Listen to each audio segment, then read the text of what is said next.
And Polish television felt a responsibility to remind everyone of the atrocities of Auschwitz, as well as of the fact that every war is detrimental. Aside from survivors, we're also expecting very high-level guests in attendance. Over 50 state delegations have confirmed their attendance here. Yesterday, when we were filming with the crew, with the local crew, they told us that they've never seen this type of attendance. So this really underlines the importance of this event and of this anniversary. And to learn more about what exactly we are commemorating today, you will be able to watch a video about the liberation.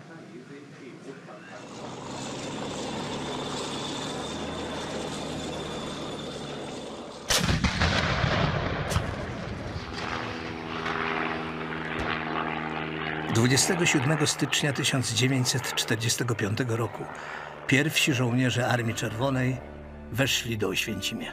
Około południa żołnierze z 100. Dywizji zajęli miasto Oświęcim. Szczęśliwie most na Sole ocalał, więc przeszli przez most i kierowali się na zachód w stronę wsi Brzezinka. I tam weszli na teren obozu Birkenau mniej więcej około godziny 15:30. Kilka dni później do miasta dotarła ekipa filmowa. Obóz Auschwitz-Birkenau został uwieczniony przez oddział filmowców pod dowództwem Michaiła Oszurkowa. To pierwsze ujęcie wyzwolonego już obozu Birkenau. Niemożliwe jest do opisania w ludzkich słowach spotkanie uwięzionych, uratowanych od pewnej śmierci z ich wyzwolicielami. Wspominała po latach ten dzień Regina Grimberg, francuska Żydówka. W obozie macierzystym Auschwitz, także w Birkenau i Monowitz, doczekało wyzwolenia ponad 7 000 więźniów. W zdecydowanej większości byli to ludzie ciężko chorzy, wycieńczeni. Wielu z nich nawet nie było w stanie zareagować na widok żołnierzy sowieckich.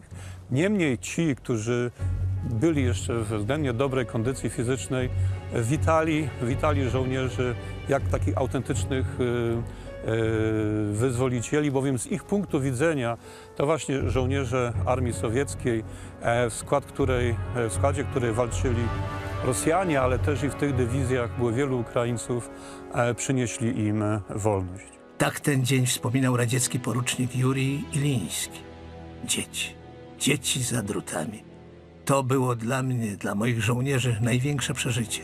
Cały tłum dzieci, od malutkich 2-3-letnich do kilkunastolatków.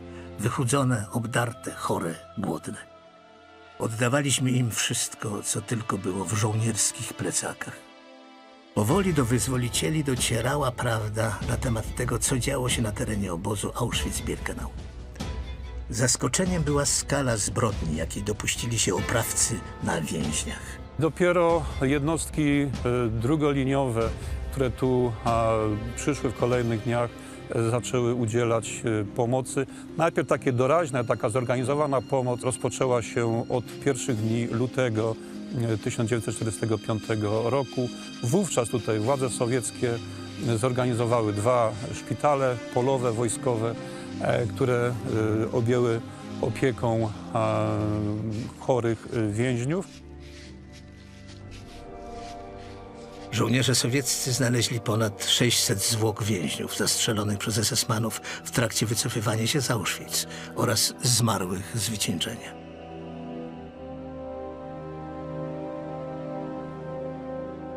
Już wiosną 1945 roku na terenie obozu rozpoczęła działalność sowiecka komisja do spraw badania zbrodni niemieckich. Spotkanie z więźniami, krótkie rozmowy z tymi więźniami spowodowały, że oni zrozumieli, przynajmniej w jakimś tam stopniu, zrozumieli, w jakim miejscu się znaleźli.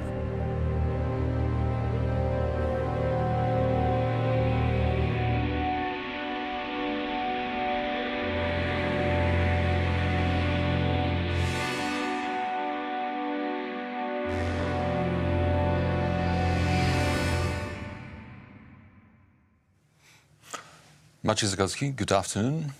The first conversation, first discussion we would like to present for you is kind of an additional commentary to what we could see just a few seconds ago, to the short documentary film. And let me introduce our first guest, Dr. Piotr Setkiewicz, head of Research Center in the Auschwitz-Birkenau Museum. Good afternoon. Professor Nicholas Waxman, University of London, author of Kyle, History of the Concentration Camp. Good afternoon. Good afternoon. So what we could add to that, what was in this short archive film, because I think that it's important to underline that the advance or this moving west of the Russian army, this was just a military campaign without idea to particularly liberate the Auschwitz-Birkenau camp.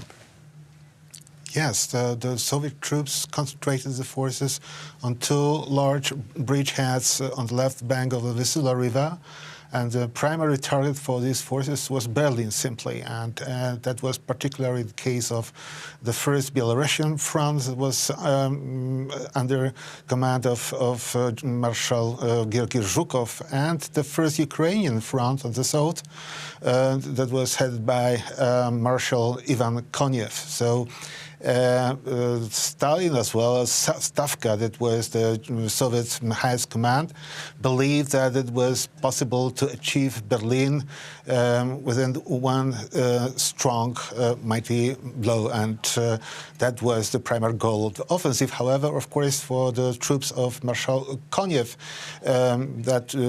another important task was to capture the Krakow, the old capital of Poland, and then the industrial basin of Upper Silesia, and finally the city of Wrocław.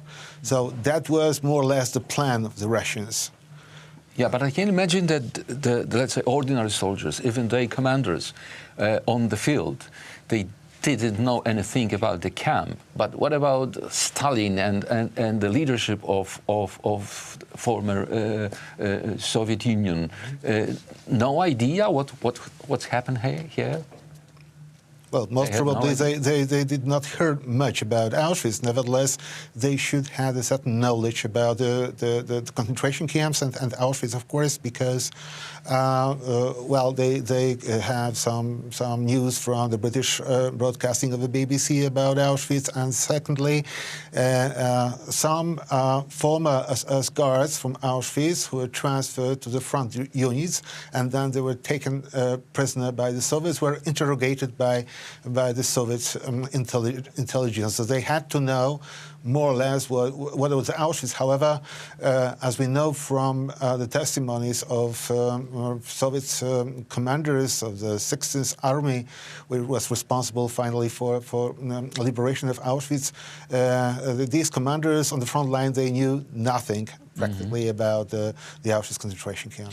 When the Russian troops were approaching, I can imagine that the Germans here in Auschwitz, they knew what's going on. So what they tried to do? The SS had prepared for the evacuation of what was the largest death camp of the Holocaust and the largest SS concentration camp for months in advance, and that included a number of different elements. They dismantled part of those infrastructures of the camp that could still be used elsewhere. They took down barracks, watchtowers, fences, and so on. They even dismantled part of the crematoria and gas chamber complex with the aim of rebuilding this at a secret location near the Mauthausen concentration camp. The SS also destroys material. They destroy documents, incriminating documents of their crimes. They also, right at the end, destroy the remaining gas chambers and crematoria in Birkenau. So goods are packed up, material is packed up, there's infrastructure which is demolished and destroyed. At the same time, since the second half of 1944, tens of thousands of prisoners are moved out of the Auschwitz complex. In the summer of 1944, more than 130,000 prisoners are still in Auschwitz. By the time the Soviet army arrives, it is perhaps 7,500 who are left. These prisoners are forced onto train transports, and then in mid-January 1945 on the infamous death marches through the ice and snow. So most of the prisoners are gone by the time the SS arrives, and the SS itself is gone as well. They've packed up their own goods, their own homes and houses, which they've established here, and they've fled too.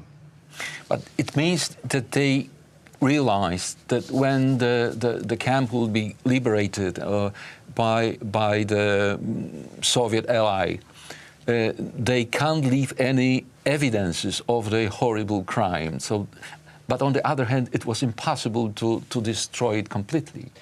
The Germans had planned already for some time to try and erase all of the traces of their crimes of the Holocaust and other mass murders in the occupied East.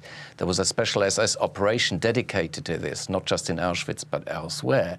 What happens in the summer of 1944 is that Soviet forces find the crematorium and gas chamber in the Majdanek concentration camp largely intact. So the SS, in a sense, in Auschwitz, tries to learn from this and tries to destroy as much of the evidence as they can. They even force prisoners to dig up human remains and throw them into the local river here. They burn transportation lists, which are evidence of the crimes. There's a whole bonfire of evidence in the last weeks before the SS leaves the camp. So they make every effort to try and hide their crimes, but they are not successful in this. Mm-hmm. Because assuming the large scale of the German bureaucracy, it was not possible to destroy everything. For example, most important files and lists of prisoners were copied in 10 or more copies. So some of them had to be left somewhere. And there were some divisions of Auschwitz, some agencies of the headquarters of the SS that were situated outside the camp. It was the Hygienic Institute of the Waffen-SS in Rajsko, and it was the buildings of the Central Construction Management. And we believe that these documents had not been destroyed. I mean, they survived almost entirely. So thanks to these documents, we are able to reconstruct this history of the camp, including some vital documents which we have found precisely on the site of the concentration camp. And it is also down, in some cases, to the ingenuity and the resistance and bravery of prisoners that some of these documents are saved. So the SS, for example, tries to burn the tens of thousands of prisoner photographs, these mugshots which are taken on the arrival of prisoners in the camp, and it is due to the ingenuity of some prisoners on the ground that a significant proportion of these photos are saved from the flames, and we still have these images taken in the camp of individuals, victims, about whom we know very little, but we have their images thanks to the bravery of these prisoners. So 27th of January is the day of liberation and liberating the camp, but did liberation on that day put an end to suffering?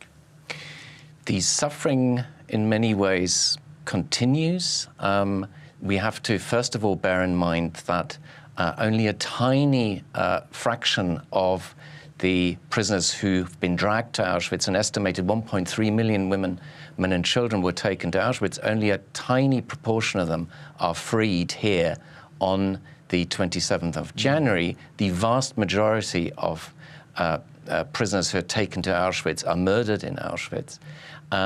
Those 7,500 or so who survive, some of them are so sick, so ill, so close to death that they never realize that they've been liberated, and they perish in the first weeks and months. And we also have to bear in mind that on the day Auschwitz is liberated, tens of thousands of former Auschwitz prisoners are still on death marches, are still on train transports, or are now suffering in atrocious concentration camps like Mauthausen, like Dachau, like Buchenwald, and many of them have survived Auschwitz and the death march only then to perish in January, February, March in these other camps. It is only the end of the war that puts an end to suffering. Mm-hmm. You said that all the Germans escape, but what about this, for example, Kapos? There were any cases of revenge on them after the liberation? Not in Auschwitz, because the functionary prisoners, the kapos, the block seniors were usually strong and healthy, and they were simply evacuated together with other prisoners.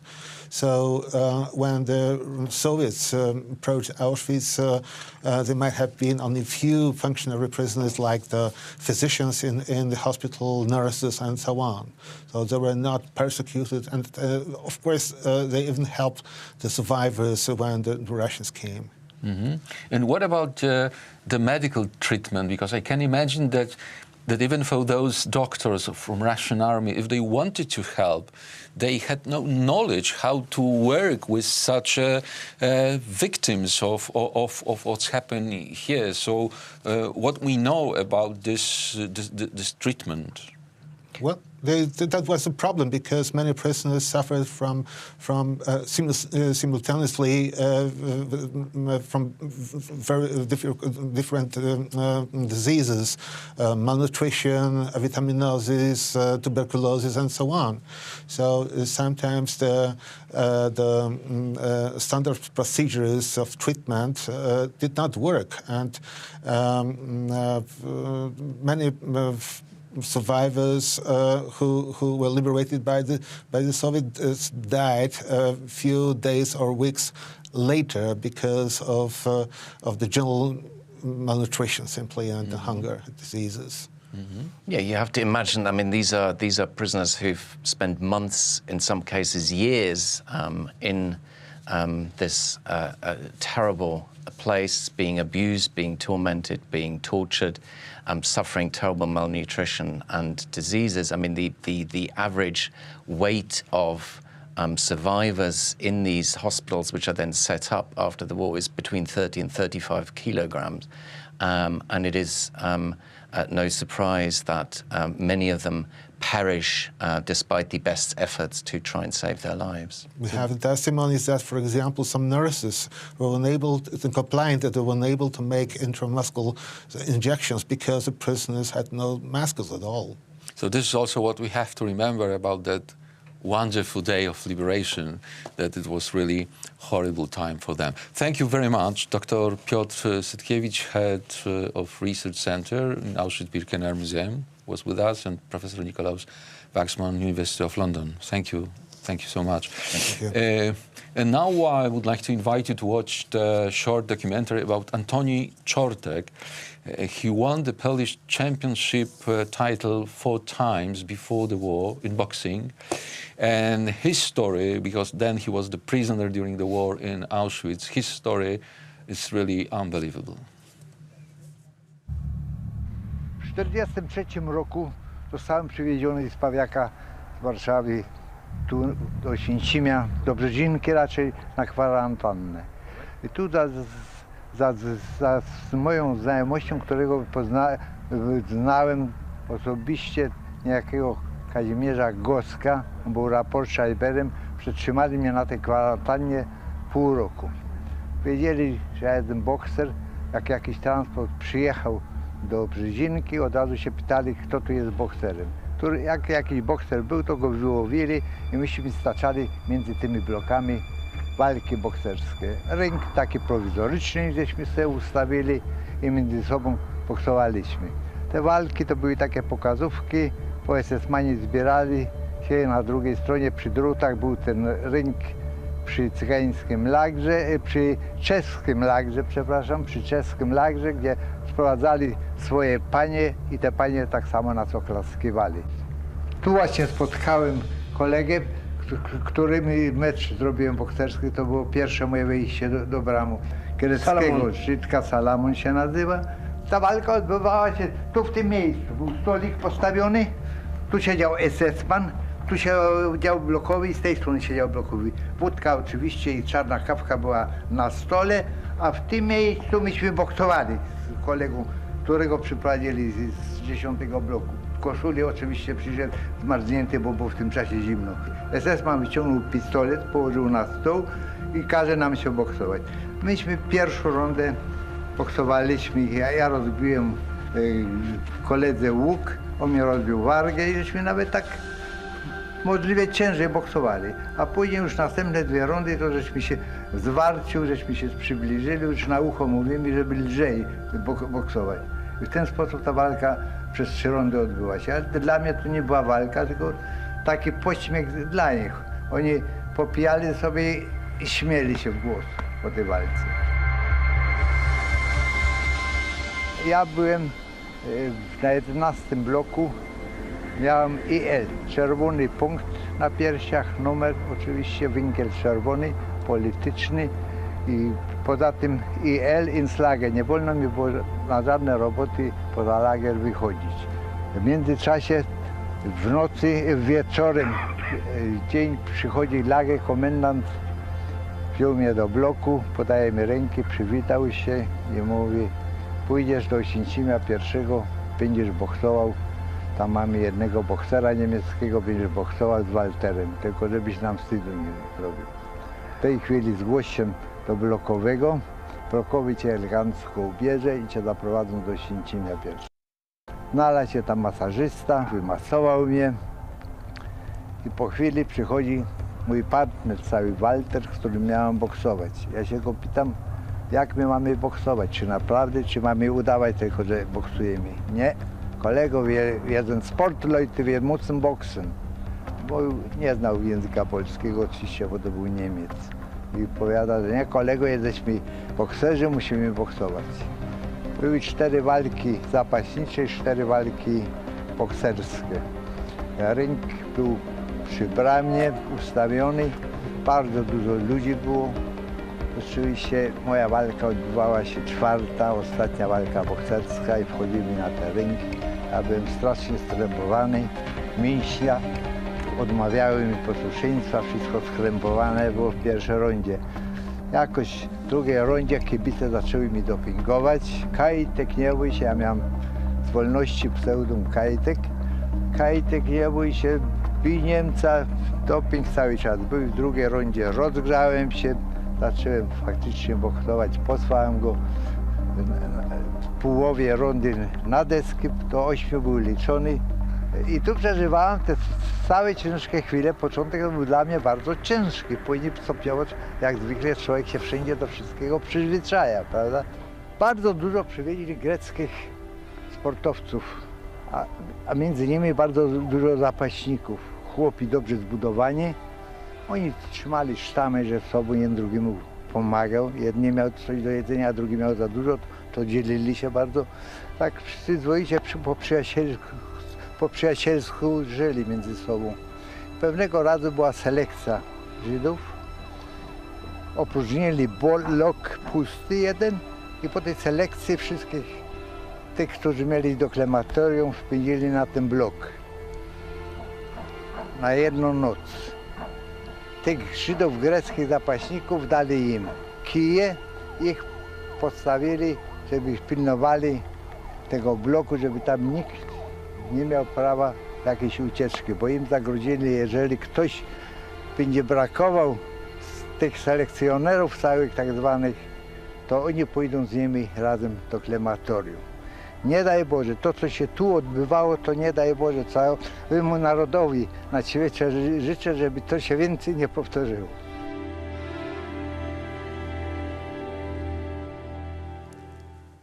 Dzień dobry Państwu.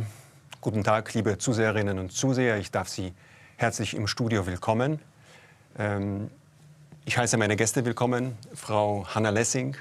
Sie sind Vorständin des österreichischen Nationalfonds für die Opfer des Nationalsozialismus.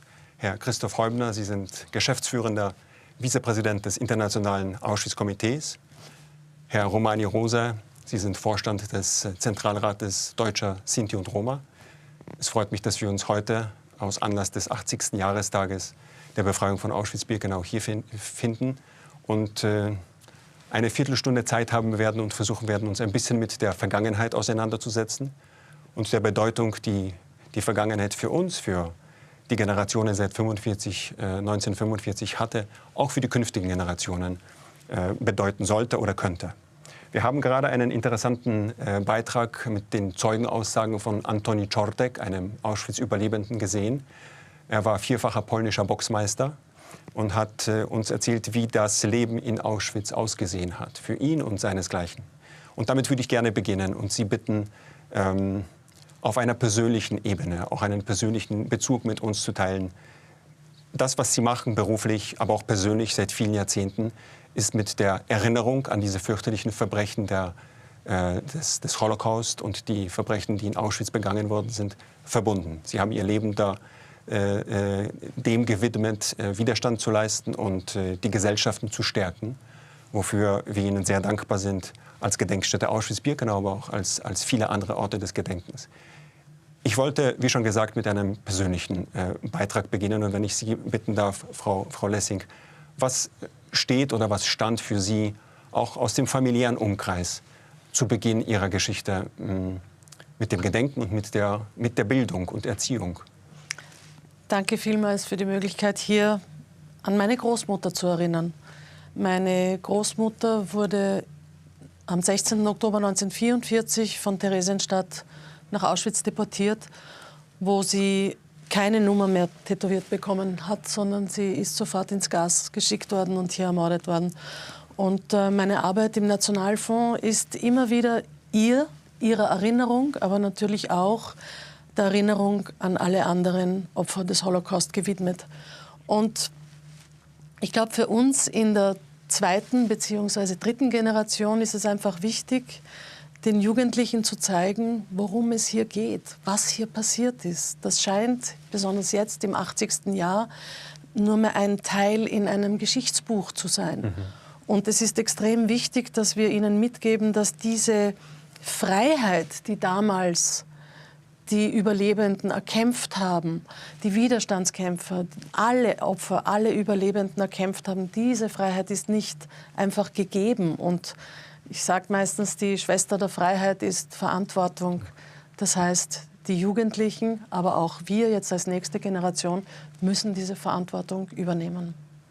Vielen Dank. Herr Häubner, Sie arbeiten seit vielen Jahrzehnten für das internationale Auschwitz-Komitee, mit dem internationalen Auschwitz-Komitee. Sie sind sehr bekannter Experte. Wenn wir über Verantwortung sprechen, wie sehen Sie heutzutage den Beitrag solcher Institutionen oder solcher Netzwerke, auch Gedenkstätten, zu der Bildung und zum Gedenken?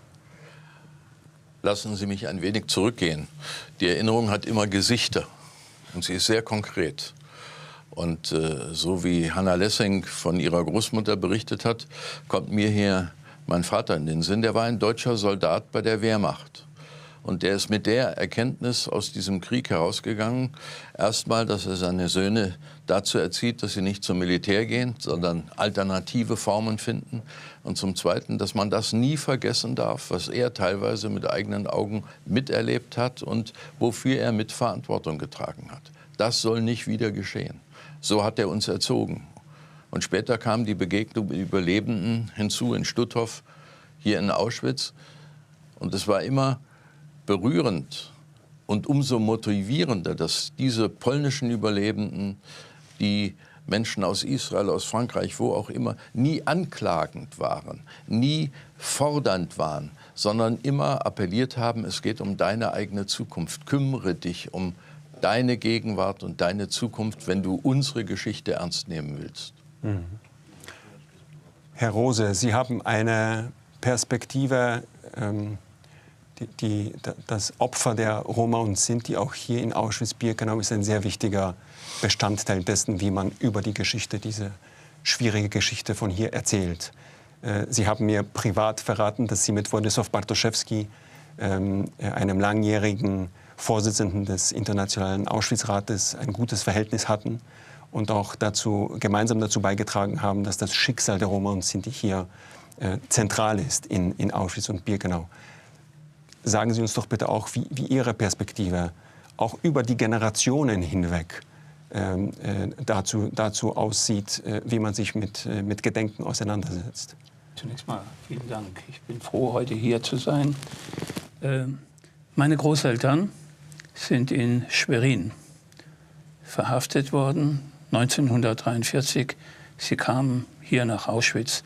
Sie haben in den Abgrund der Menschheitsgeschichte geblickt. Jede Form der Zivilisation, der Humanität fand hier ihr Ende. Aus meiner Familie wurden 13 Personen durch die Nationalsozialisten ermordet in den verschiedenen Konzentrationslagern. Mein Großvater ist hier in Auschwitz ermordet worden. Wir sind im Schatten dieser Geschehnisse aufgewachsen. Wir haben die Leiden unserer Eltern miterlebt und wir wollen, dass diese Erfahrung der Menschheit heute eine Verpflichtung ist. Es muss eine Verpflichtung sein, einer Entwicklung, die wir mit großer Sorge in der Gegenwart sehen, ja, durch verstärkte Information, durch breite Information. Es ist eine Aufgabe der Menschheit insgesamt, über dieses Menschheitsverbrechen, den Holocaust, zu informieren, der etwas war, was ein normales Gehirn gar nicht verarbeiten kann, dass hier fabrikmäßig Menschen ermordet worden sind. Vielen Dank für diesen wichtigen persönlichen Beitrag. Herr Häubner, Sie haben erwähnt, dass Ihre berufliche Erfahrung, aber auch die persönliche Erfahrung verschmolzen sind gewissermaßen. Wir sind an einem bestimmten geografischen Ort. Dieser Ort wird jährlich von 2 Millionen Besuchenden in etwa besucht. Diese Menschen kommen aus einem bestimmten Grund, aus unterschiedlichen Gründen. Jedes Mal, wenn ich mit Guides in der Gedenkstätte spreche, dann erzählen sie davon, berichten davon, dass die Motivationen sehr unterschiedlich sind. Nicht wahr? Manche kommen her, um über ihre Familiengeschichten zu erzählen. Andere möchten hier beten, andere möchten kritisch über die eigene Familiengeschichte nachdenken und sich damit auseinandersetzen. Was glauben Sie, was ist die Verantwortung einer Gedenkstätte wie dieser, die das Symbol des Holocaust weltweit ist? Wir sprechen auch in einem bestimmten Kontext, und zwar, wir werden heute den letzten Überlebenden vor Auschwitz in die Augen sehen. Das heißt, die Zeit vergeht. Wie wird das Gedenken und die Verantwortung dieser Orte in Zukunft aussehen? Ganz wichtig ist, dass diese Orte bleiben, auch wenn die Überlebenden nicht mehr da sind. Und das ist auch der große Wunsch der Überlebenden, dass der Tatort, an dem ihren Familien und ihnen das angetan wurde, bleibt als Beweismittel. An dem kommt auch die Zukunft der Menschheit nicht vorbei. Die Gedenkstättenleitung, alle Mitarbeiterinnen und Mitarbeiter der Gedenkstätte machen hier eine unglaublich wichtige Arbeit, eine engagierte Arbeit. Sie sind wirklich intellektuell und emotional dabei, diesen Ort zu erhalten. Menschen kommen mit unterschiedlichen Motivationen, da haben Sie völlig recht. Aber ich habe es eigentlich noch nie erlebt, dass ein Mensch, der diesen Ort besucht, nicht in einer Weise persönlich berührt wäre, die ihn auf den Boden der Tatsachen stellt. Und zwar, weil er hier versteht, das ist ein menschlicher Ort. Das können Menschen antun. Es gibt Gründe dafür, warum, wer waren die Opfer, wer waren die Täter, eine genaue Beschreibung. Aber es ist ein menschlicher Ort. Und das macht ihn so erschreckend. Er liegt quasi wie ein riesiger Spiegel vor allen Besuchern, in dem sie sich auch selber sehen. Wer bist du? Wofür stehst du? Und was erzählt dir diese Geschichte? Und das wird nicht vergehen. Es gibt ja manche, die im Stillen hoffen. Romani Rose hat über die politische Situation gesprochen. Gerade Rechtsextreme in vielen europäischen Ländern, ein reicher Mann in den USA glauben, dass man das hier zuklappen kann, wie einen Schrank, wo man die Türen zumacht und dann ist es vorbei. Das ist ein völliger Blödsinn. Darüber entscheiden all diese Leute, die ständig rufen, es muss Schluss sein, nicht. Darüber entscheidet die große Mehrheit der Menschen, die versteht, ich bin ein Mensch und ich muss mich menschlich verhalten. Und was passieren kann, wenn ich das nicht tue, das zeigt mir dieser Ort. Das ist ein sehr optimistischer Aspekt, finde ich, unserer Arbeit im Alltag. Und es ist in der Tat so, wir sehen vor allem in den Sommermonaten, in jeder Gedenkstätte steigen die Besucherzahlen. Und das sieht man hier vor Ort besonders stark. Ich gehe immer davon aus, dass, auch wenn nicht alle Besuchenden, die herkommen, wissen, worum es geht in dem Moment, in dem sie den Ort besuchen. Nicht jeder kann sich an die Geschichtsbücher erinnern. Und nicht jeder muss das Gleiche mitnehmen nach einem 3,5-stündigen Besuch in Auschwitz-Birkenau. Aber ich gehe davon aus, dass wenn wir eine beliebige nationale Gruppe von 20 Besuchenden haben, die herkommen und sich dann 3,5 Stunden lang mit dieser sehr schwierigen Geschichte auseinandersetzen, dass auch wenn in dieser Gruppe auch nur ein Mensch ist, der etwas später vor einer Situation stehen kann, wo er entscheidet, bleibe ich gleichgültig oder versuche ich meine Hand auszustrecken. Das ist ein Beleg dafür, dass die Arbeit der Menschen hier in der Gedenkstätte und in anderen Gedenkstätten wirklich einen Sinn macht. Was glauben Sie, Frau Lessing, was sind die wichtigsten... Also es ist jetzt nach Christoph Häubner nicht wirklich viel dazu zu sagen mehr, weil es ist genau dieser Punkt. Die Gedenkstätten halten einem einen Spiegel vor.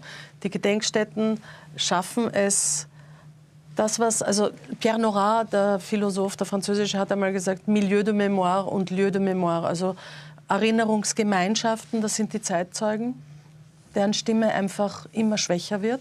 Und daher muss man jetzt Erinnerung festhalten an Lieu de Mémoire, Erinnerungsorte. Und so einer ist natürlich Auschwitz. Und ich habe eben auch die Erfahrung gemacht, dass Personen, die jetzt nicht unbedingt eine sehr enge Beziehung zu dieser Geschichte haben, sagen wir so, wenn sie hier waren, die spüren etwas. Keiner kommt hier raus, ohne eine gewisse Verantwortung zu spüren, die sie damit übernehmen. Und das ist eben, was uns die Überlebenden weitergeben. Wir müssen jetzt die Verantwortung tragen.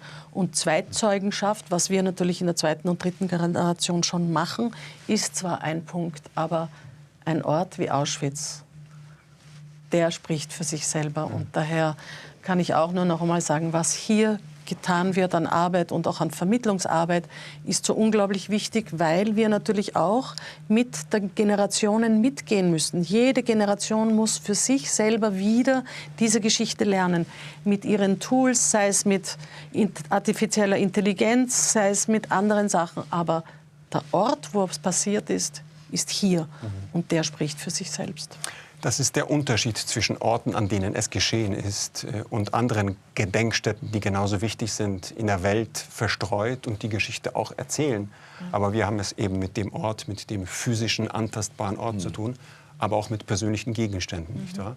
Die es aus meiner Perspektive immer interessanter machen, die Geschichte der Verbrechen von Auschwitz nachzuerzählen, nicht wahr? Wir haben das Beispiel von Koffern, von Zahnbürsten, von Dokumenten, die konkrete Geschichten von konkreten Opfern oder Überlebenden erzählen. Herr Rosa, eine letzte Frage an Sie. Wenn ich Sie bitten würde, mit welchem Gegenstand oder mit welchem konkreten Ort in Auschwitz-Birkenau Sie diesen Ort verbinden und diesen Auftrag der Bildung, was wäre das? Also Auschwitz ist ein Lernort. Aber wir müssen darüber hinaus auch verstehen, dass Auschwitz der größte Friedhof der Menschheit ist. Und wenn ich nach Auschwitz gehe und ich besuche seit 20 Jahren regelmäßig Auschwitz, dann setze ich mich mit meinen Gedanken, mit meinen Großeltern, mit den Angehörigen meiner Familie auseinander. Und ihre Gedanken in meiner Vorstellung, sie haben die Vögel beneidet, die konnten über den Zaun fliegen.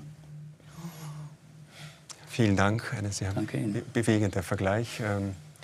Damit schließt sich dieses Gespräch. Ich bedanke mich nochmals für Ihre Zeit und danke, dass Sie hergekommen sind und mit uns Ihre Erfahrungen teilen. Frau Hanna Lessing, Herr Christoph Häubner, Herr Romani Rosa. Ihnen, liebe Zuseherinnen und Zuseher, möchte ich auch für Ihre Zeit danken. Das, was Sie jetzt sehen werden, ist ein Feuilleton, welches die Geschichte der Reisendenausstellung von Auschwitz-Birkenau zeigen wird. Not Long Ago, Not Far Away ist eine Ausstellung, die Sie wahrscheinlich sehr gut kennen. Sie war an vielen Orten in der Welt bereits zu sehen. Wenn Sie die Möglichkeit haben sollten, Auschwitz-Birkenau in der Ferne zu besuchen, in einer dieser Ausstellung oder einer anderen, tun Sie das bitte, Sie tun etwas Gutes für die Welt. Vielen Dank. W Royal Ontario Museum w Toronto oglądać można pierwszą kanadyjską prezentację wystawy Auschwitz nie tak dawno, nie tak daleko, przygotowaną przez Muzeum Auschwitz-Birkenau oraz hiszpańską firmę Muzealia. Do muzeum zgłosiła się, czy wysłała zapytanie firma Muzealia z Hiszpanii, która zaproponowała stworzenie podróżującej wystawy o historii Auschwitz. I my na początku byliśmy niepewni, ponieważ raczej pracujemy z muzeami Holokaustu, z instytucjami, które zajmują się tą tematyką, a tutaj zgłosiła się do nas niewielka firma z San Sebastian, która nie zajmowała się nigdy tematyką Holokaustu, ale zaproponowała, żebyśmy zaczęli rozmawiać na temat stworzenia takiej wystawy. I postanowiliśmy spróbować i zaryzykować w pewnym sensie. I to był początek trwającego od wielu, wielu lat projektu. Kuratorami tej wyjątkowej ekspozycji są międzynarodowej klasy eksperci dr Robert Jan van Pelt, dr Michael Berenbaum i Paul Salmons, którzy ściśle współpracowali z historykami i kuratorami z Centrum Badań Muzeum Auschwitz-Birkenau z doktorem Piotrem Setkiewiczem na czele. Odwiedzający wpada w pewnym sensie w pułapkę, tak zaprojektowany jest scenariusz, bo ta wystawa nie zaczyna się w roku 1940 czy 1939, ale zaczyna się dużo wcześniej. Ta wystawa opowiada o samym miejscu. Odwiedzający dowiaduje się o historii miasta Oświęcimia, o tym, jak wyglądało życie tego miasta przez stulecia, jakie tutaj były grupy, jak wyglądało życie Żydów w Oświęcimiu, Polaków. Pokazane jest to miejsce jako ten taki kocioł, gdzie mieszają się różne kultury, różne religie i o ile w Polsce być może ta wiedza jest, ludzie kojarzą, że Oświęcim to jest miasto z jakąś historią, znają ją lepiej, znają ją gorzej, ale kojarzą, że obóz znajdował się obok miasta z bardzo długą historią, to poza Polską jest to rzecz niemal zupełnie nieznana. Na wystawie znajdują się pojedyncze obiekty wypożyczone z ponad 20 instytucji, muzeów i kolekcji prywatnych na całym świecie, w tym z Yad Vashem, United States Holocaust Memorial Museum, Wiener Library oraz miejsc pamięci Buchenwald, Mauthausen, Sachsenhausen, Westerbork. Siłą tej wystawy jest autentyzm. Te setki obiektów, które pokazują bardzo różne elementy funkcjonowania obozu Auschwitz, bo znajdziemy tam, co chyba najbardziej emocjonalne, przedmioty należące do ofiar. I ta wystawa właściwie rozpoczyna się od jednego czerwonego buta kobiecego, który symbolizuje ofiary obozu, zanim ta historia będzie opowiadana. Bardzo poruszającym obiektem, przedmiotem niezwykle osobistym jest dziecięcy bucik, z którego wystaje skarpetka i ten bucik zwykle znajduje się w części wystawy poświęconej zagładzie, bo wiemy z relacji, wiemy z historii Auschwitz, że oczywiście ludzie, którzy byli kierowani na śmierć do komór gazowych, przed śmiercią musieli się rozebrać. I taki bucik ze skarpetką, którą pewnie mama powiedziała dziecku: słuchaj, idziemy pod prysznic, więc włóż tą skarpetkę do tego bucika, żeby później jej nie zgubić, jest czymś niezwykle poruszającym. Wystawa Auschwitz, nie tak dawno, nie tak daleko, będzie prezentowana w Królewskim Muzeum w Toronto do 1 września 2025 roku. Więcej informacji o wystawie i biletach znaleźć można na stronie internetowej muzeum. Dla nas jest to niezwykle ważny projekt, bo tylko jakaś niewielka grupa ludzi, z naszego punktu widzenia te 1 800 000 rocznie, czy 2 300 000 rocznie, to oczywiście jest bardzo duża grupa, ale musimy sobie zdawać sprawę, że musimy docierać do ludzi na całym świecie. I muzeum robi to poprzez media społecznościowe, poprzez internet, poprzez wystawy i ten projekt, jeżeli chodzi o jego skalę, jeżeli chodzi właśnie o liczbę wypożyczonych obiektów, jest czymś bezprecedensowym i pozwala ludziom na całym świecie i będzie pozwalał przez najbliższe lata zapoznać się w niezwykle osobisty sposób, właśnie poprzez kontakt z osobistymi przedmiotami z historią Auschwitz.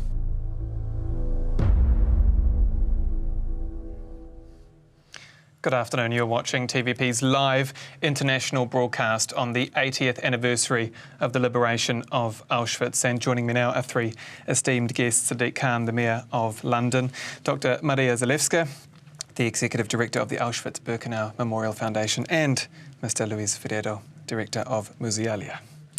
Thank you all for your time. Can I start with you, Dr. Zalewska? On this sombre day with the main gate of Auschwitz-Birkenau II behind you, how critical is the preservation of this place, the education about this place, to ensure that the horrors of what happened here never happen again? Thank you for having us. It's an honor to be here. Preservation and education go hand in hand. You know, Auschwitz means to all of us different things. I have a familial connection to the place. My great-grandfather was killed here as a Polish Catholic prisoner, so there is a familial connection. But also Auschwitz stands at the heart of the post-war process and project of Holocaust remembrance. It almost became an epicenter of Holocaust projects. And as you know, Auschwitz is the word that almost became synonymous to the Holocaust. To us, people that work for the preservation of this place, we believe that the artifacts, the shoes, the suitcases, everything that Louis works to sort of show to the world, these are the last silent witnesses of the people who didn't perish, they were murdered. Most of them because they were Jewish. And the preservation efforts are crucial to bear witness. And in the age of Holocaust denial, it is these efforts that guarantee sort of the education and the truth. Mayor Khan, you've got the largest Jewish community in the UK in London.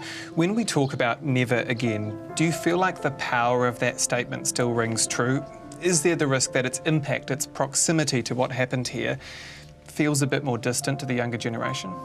Look, I'm afraid we've seen across the globe a big increase in anti-Semitism. It's the oldest form of hatred known to mankind. One of the reasons I, as the Mayor of London, supported financially the work taking place here is to preserve this extermination camp, to preserve this concentration camp, because we see, particularly in social media, lies, misinformation, a distortion of the reality, and we encourage children to come to see this memorial to those who perished, were murdered, and those who survived. Every year, 300,000 Brits come here to learn. We've got some great charities, the Holocaust Education Trust, the Holocaust Day Memorial Trust, because we've got to make sure, not just Jewish people, it's not just their responsibility, all of us bear witness to the horrors and tell others what happened there, so never again is meaningful. When it comes to anti-Semitism, hatred, you've talked about it being the canary in the coal mine. With social media and the rise of mis and disinformation, is it almost impossible to combat? No. You have, to my right, two scholars who do really important work. If our children are taught the real history, when they see lies and misinformation, they can reject it. When they've met a survivor, we've had the privilege of working with and spending time with survivors. It's a privilege. There'll be 50 here behind us later on today. Those stories never leave you. When you see those numbers on somebody's arms, that's the best antidote to the lies. And we have a responsibility. And as a non-Jewish person, I think my responsibility is as much, if not more, than Jewish people to tell this story and to make sure we understand that actually these stories aren't just numbers. These are people who are murdered, but also some who remarkably survived. The Jewish population across the globe is very small. In London, we have, I'm really proud, 150,000 Londoners who are Jewish. That's a small number. And that's why it's really important we tell these stories so we know what happened here during the Second World War. Mr. Ferreiro, Mayor Khan mentioned the survivors there. The number of living survivors is growing smaller and smaller. You've taken an exhibition on the road specifically to illustrate the repercussions of Auschwitz, the historical repercussions. What does that look like to those that haven't seen it, and what more can be done to preserve the memories, to preserve the stories? Well, actually, one of our curators, Michael Birnbaum, usually says that people need to come to Auschwitz, but Auschwitz also needs to go to the world. Not everybody can come here to Poland to visit the memorial, and therefore this exhibition has fragments of these original artifacts and tells the stories of those who were martyred there. And actually, that's why it's so important what the mayor was saying, that basically through this exhibition we can reach new audiences that will never come to Auschwitz for one or the other reason. And hopefully these are a gentle touch for people to really understand the story of Auschwitz. How could this place come to exist? Why here? And especially the underlying principles of the ideology that brought to this genocide. I want to dig a little deeper into what prompted you to create this exhibition. I put this book title to you, Man's Search for Meaning by Viktor Frankl. Yes. What did that book do for you? Well, my family was running this company, Musealia. It was like we were creating exhibitions, and basically they called us like a monster of four heads. Basically, we were living, working together, and then my brother suddenly died at the age of 26 from a sudden heart attack. So this was devastating for the family, devastating for the company, and then I was given 1 year later this book by Viktor Frankl, Man in Search of Meaning. And just by reading it, I felt some kind of a moral imperative to do something. And of course, what we were doing was exhibitions. And that's basically how the whole thing started. And for me, it was just the way that he describes the psychological experience of somebody who is sent to the camp in a way that is so almost scientific, that I felt this gentle touch and was moved inside. And I really hope that the exhibition, in a way, becomes that gentle touch for millions of people anywhere in the world, and I hope also in London we have the chance to do that. In that remarkable book, Mr. Frankl notes, and I quote, "Everything can be taken from a man but one thing, the last of the human freedoms, to choose one's attitude in any given set of circumstances, to choose one's own way." Dr. Zalewska, is the world facing a pivotal point where, as a society, we must actively choose to remember Auschwitz? We must choose to remember Mr. Frankl, your great-grandfather. Otherwise, we're doing the opposite. I actually want to piggyback on what both of these speakers said. One, it should be an imperative, and moral imperative to remember. And two, it is not only the history of the Holocaust that we should be educating young kids about.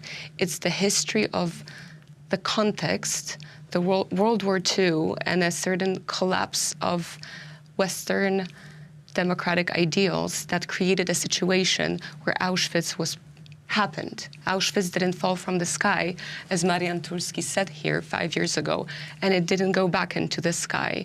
There was a specific set of policies, indifference, and that hasn't changed. I'm not sure if we are at a unique point right now. I think we are just same flawed people with new technological tools that have sort of taken over. And I'm not sure, I used to teach at the university, and there are many ways in which social media and new technologies are incredibly useful to all of us educators, no doubt. And students are excited about new ways of archiving these encounters with places like Auschwitz. But obviously this indexical relationship to the place has been changed, has been blurred. Augmented reality, virtual reality, these are tools that complicate our encounters with physical spaces like this one, but also focus on empathy building and emotions. And I think that understanding Holocaust education as a moral obligation, rational choice, and not just something that needs to make you cry so that you care. It is a decision and our shared responsibility. I can see you feel passionate, you're emotional about it, you feel really strongly about it. Yeah. What comes to mind as you talk in this way about it? Is it your great-grandfather? No, survivors. I'm not Jewish, actually. I think none of us are Jewish at this panel. I work with survivors. Our foundation, the Auschwitz-Birkenau Memorial Foundation, chaired by Ronald Lauder, we brought 16 Auschwitz survivors from the United States, Canada, Israel, France, Germany, and Israel. Did I say Israel? Yes, United States. And I work with them every day. And I think this is the last time they may be here, so yes. And this allyship is very important, this sense of allyship that we want to show, because it's perfectly possible for it to happen again. This dehumanizing Jewish people, it happened over a period of time, and as has been said, it didn't fall from the sky. And that's why when you hear a survivor, when you hear the stories, when you see the shoes, the glasses, the hair, it humanizes 6 million. 6 million is too big a number. 1.1 million who'd perished, murdered here, too big a number. When you meet them, you never forget those experiences. It could happen again. In Mir Khan, I want to note that warning from the Auschwitz-Birkenau Museum, and I quote again, remember, it didn't start with gas chambers, it started with politicians dividing the people with us versus them. It started with intolerance and hate speech. As we sit here and as the mayor of one of the world's largest cities, how much does the responsibility lie with leaders to check their political rhetoric? It's so important. Language matters. Study history. Language matters. In my view, there are some leaders who try and win votes, garner support by dividing communities, blame the other. Blame the other. What a leader should do is bring communities together, address people's legitimate concerns rather than scapegoating the other.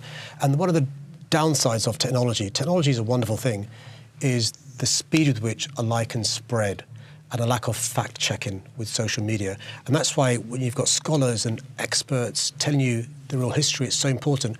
And the final point is, if you haven't got the opportunity to come to Auschwitz-Birkenau, you can study it and see it and touch it. If you can come, you must come. You see on an industrial scale what man is capable of doing. These rail tracks, the destination is a concentration camp. There are, gas chambers built here to murder quickly, and it's really important. If you can come, you come and see it to see what man is capable of. And by the way, man still has the capability of doing really bad things. Look at Bosnia, Rwanda, Darfur, and look at the rise again, I'm afraid, of anti-Semitism across the globe. And just very quickly, I don't want to linger on it, but even in recent days, the likes of Elon Musk have noted that Germany should move beyond its past guilt. Is that unhelpful or even dangerous? I think it's unhelpful to try and give an impression that history can be spun a certain way. It's really important for us to remember, you don't need to use the word guilt, remember what happened, remember who were responsible. We're literally one generation away. We all have the privilege later on today to spend time with around 50 survivors. It was within their lifetime, it happened. So you've got to talk about it in relation to what happened. And by the way, you look at the 100 years before the Holocaust, books written by Jewish authors were being burnt.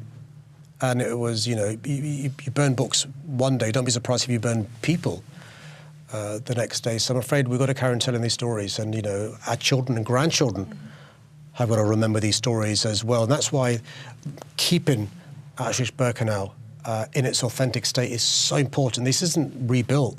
These are the original places where, genocide took place. And Dr. Zalewska, if I can end with you, in your view, particularly with your work with survivors, and all three of you, your work with survivors, how do you see the lessons of the 1930s and 40s playing into what we see today? Have we learned enough? No, I don't think we've learned enough.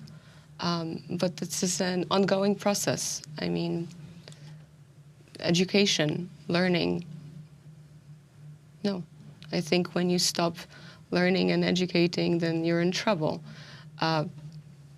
But I just wanted to say that this feels, it so happens that we all came here 5 years ago, and people who are connected to this place, you either stay connected or you don't, and it's very clear.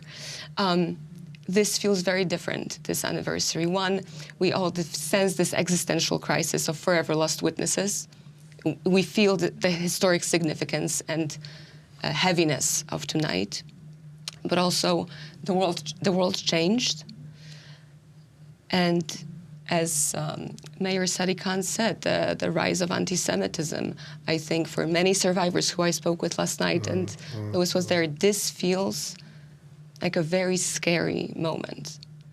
5 years ago, we spoke about Auschwitz as history. And to them, the lessons of Auschwitz and the memory of Auschwitz suddenly has resurfaced. It's very re-traumatizing what's happening right now to many of them. A pleasure to host all three of you Thank here today, you. and long may the Thank you. dark memories of this place Yeah. never be forgotten. Thank you. And that's all for this special panel here on TVP's international live broadcast of the 80th Liberation, the anniversary of Auschwitz. Do stay with us. We'll be right back after this next report on the March of the Living. Marsz Żywych to ważny projekt edukacyjny, w ramach którego Żydzi z różnych krajów, głównie uczniowie i studenci, odwiedzają miejsca zagłady, które Niemcy utworzyli podczas II wojny światowej na terenie okupowanej Polski. Poznają również historię polskich Żydów. Spotykają się m.in. z rówieśnikami i polskimi sprawiedliwymi wśród narodów świata. To jest idea, która trwa już dobre ponad 30 lat, bo pierwszy marsz odbył się w 1988 roku i marsz jest pewnym hasłem, które określa program realizowany na terenie Polski i Izraela, który jest związany z Holokaustem, z zagładą, ale jednocześnie z tym, że Żydzi jako naród żyją, są obecni, tworzą współczesny świat. Główna ceremonia Marszu Żywych przypada w Dniu Pamięci o Ofiarach Zagłady, którego data w kalendarzu gregoriańskim jest ruchoma. Każdego roku w uroczystości uczestniczy kilka tysięcy osób. Są to głównie Żydzi z całego świata. Towarzyszy im kilkusetosobowa grupa polskiej młodzieży. W centrum całego programu co roku stoi marsz, który odbywa się pomiędzy byłymi obozami Auschwitz I i Auschwitz II Birkenau. Rozpoczyna się tradycyjnie około godziny 13 przy bramie z napisem Arbeit macht frei, skąd tysiące uczestników maszerują w kierunku Birkenau, przekraczają bramę śmierci i dochodzą do pomnika ofiar, gdzie odbywa się główna ceremonia. Podczas głównej ceremonii marszu upamiętnia się wszystkich zamordowanych w obozie Auschwitz, a także zapala 6 symbolicznych zniczy przypominających 6 milionów ofiar zagłady. W wielu wystąpieniach podkreśla się zagrożenia płynące z antysemityzmu, zarówno w przeszłości, jak i współcześnie. Pamięć i wiedza o tym, co się wydarzyło w Auschwitz, w innych obozach zagłady, jest coraz bardziej dostępna. Jest dostępna od ręki, można powiedzieć, i w każdej chwili. Więc to jest znaczna różnica, zupełnie inne narzędzia edukacyjne. To jest jakby jedno. Jest to też okazja do podejmowania nowych tematów.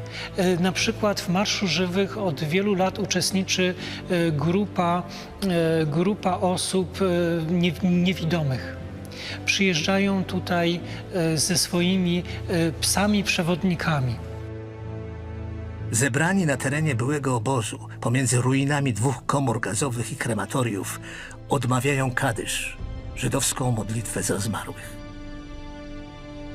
To jest też, co w marszu się zmieniło przez te wiele lat, takie uwrażliwienie na inne grupy ofiar. Na to, że w Auschwitz nie byli tylko Żydzi, że byli także Polacy, że byli Romowie, że były inne grupy ofiar i to jest też ważne.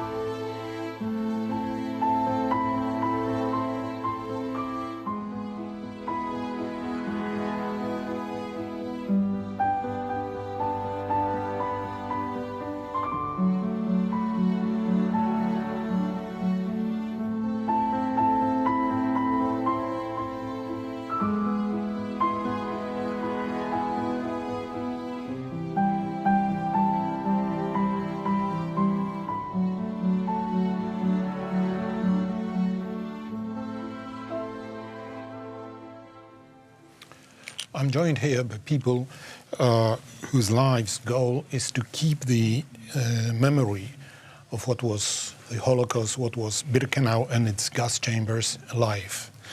I'm joined here by Mrs. Felice Greenberg, Heidemann, president of the International March of the Living, also Mr. Jörg Löhr, vice chairman of the Maximilian Kolbe-Werk, and Mr. Thorsten Wagner, director of strategy of FASPE, the Fellowship of Auschwitz for Study of Professional Ethics. We will explain all the activities of our guests, but I'll start with Mrs. Greenberg and to ask you, why are you so much involved in things like memory of this place? I think memory is one of the most important things, one of the most important possessions that each of us have. I think if we, and it has been said before many times, if we do not remember the past, perhaps we will be doomed to repeat it. So memory holds a very dear and special place to me personally, to the International March of the Living, the board, the staff, the volunteers, and in particular to the participants who have joined us over these past 36 years. How many of them there were? How many? We have over 300,000 participants who we have educated on the horrors of the Holocaust, on those being lessons to learn, to take into yourself, and to understand the magnitude of what can happen if man's inhumanity to man is left unchecked. We have alumni in 40 countries around the globe. We have alumni who have ranged from, we have participants who have joined us from the age of 16 through the age of 100 years old. Mr. Leiner, can you please, to start with, explain what is the role of the foundation Maximilian Kolbe-Werk? Well, thank you very much. You know, the foundation is built by the beautiful older sister, the Werk, Maximilian Kolbe-Werk. And this work started by helping former prisoners of German concentration camps in Poland and German ghettos here in Poland in a time where the Federal Republic of Germany were not paying any money, not talking about the communist part of Germany. So it was part of civil society action.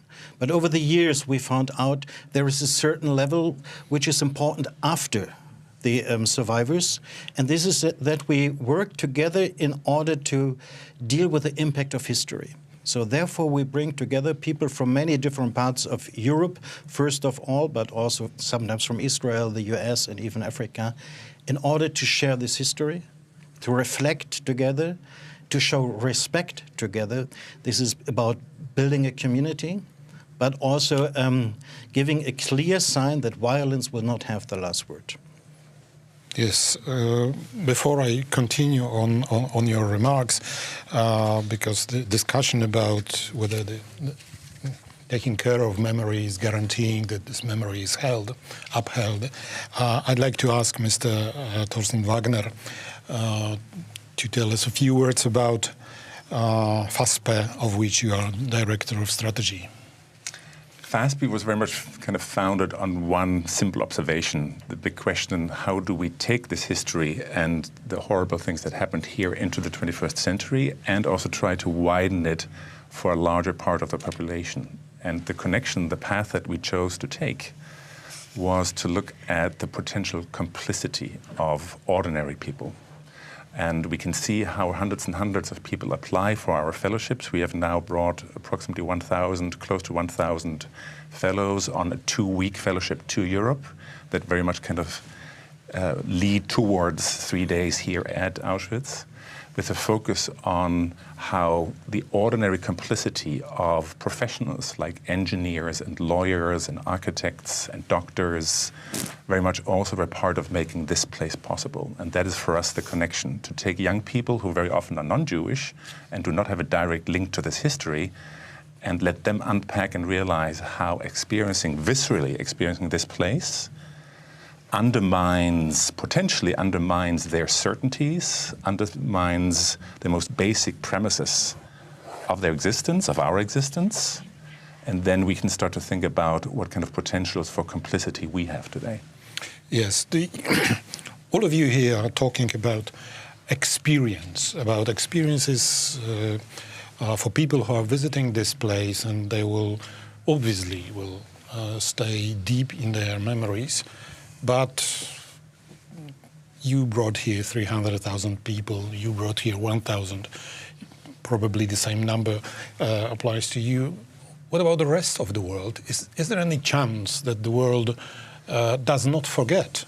Because, of course, everything is in history books, but the most important thing is our memory, the memory in our families, memory in media, in libraries, in internet.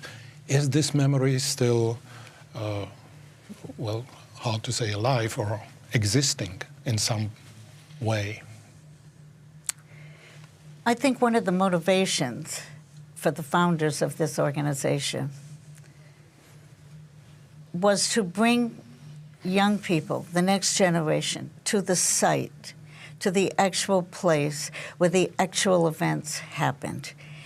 Once you embrace the magnitude of Auschwitz I, of Auschwitz II Birkenau, once you begin to understand what did happen here, once you begin to realize this is not made up, this is not a movie, this is a true history, a true standing edifice to what happened in history, I think that you cannot walk away from it. I think that Holocaust distortion and denial, your refutation of that, your refuting of those people who wish to say it never happened or it happened in a modicum of the size that you all profess, you cannot sit idly by.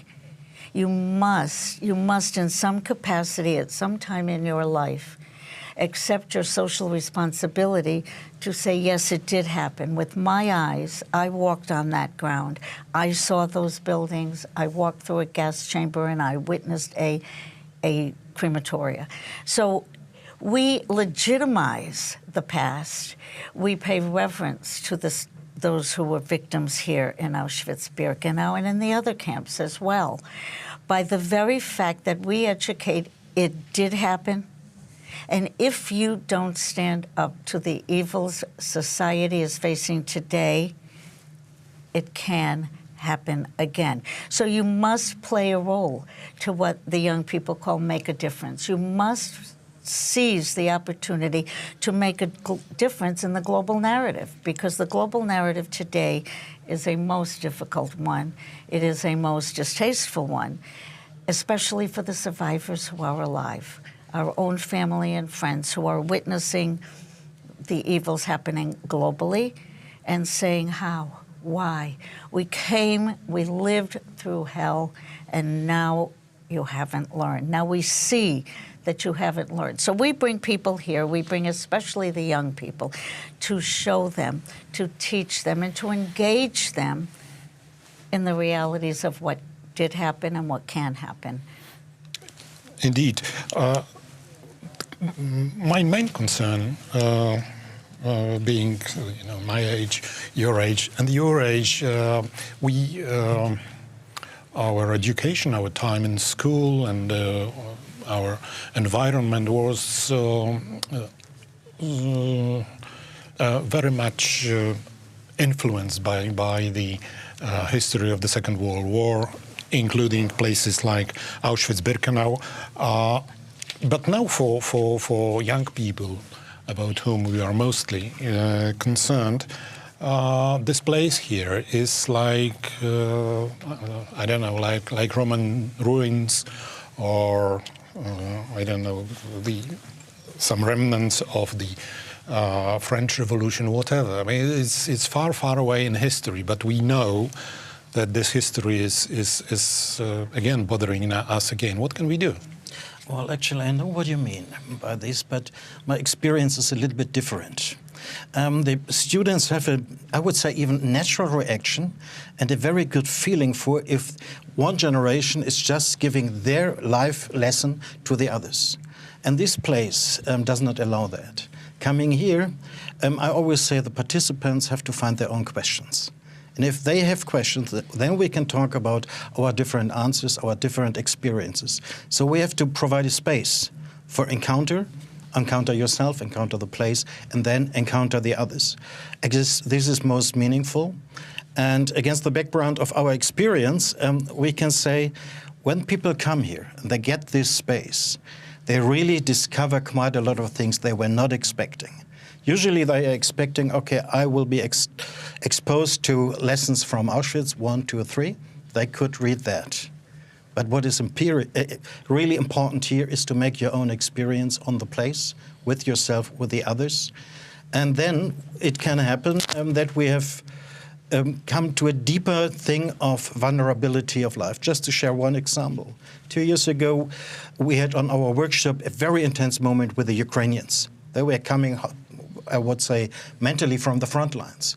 And this resonated so strongly with those coming from former Yugoslavia, because they were all children of war. So you could feel that, and then encountering the survivors. That time, those who we met were also children of war. And of course, these are fully different contexts. But what is connecting is the vulnerability of human life, so that you can experience that, and from that you can create a new community, new interests, new questions, and then you can bring in all we have here in the institutions. Can I add a footnote to that? Exactly.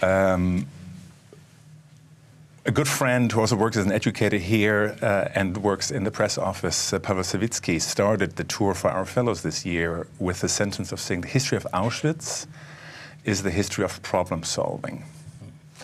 And what he probably mainly was addressing was, of course, how the construction administration of the SS tried to solve specific problems, but it also made sense in such a wider concept.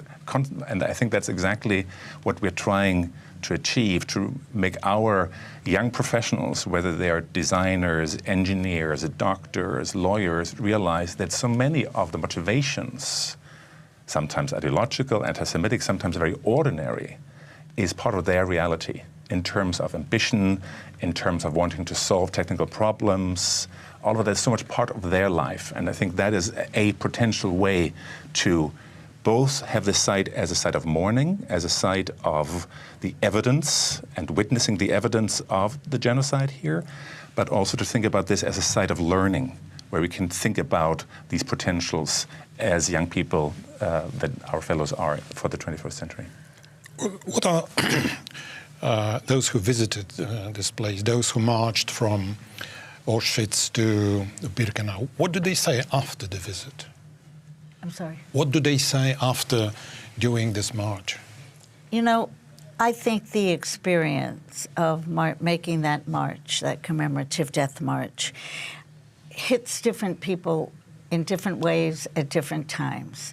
Some of the students, while they understand why they're here, they now get to understand they're part of a world community. It's not just them or their grandparents who sent them here to bear witness. It's a whole world of people who want better, who want to learn from this place and want to change a little bit society as much as they can. They feel as they're marching, we are told, I am told, they feel as a torchbearer of memory. They understand the magnitude of what they are doing, why they're doing it, and we can only hope that even a small percentage take that mission into themselves, into their lives, internalize what they learned here, and then do something positive for the future. Becoming the witnesses for the witnesses, as Elie Wiesel so succinctly said, so many years ago. What are your experiences with people who saw it? Well, it's, as has been said, pretty different. And it quite often depends on the context where people are coming from. But just to provide two examples, quite often people from Bosnia-Herzegovina say that you, Poles and Germans, can organize such a workshop on this place, provides hope for us that one day we will overcome our obstacles in our country. This witness, which is just by attitude, provided, not by teaching too many lessons. Attitude, this is a healing, contribution to healing. And then, well, sometimes people from Africa said, okay, now we get better understanding for you. And very close to my heart is the situation with a friend from Albania. His father has been a political prisoner under Enver Hoxha. And coming back from Birkenau, he said, finally understand what you said. Places matter, and so let's search for the places in other countries. We have to finish. I'm terribly sorry. And now back to Sonia, who will keep you up to date with the developments in the camp here, because the big guests are coming. And so over to you, Sonia. Thank you. The importance of today's commemoration of the 80th anniversary of the liberation of Auschwitz has been widely recognized. This is why, indeed, as you mentioned, we're expecting wide participation of high-level ranking guests. Over 50 state delegations have confirmed their attendance. Just in the last hour, we learned that President of Ukraine, Volodymyr Zelensky, is expected to be attending the ceremony. He already arrived in Poland. Aside from that, there are a number of other high-level delegates, President of France, Emmanuel Macron, Prime Minister of Canada, Justin Trudeau, German Chancellor Olaf Scholz, Polish President Andrzej Duda has been here since the morning. Aside from that, we're also expecting monarchs of Belgium, Denmark, the Netherlands, Spain, the United Kingdom, just to name a few. Notably, King Charles III is supposed to attend the ceremony. Aside from that, we're also expecting high-level representatives of international organizations, notably Roberta Metsola, President of the European Parliament, as well as Antonio Costa, President of the European Council. They're all coming here with the same intent, with the same purpose, which is to pay a tribute to the survivors and to the victims of Auschwitz and commemorate this 80th anniversary of the liberation. On January 27, 1945, approximately 7,000 people were liberated from Auschwitz. However, over 1.1 million people were killed. Most of them, approximately 1 million, were Jews, but other victims included Poles, Roma and Sinti, as well as women and children, people with disabilities. And aside from having been mass murdered, these people had vicious medical experiments performed on them, most of them conducted by Dr. Josef Mengele, also referred to as the Angel of Death. The atrocities of Auschwitz were so grave that one Polish lawyer, Raphael Lemkin, thought the day deserved its own name. He coined the term genocide, and through his advocacy, this is now a crime under international law, the crime of all crimes. And to learn more about the history of Auschwitz, what better research is there than the Auschwitz Museum? And you can visit it not only in person, but also online.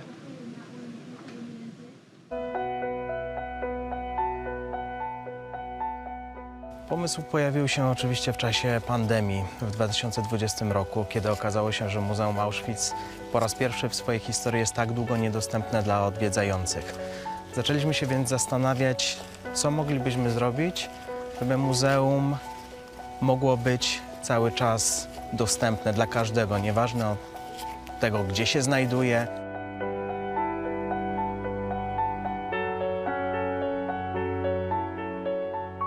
Wtedy zgłosiła się do nas jedna z dużych firm technologicznych z Izraela, która zaproponowała nam pomoc.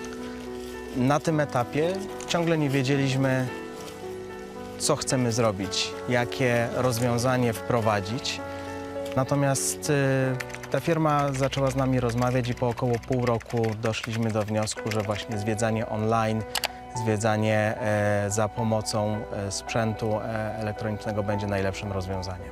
Wstępne prace koncepcyjne nad aplikacją trwały około pół roku. Pracowaliśmy oczywiście w rzeczywistości pandemicznej, więc nie mieliśmy możliwości spotkania się bezpośredniego z naszymi partnerami z Izraela. Natomiast trzeba przyznać, że firmy technologiczne, z którymi pracowaliśmy, podeszły do tematu bardzo empatycznie. Starały się zrozumieć nasze potrzeby, starały się zrozumieć potrzeby naszych odwiedzających. I dopiero kiedy się poznaliśmy, kiedy firmy te zrozumiały to, czego my potrzebujemy, co chcieliby otrzymać odwiedzający, kiedy określiliśmy sobie takie czerwone linie, których absolutnie nie możemy przekroczyć, zajęliśmy się tworzeniem prototypu aplikacji. Najważniejszymi założeniami zwiedzania online jest to, że przewodnik fizycznie znajduje się na terenie muzeum. Oczywiście przy użyciu sprzętu elektronicznego łączy się z naszymi odwiedzającymi, a z drugiej strony zrozumieliśmy też, że przewodnik absolutnie nie może wchodzić na ekspozycję muzealną, ponieważ byłoby to niekorzystne dla odbioru takiego zwiedzania przez odwiedzających siedzących przed ekranami swoich komputerów. Najważniejszą kwestią było połączenie historii z technologią. Projekt tej specjalnej platformy, dedykowanej dla miejsca pamięci Auschwitz-Birkenau, powstał we współpracy Fundacji Auschwitz-Birkenau oraz firm Appsflyer i Diskin. Dzień dobry Państwu, witam wszystkich bardzo serdecznie w Państwowym Muzeum Auschwitz-Birkenau. Rozpocznijmy naszą turę. Zobaczmy razem to miejsce. Dopasowując trasy oprowadzania, można przekazywać treści i informacje tam, gdzie dane wydarzenia miały miejsce. Można dodawać różne treści, które są jedynie widoczne na ekranie, a których nie da się przekazać w innej formie. Technologia pozwala wyjść poza przestrzeń wystawienniczą i opowiedzieć historię Auschwitz tam, gdzie faktycznie się ona rozgrywała. Chciałabym Państwu pokazać blok numer 2. Jest to oryginalny budynek. Zobaczą go Państwo teraz za moimi plecami. Zwiedźmy go razem.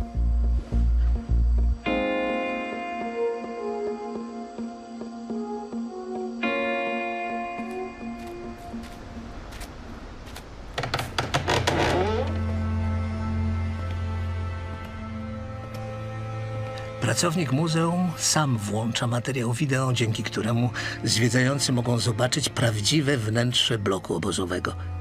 Zwiedzanie online daje jeszcze możliwość dodawania innego typu świadectw, na przykład oryginalnych rysunków stworzonych przez więźniów.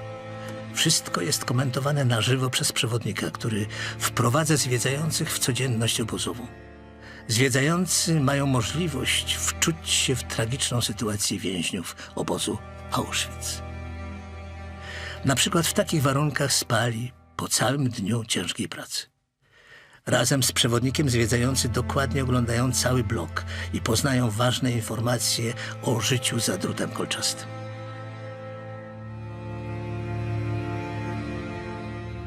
W tym miejscu kończy się pierwsza część zwiedzania Państwowego Muzeum Auschwitz-Birkenau. Jeśli któryś z naszych zwiedzających chciałby nam zadać pytanie, mamy taką możliwość, aby przełączyć naszą aplikację w tryb dyskusji. Możemy zobaczyć się i porozmawiać ze sobą. Jeśli ktoś nie chce brać udziału w dyskusji, a chciałby zadać pytanie, może do nas po prostu napisać, a my w odpowiednim momencie będziemy mogli to pytanie odczytać i na nie odpowiedzieć. Po kilkunastu minutach przerwy przewodniczka lub przewodnik ponownie spotykają się online ze zwiedzającymi, tym razem w obozie Birkenau. Tutaj zwiedzanie wygląda podobnie do tego, które przedstawiliśmy na przykładzie bloku 2 w Auschwitz. Zwiedzanie miejsca pamięci Auschwitz-Birkenau z przewodnikiem online to czas około 2 godzin.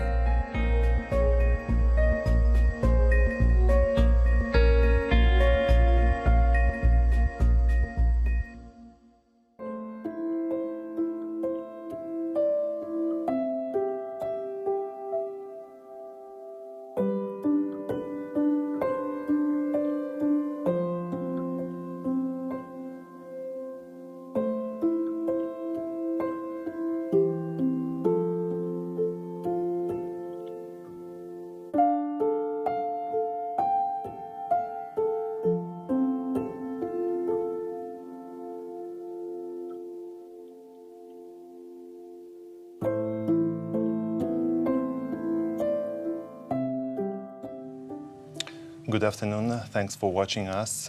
We just watched the innovative method of museum touring, and now we will talk about this how technologies can allow people to visit Museum of Auschwitz-Birkenau and how they can learn about this history.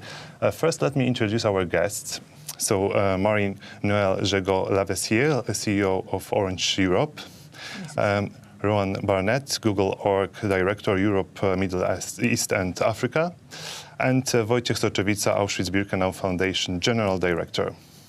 Let's start from the project Auschwitz in front of our eyes. So could you please explain what is this project about?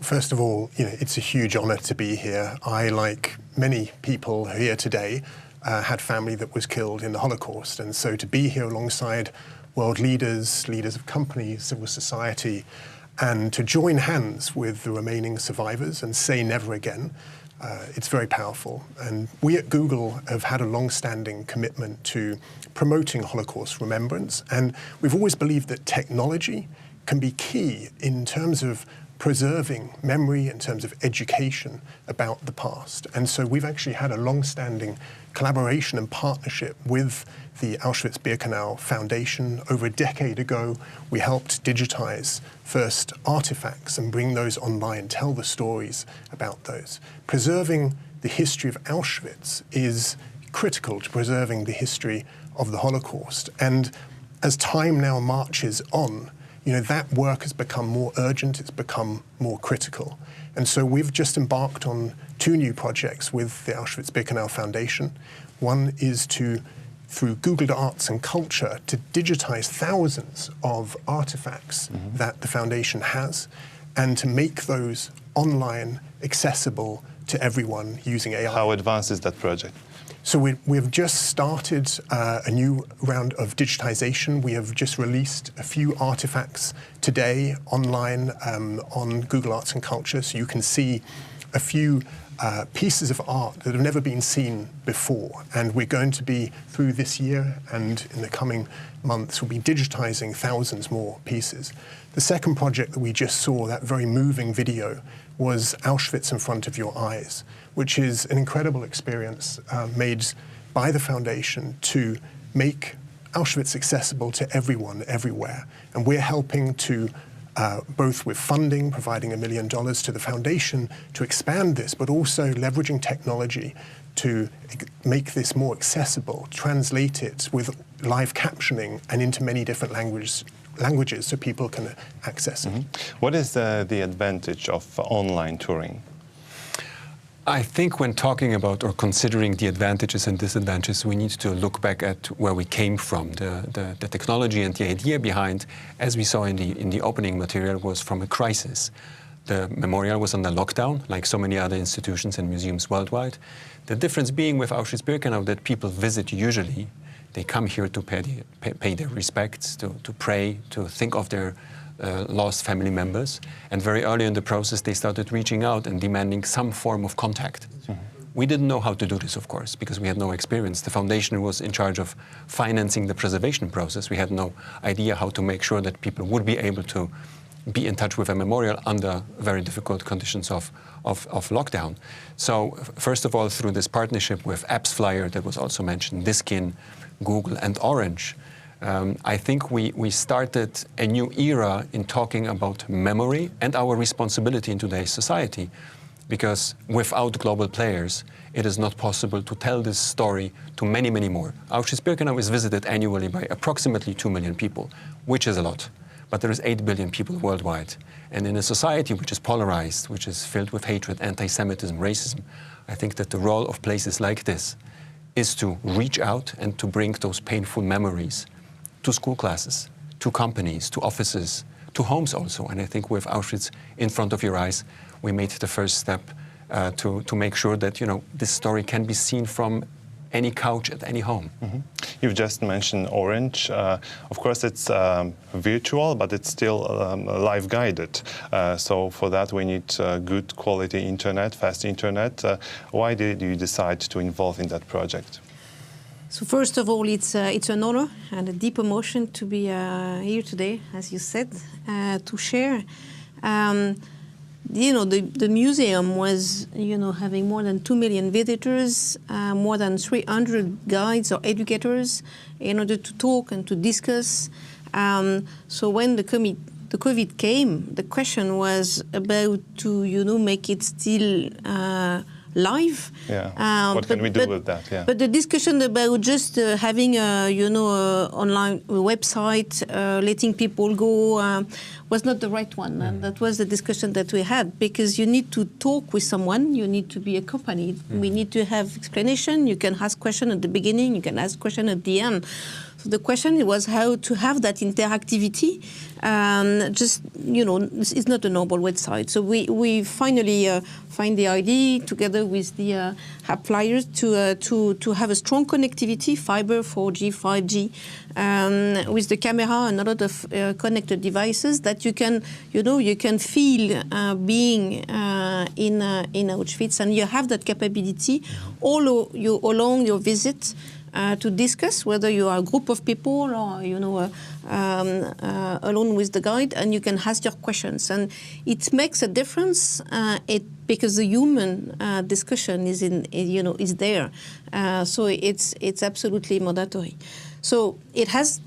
The idea came from the COVID because it was an issue, but then we realized that a lot of people that were far away in many countries, or just do not have the right resources to come with Auschwitz. Now they can afford it. So it's kind of really breaking the digital divide, and it makes a lot of sense to keep going.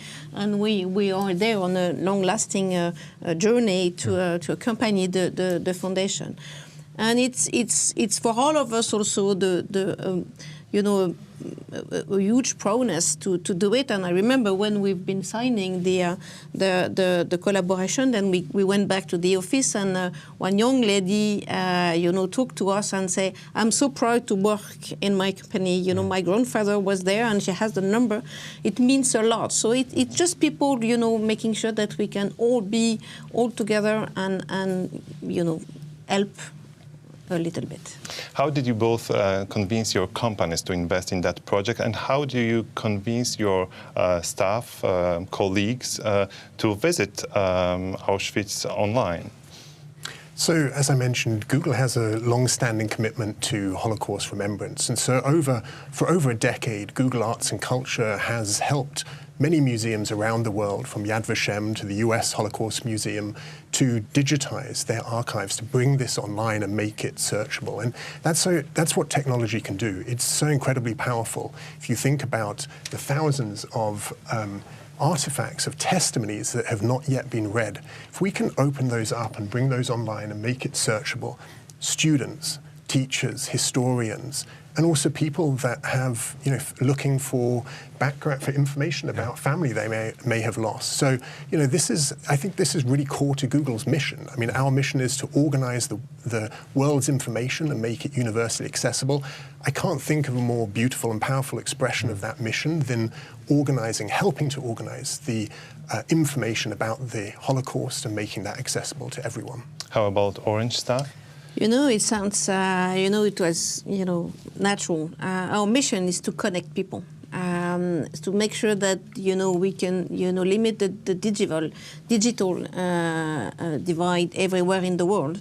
So making sure that we can bring some connectivity so that young people can be connected with people that unfortunately were there before, that people from Poland can be connected for people elsewhere. It was fit so well in the purpose of the company, so that it has been kind of, evidence.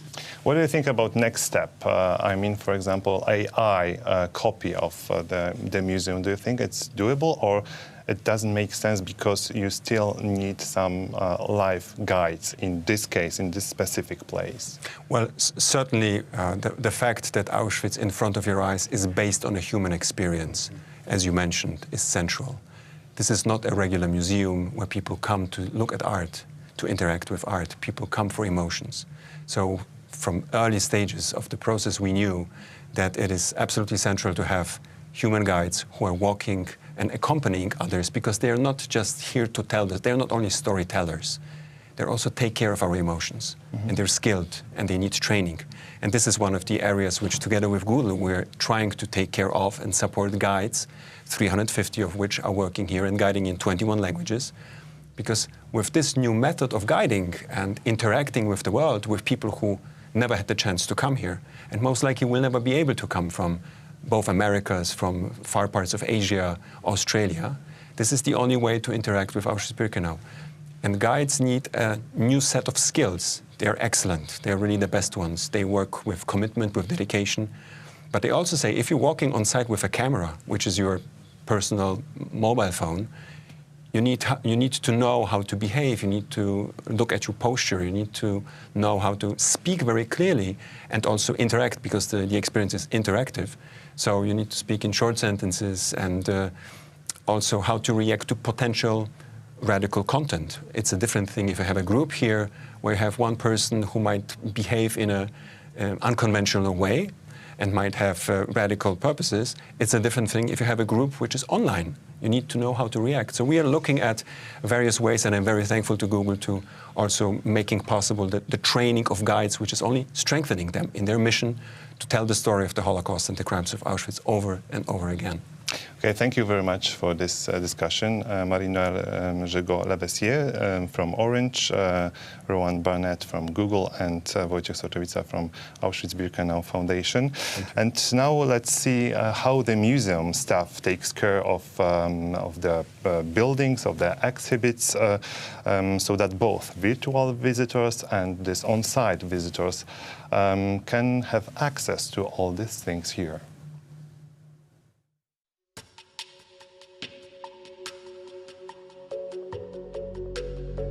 Muzeum opiekuje się terenem byłego niemieckiego nazistowskiego obozu koncentracyjnego i zagłady Auschwitz-Birkenau.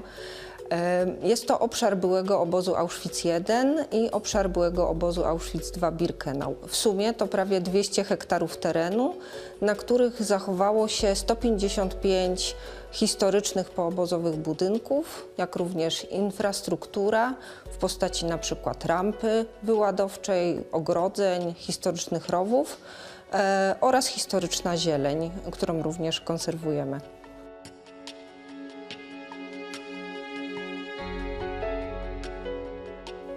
Jednym z najważniejszych celów i zadań muzeum jest zachowanie i zabezpieczenie terenu i wszystkiego tego, co zachowało się tutaj po byłym obozie.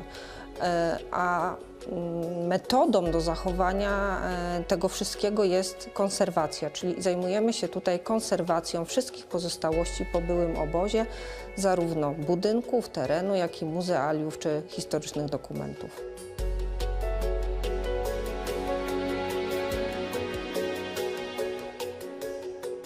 Znajdujemy się w tej chwili na Brzezińce, gdzie w ramach realizacji globalnego planu konserwacji, w którym realizujemy prace finansowane przez Fundację Auschwitz-Birkenau, realizujemy kompleksowe roboty budowlane i prace konserwatorskie przy barakach murowanych w Brzezińce. Bardzo ważnym elementem wyposażenia historycznego baraków są drewniane prycze. I tutaj prowadzimy w tej chwili konserwację elementów, które zostały zdemontowane, tak by móc wykonać pracę we wnętrzu baraku, a te poszczególne elementy są bardzo pieczołowicie konserwowane w kontenerze warsztatowym. Podklejamy w tej chwili warstwy malarskie znajdujące się na tych elementach, ponieważ wielokrotnie były one przemalowywane, też dezynfekowane, bo część z tych warstw to są pobiały. Dla nas stanowi to pewną trudność, ponieważ przy takim wielowarstwowym ich układzie dosyć dużej staranności wymaga konserwacja techniczna tych elementów.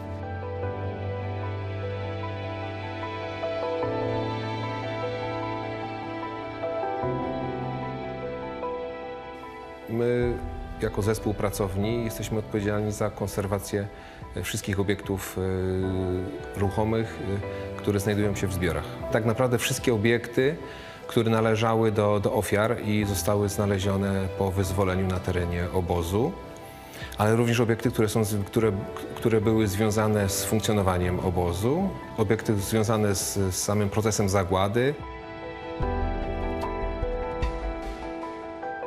Pracując z kolejnym 100. już obiektem, można wejść w taką rutynę. Ale ja uważam, że to jest jedna z takich podstawowych rzeczy, które my jako konserwatorzy musimy się wystrzegać, tak? Ponieważ nawet taki niewielki detal gdzieś czasami świadczy opowiada jakąś historię, tak? I to my musimy się koncentrować na tym, żeby tego nie utracić.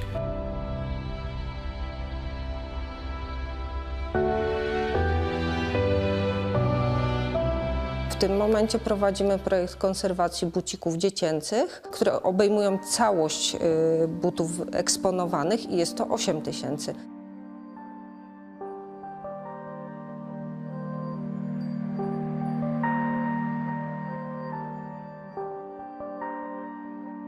Czasami są obiekty bardzo emocjonalne, tak? I trzeba jakby znaleźć jakiś taki balans, tak? Każdy z nas sobie jakoś w różny sposób jakoś z tym radzi, tak? Ja staram się na przykład pamiętać o tym oczywiście, że z jakim obiektem pracuję.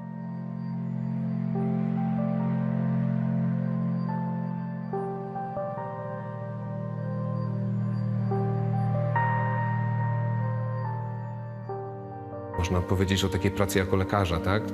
Jak można pomóc i to pomaga. To pomaga jakby trzymać taki dystans, ale to myślę, że dystans, ale ta świadomość cały czas jest i cały czas musi być.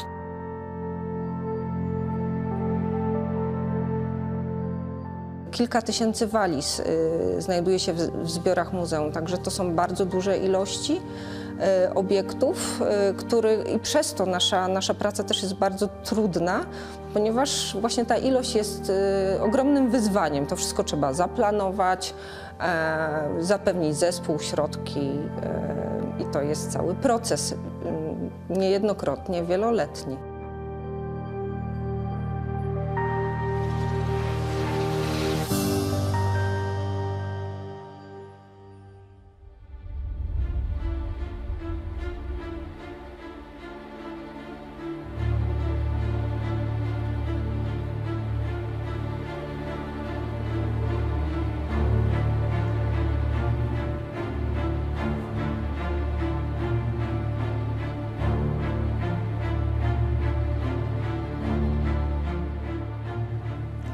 Objects like a teddy bear, a doll, a watch, a shoe, or a spoon can take on special meanings when they become remnants of the lost world. They can become material witnesses when speaking about atrocities and persecution. Minister of Culture and National Heritage of the Republic of Poland, Hanna Wróblewska, is with us, as well as Sarah Bloomfield, who is the director of the United States Holocaust Memorial Museum, and Danny Dayan, chairman of Yad Vashem, the World Holocaust Remembrance Center. Good afternoon, and thank you for joining us. Madam Minister, I would like to start with you. What are your reflections on the 8th anniversary of the liberation of Auschwitz and its significance for Poland? What does the memory of the Holocaust mean in the context of Polish history and culture? You know, today, as we all know, there's the very special date, very special for Poland, but also for everybody, for the whole world. And I believe that Poland has a special role, special role and special importance in bringing in memory of the Holocaust also to the other people. We have to remember that under our care, under protection of the state, there are several death and concentration camps. It's not only Auschwitz. You are here because it's one of the most prominent and significant symbols. But there are also many others, death and concentration camps, like Treblinka, the place where in less than 2 years, almost 800,000 Jews, but also Roma and Sinti people were murdered in several months. There's also Sobibór, Majdanek, Grossrosen, and others. So there's our really big duty, because the survivors are passing away, we know, but these places remains, and it's our duty to make them testify on behalf of these who are passed away, who were murdered in these places, but also on behalf of the survivors, to bring the memory from back to from the past to the future. As Madam Minister said, as the years roll on, sadly, we know that one day there will be no living survivors of the Holocaust left. So how will that affect the memory of the Shoah? What is the best way, in your opinion, to keep the memory alive? Director Bloomfield. Well, thank you for having us today. And I want to just say Poland has done a remarkable job in preserving these camps, and I think that's part of my answer. Nothing replaces survivors. They're just not replaceable. But we have the authenticity of these sites, and I hope people all over the world will continue to visit these sites, and more so in the future. And of course, we have the authenticity of the original objects in our collection. Sometimes we call those objects object survivors. They did survive this event as well. Material witnesses, yeah? Yes, exactly. And I'll just tell you a very interesting story. After our museum opened in 1993, we did surveys of our visitors and asked them what the impact of the museum was on them. And what we found out is most of them knew something about the Holocaust before they came. They had seen Schindler's List, they had read Anne Frank, but they said the museum changed their understanding completely. And we asked them why. What did they say? The railroad car, the barracks, the suitcases, the shoes. They said this made it so personal for us. We could imagine the lives of these people and their horrible experiences. Chairman?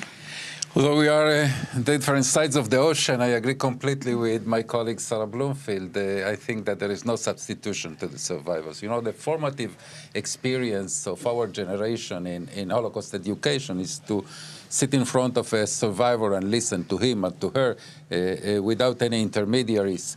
And unfortunately, but also inevitably, we are at the edge, at the doorstep of the crossover generations in which that experience, that formative experience, will be not possible anymore.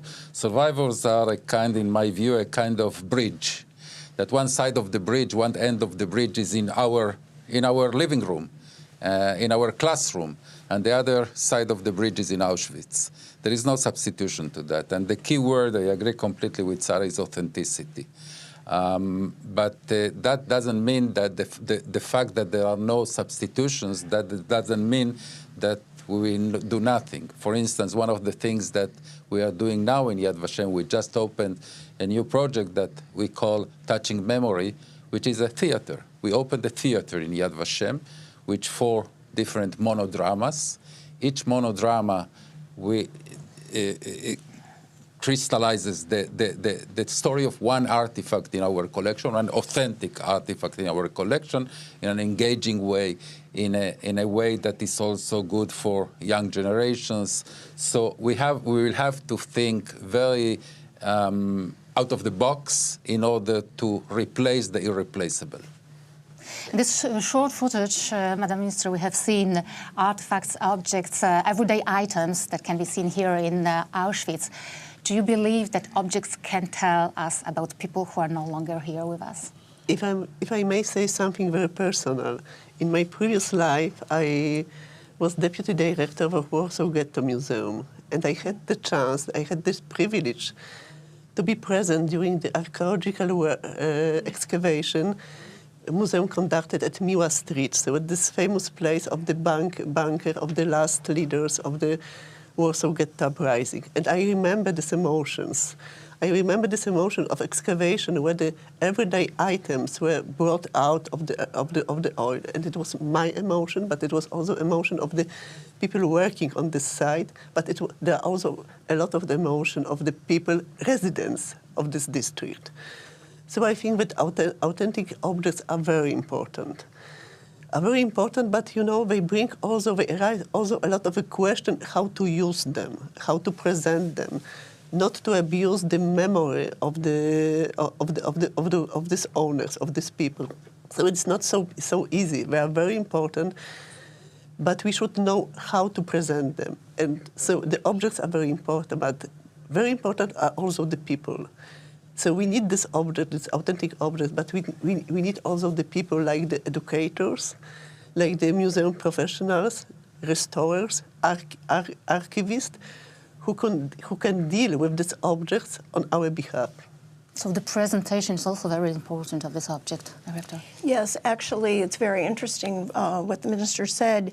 We work with teachers across all 50 states in America, and over the last, say, 10 years or so, we've been hearing from teachers that more and more, some students will come to class with a little skepticism whether the Holocaust was real. Really? Yes. This is not a lot, but it's definitely enough of there's a trend there. And what we find is we create all of our educational resources, whether they're online, most are online today, we make sure they include original items. And teachers say that's what really works, that the kids are so interested, even if they can't see the real thing, they can see an image and they can hear a story related to the personal story behind it. And kind of quote what teachers say, they say using the original object makes the Holocaust real and personal for these students.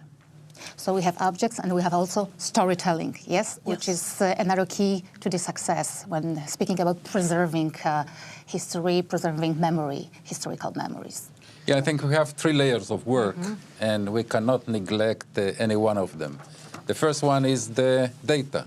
Documents, we talk about artifacts, about objects, but let's not forget the documentation.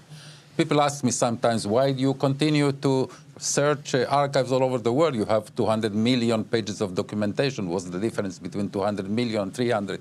There is a huge difference. We need to be in the most solid possible database of documentation, because when there are no more witnesses, I'm afraid that will be the happy hour of the denialists and the distortionists. And then the objects are also photographs, footage, etc. The second layer is the research. The research converts the data into knowledge. So we have to continue to invest in Holocaust research. And the third one, as you mentioned, is to spread the knowledge. You call it storytelling. I adapt that work. We have to adapt also innovative ways to tell the story. But those are the 3 layers, and all the 3 are necessary. Minister, how can culture contribute to the honoring of victims of Holocaust? That's a very interesting question. As you know, in my previous life, I was working with the artist. And of course, as the Holocaust and the history of the Second World War is a part of our identity, of our history, it was also very interested for the artist. But I think that, you know, culture gives us the tools to communicate between themselves. So, and sometimes it's very difficult, but it's thanks to the culture, we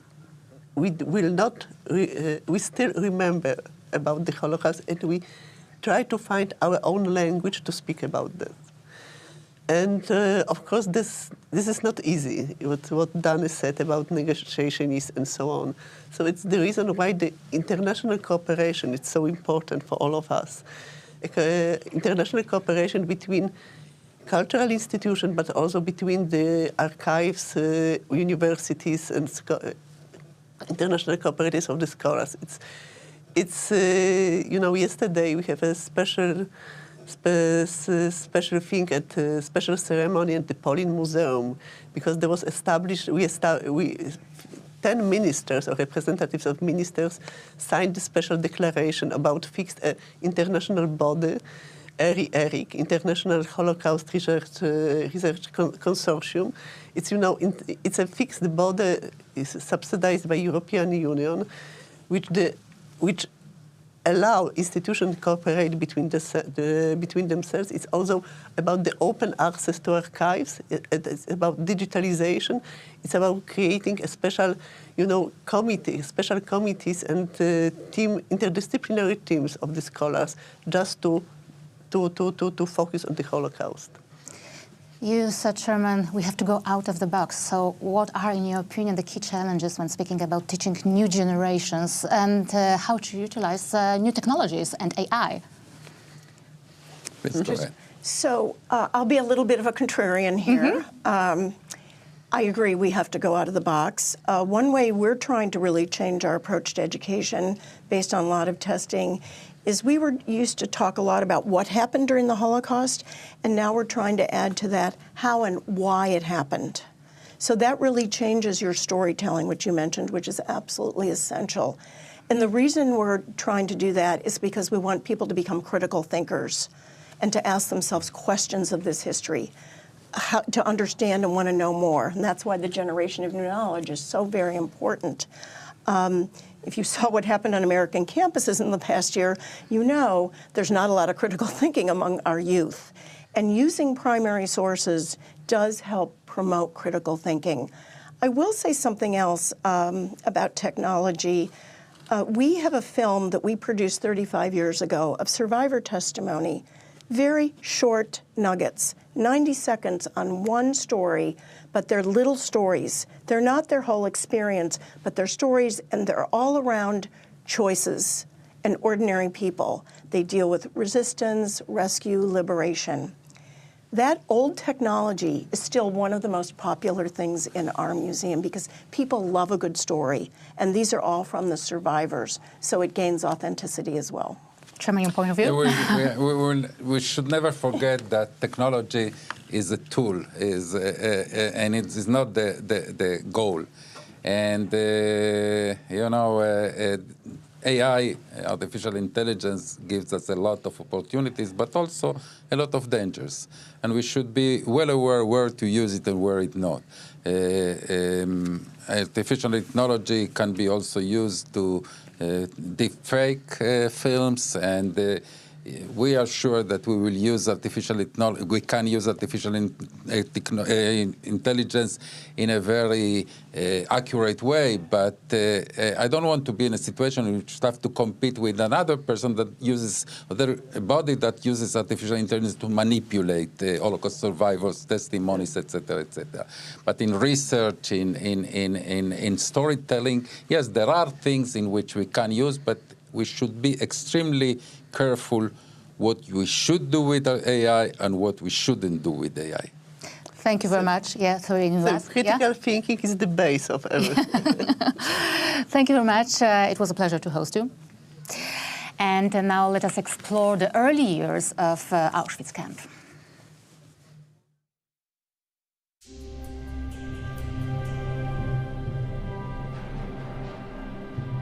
Początkowo nie miał być to obóz koncentracyjny, lecz jedynie tymczasowy obóz tzw. kwarantanny dla więźniów, których aresztowano na terenie Górnego Śląska. I to byli w dużej mierze powstańcy śląscy, działacze plebiscytowi.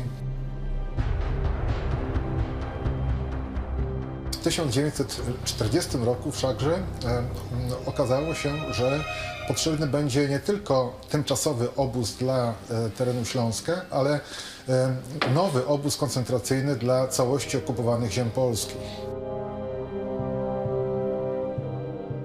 Ostatecznie wybór padł na Auschwitz z tego względu, jak się wydaje, iż tutaj znajdowały się koszary Wojska Polskiego, czyli znajdowały się już gotowe budynki. I można było je w krótkim czasie zaadaptować na potrzeby obozu koncentracyjnego, to znaczy wybudować ogrodzenie. Pewną rolę odgrywały tu ewidentnie względy finansowe. Po prostu Wehrmacht, który był administratorem tych budynków, mógł je przekazać SS nieodpłatnie. I stąd obóz po owych pracach wstępnych, które polegały na ogrodzeniu drutu kolczastego, został ostatecznie uruchomiony w czerwcu 1940 roku.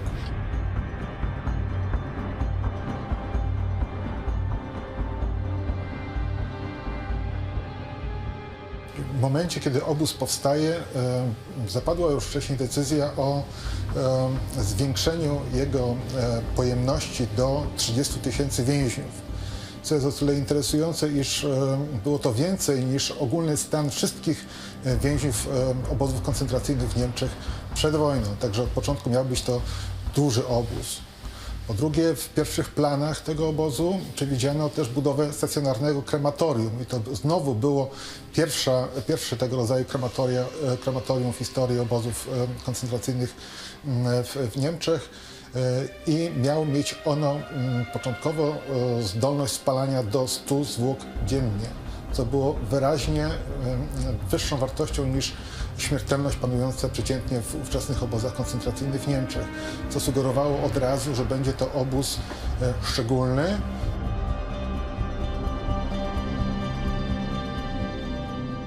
Ponadto w 1941 roku wczesną wiosną pojawili się tutaj przedstawiciele niemieckiego koncernu IG Farben Industrie. Firma ta zamierzała wybudować po drugiej stronie rzeki Soły wielką fabrykę kauczuku syntetycznego i paliw płynnych, do czego potrzebowała robotników. Zawarto w związku z tym umowę z obozem koncentracyjnym, która przewidywała dostarczanie aż do 8 czy 12 tysięcy więźniów w przyszłości do pracy przy budowie tejże fabryki. Także to były powody, dla których obóz bezustannie się rozwijał. Dobudowywano piętra na parterowych barakach obozu macierzystego. Później zaczęto również budować drugą część obozów, Birkenau. Postanowiono wybudować wielki obóz początkowo dla jeńców sowieckich. W 1942 roku jeńcy ci mieli zostać zastąpieni Żydami, których deportację rozpoczęto wówczas z Niemiec i innych krajów Europy Zachodniej. Także stopniowo obóz się powiększał, a w sytuacji, kiedy zaczęto do niego przywozić nie tylko mężczyzn, ale również kobiety, również od marca 1942 roku całe rodziny żydowskie, w związku z tym również i dzieci, i starców, i chorych, czyli ludzi, którzy nie nadawali się do pracy. W związku z tym podjęto decyzję, ażeby zabijać ich w komorach gazowych. I Auschwitz stał się obozem o tyle wyjątkowym w całej sieci obozów koncentracyjnych w Niemczech, iż tutaj przeprowadzano selekcję. To znaczy transporty Żydów przybywające do obozu były przyjmowane na rampie kolejowej i tam lekarz SS decydował o losie deportowanych, czyli mniej więcej 75 czy nawet więcej procent osób przywożonych w takich transportach były one natychmiast mordowane w komorach gazowych.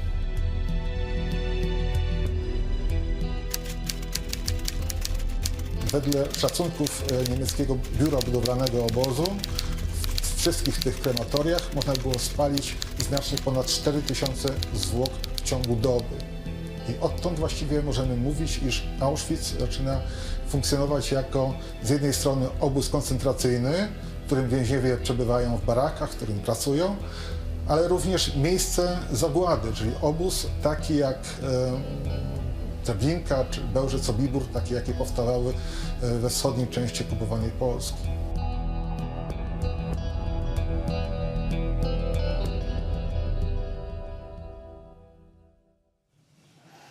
A w studiu dołączyli do nas kolejni goście. Pan Stanisław Zalewski, ocalały z Auschwitz. Dzień dobry. Witamy pana bardzo serdecznie. Pani profesor Barbara Engelking, kierownik Centrum Badań nad Zagładą Żydów. Dzień dobry, pani profesor.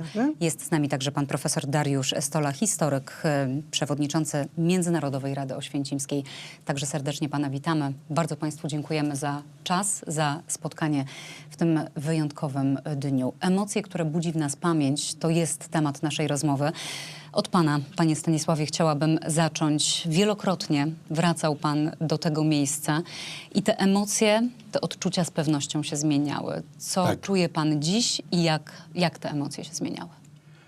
Przede wszystkim emocje są uzależnione od tego, co się aktualnie dzieje ze mną. Moje emocje po wyjściu z obozu koncentracyjnego, a było to do Polski, jak wróciłem, 5 maja 1945 rok, były inne. Teraz po upływie 80 lat również są inne z uwagi na to, że ja dokonałem pewnych przedsięwzięć ze swoją osobą, oczywiście uzyskując pewne studia, pewne nobilitacje. Poza tym świat również przeszedł wiele przeobrażeń, których z obecnych ja kwalifikuję, że to jest jakaś pochodna niemiecko-nazistowskich obozów koncentracyjnych. Świat przeszedł różne przeobrażenia, jak pan, panie Stanisławie, wspomina. Ja często o tej 80. rocznicy słyszę, że ona jest poniekąd gorzka, bo bardzo mocno czujemy zagrożenie. Zagrożenie wojną, to zagrożenie i tę wojnę, która toczy się za naszą granicą. Pani profesor, jak w pani ocenie właśnie to zagrożenie zmienia tę naszą perspektywę? Ono na pewno zmienia i zgadzam się z tym, że to jest gorzka rocznica, ale chciałabym zwrócić uwagę na inny element tej gorzkości. Mianowicie ja często myślę o tym, że ludzie, którzy byli w obozach, w trakcie swojego pobytu w obozach, ludzie, którzy byli w gettach w trakcie lat wojennych, myśleli o tym, w jaki sposób nadać sens swojemu cierpieniu. To znaczy, jak się czyta dzienniki wojenne pisane w czasie okupacji, to często się natrafia na takie zdanie, że oby to nasze cierpienie nie poszło na marne, oby świat stał się lepszy, oby to, co my przechodzimy, już stało się sposobem na uniknięcie w następnych latach, w następnych pokoleniach takich strasznych rzeczy. I mam takie wrażenie, że to cierpienie, które ten ogrom, nieobjęty w ogóle wyobraźnią, ogrom cierpienia milionów ludzi, że to wszystko poszło na marne. Znaczy, że ich wielka nadzieja, że to będzie jakaś szczepionka, że to będzie jakiś rodzaj nauki, że to zapobiegnie dalszym strasznym wydarzeniom, że to jest po prostu zmarnowane. No, to jest tak. Z jednej strony mamy takie hasło nigdy więcej, które miało nam towarzyszyć, a z drugiej strony tak dobitnie dociera do nas to, że ludobójstwo i ta krzywda nie skończyła się z Auschwitz. Tak spoglądam w stronę pana profesora Dariusza Stoli. Przed 10 laty przy okazji 70. rocznicy wyzwolenia dyrektor muzeum zadawał właściwie pytanie, czy my jesteśmy dojrzali w pamięci o tym miejscu? Jesteśmy, panie profesorze? Nigdy nie będziemy wystarczająco dojrzali, żeby to zrozumieć. To chyba przekracza nasze możliwości. Ale ja chcę się nie zgodzić z koleżanką, że oczywiście to dość straszne doświadczenie zbrodni połowy XX wieku nie zapobiegło wszelkiemu złu. Ale być może to, że na przykład Europa cieszyła się pokojem przez kilkadziesiąt lat, było też skutkiem tego, że rządziło w nim pokolenie ludzi doświadczonych wojną, którzy zrobili wiele rzeczy, żeby kolejnej wojny uniknąć. Być może z odejściem pokolenia ludzi, którzy pamiętają II wojnę światową i te straszliwe cierpienia, które ona sprowadziła i zniszczenia na bardzo wiele różnych grup ludzi, narodów i krajów, byli ostrożniejsi w działaniu i w wypowiedziach. Teraz to się kończy. To pokolenie już odchodzi. Więc to jest mój taki umiarkowany optymizm. Ja nie sądzę, żeby to wszystko poszło na marne. Wydaje mi się, że coś przyniosło. Nie stało się tak, że nigdy więcej, bo nigdy więcej już kilka razy następowało w różnych miejscach. Natomiast wydaje mi się, że w kilku miejscach być może uniknęliśmy wojny, nie wiemy tego na pewno, właśnie dlatego, że byli jacyś ludzie, którzy pamiętali, trzeba zrobić wszystko, żeby do tego nie dopuścić. To jest optymistyczna interpretacja dziejów. Panie Stanisławie, my mamy tę okazję unikatową, myślę, żeby spotkać się chociażby dzisiaj z panem, żeby panu zadawać pytania. Co chciałby pan, żebyśmy my zapamiętali? Jaką lekcję, także młodym ludziom, młodym odbiorcom chciałby pan przekazać, mając to olbrzymie, dramatyczne doświadczenie? Na ten temat poeci napisali wiele książek, wiele różnych sentencji. Ja mam tylko jedną, może dwie. Jestem z wykształcenia inżynier-mechanik, notabene z dziedziny motoryzacji i nie uznaję pojęć oderwanych. I dlatego ja miałbym taką nie prośbę, nie przesłanie, ale taką życiową radę. Przede wszystkim człowiek musi wiedzieć, co chce.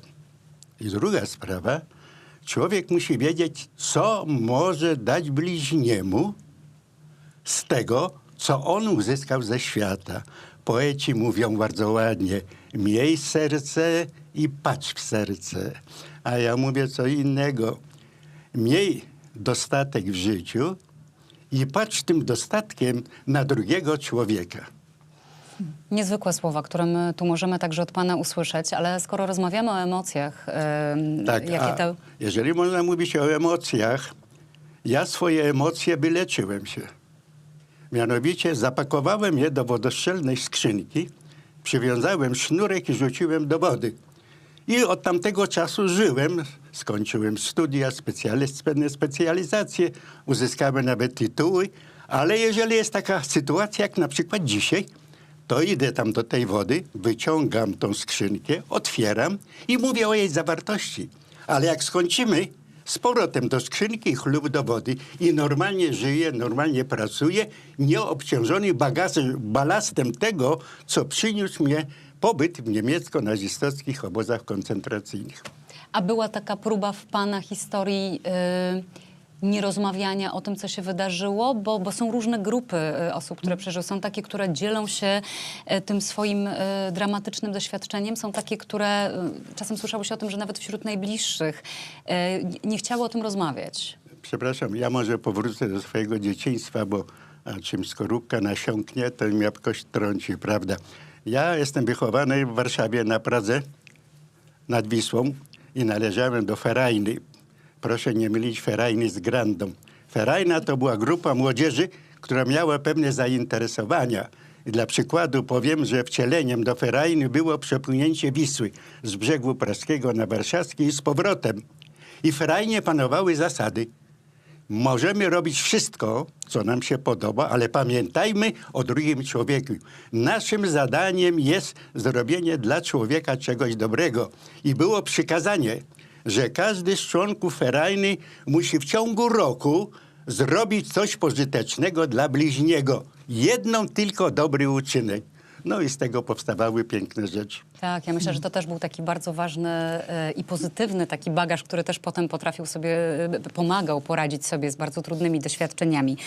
Myślę o tym, patrząc w stronę i pani profesor, i pana profesora, jak my te lekcje odrabiamy, bo od wielu osób słyszymy, że nigdy tu nie były. Ja nie czynię z tego żadnego zarzutu. Są bardzo różne powody. Niektórzy też boją się zmierzyć z tym miejscem.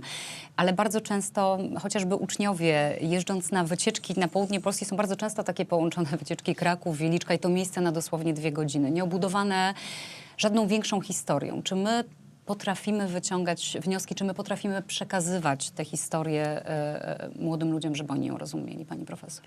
Wydaje mi się, że najlepszy jest oczywiście bezpośredni kontakt, prawda? I to, że odchodzą ostatni świadkowie obozów, to jest wielka strata też z punktu widzenia wychowawczego i z punktu widzenia edukacji przyszłych pokoleń. Ale były w historii rozmaite wydarzenia, o których żeśmy się uczyli już tylko z podręczników, z książek, prawda, z przekazów, więc no, na to jesteśmy teraz skazani. Możemy wykorzystywać jakieś bardziej nowoczesne metody edukacyjne, ale to się w sumie do tego sprowadza. Mówi się, że pamięć w historii trwa tak długo, dopóki żyją dziadkowie, że to właśnie od... My poniekąd tej historii dotykamy w takim że siedząc momencie. na kolanach dziadka, człowiek się uczy tej historii autentycznej. I że jak to pokolenie dziadków odchodzi, to jakby zaczyna umierać ta żywa pamięć. Tak, albo ta opowieść już przechodzi na jakieś inne tory. Zaczęłam też mówić o tych negatywnych emocjach. Tu podzielę się z państwem takim swoim doświadczeniem. Też jako dziennikarka miałam tę okazję rozmawiać z osobami ocalałymi, nie tylko z obozu Auschwitz, także z innych. I zawsze słuchając tych dramatycznych historii, w nas narastają te negatywne emocje. Negatywne emocje do sprawców. Takie też... To jest w nas takie niewyobrażalne, niepojęte, jak takie rzeczy mogły się dziać. Panie profesorze, jak się wyzbywać tych negatywnych emocji? Bo tak myślę, że żeby zbudować coś dobrego też na tym, to w jaki sposób trzeba się ich wyzbywać i ci ocalali też nas tego uczą. Niektórzy ocalali. Byli tacy ocalali, którzy pragnęli zemsty przez wiele lat i ona ich karmiła i napędzała. Powiedzielibyśmy, pragnęli sprawiedliwości. Prawda? Bo to dla nich oznaczało. Mieli prawo do różnych postaw. Jeżeli ktoś miał do tego prawo, to mieli je z pewnością oni. Ale tu chciałem jeszcze nawiązać do tego, co przed chwilą powiedział pan Stanisław i koleżanka, że osobiste doświadczenia, osobiste wspomnienia. My mamy wiedzę, mamy pewną wiedzę i wyobrażenia, urodziliśmy się już po wojnie, natomiast jest pewna rzecz, którą następne pokolenia będą miały. Znaczy, słuchając świadka, stajemy się świadkami świadków. Elie Wiesel to kiedyś powiedział. Słuchając świadka, stajesz się świadkiem. Znaczy usłyszeliśmy to, dowiedzieliśmy się tego z pierwszej ręki. I to jest coś, co zobowiązuje. To jest coś, co w nas zostaje. Pytanie, co my z tym zrobimy? Jak sobie z tym poradzimy? Bo to dla jednych może być podstawa, taki punkt wyjścia do doszukiwania się rewanżu albo jakiejś nagrody w imię czegoś, co ktoś osobiście nie wycierpiał, ale się z tym identyfikuje. Dla innych może być zobowiązanie moralne, więc bardzo różni ludzie na różne sposoby odpowiadali, ale to jest ważne, że można też odpowiedzieć na taki sposób, który szuka sensu i stara się z tego wyciągnąć zobowiązanie dla siebie. Tak jak przed chwilą żeśmy słyszeli, żeby zrobić coś dobrego. Viktor Frankl, który całą szkołę psychologiczną stworzył, poszukiwania sensu w swojej przeszłości, który wyszedł właśnie z takiego strasznego miejsca, znalazł tą odpowiedź. To nie była tylko odpowiedź dla niego, czy dla jego pacjentów. To była odpowiedź dla każdego. I nie tylko dla tych ludzi, którzy mieli tak straszne doświadczenia z piekłem na ziemi, ale także na naszą miarę ciężkie doświadczenia. Każdy ma jakieś, traci bliskich, traci pracę, coś przeżywa. Więc lepiej jest wyciągnąć z tego wniosek o własnym zobowiązaniu do zrobienia dobra, niż przekonanie o tym, że mi się coś należy, albo że należy mi się zemsta na kim innym. Z pewnością to pierwsze jest lepsze. Jest mnóstwo też empatycznych, bardzo młodych ludzi. Zaciekawiły mnie w ostatnim czasie takie badania, o których słyszałam, o licealistach odwiedzających to miejsce. Dość duża grupa osób badana przed wizytą w Auschwitz, a także jakiś czas po niej. I proszę sobie wyobrazić, że 13% osób odczuwało takie skutki stresu pourazowego, a więc są też w nas przykłady, spoglądam panie Stanisławie, takiej empatii, takiego współodczuwania. Nie, rzecz jasna, nie poczujemy tego. Pan mówił o Wiktorze Franklu, on mówił o tym, nie wytłumaczymy tym, którzy z nami nie byli, co myśmy tu czuli. Tym, którzy byli, nie potrzeba żadnych wyjaśnień, tak? Ale jest też mnóstwo młodych ludzi, którzy bardzo się tą historią interesują. Pan z pewnością też często słyszał od nich wiele pytań. Tak, bardzo wiele, ale musimy wziąć pod uwagę jedną rzecz. Mówiący i słuchający. Mówiący może być doktorem, inżynierem, marszałkiem i jeszcze kimś, a słuchający może być zwykłym chłopakiem z ferajny.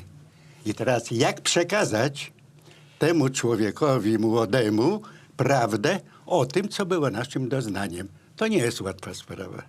Jak to zrobić? No właśnie, jak to zrobić? Ja po prostu stosuję moją własną, że ja staram się wniknąć w mentalność mojego słuchacza.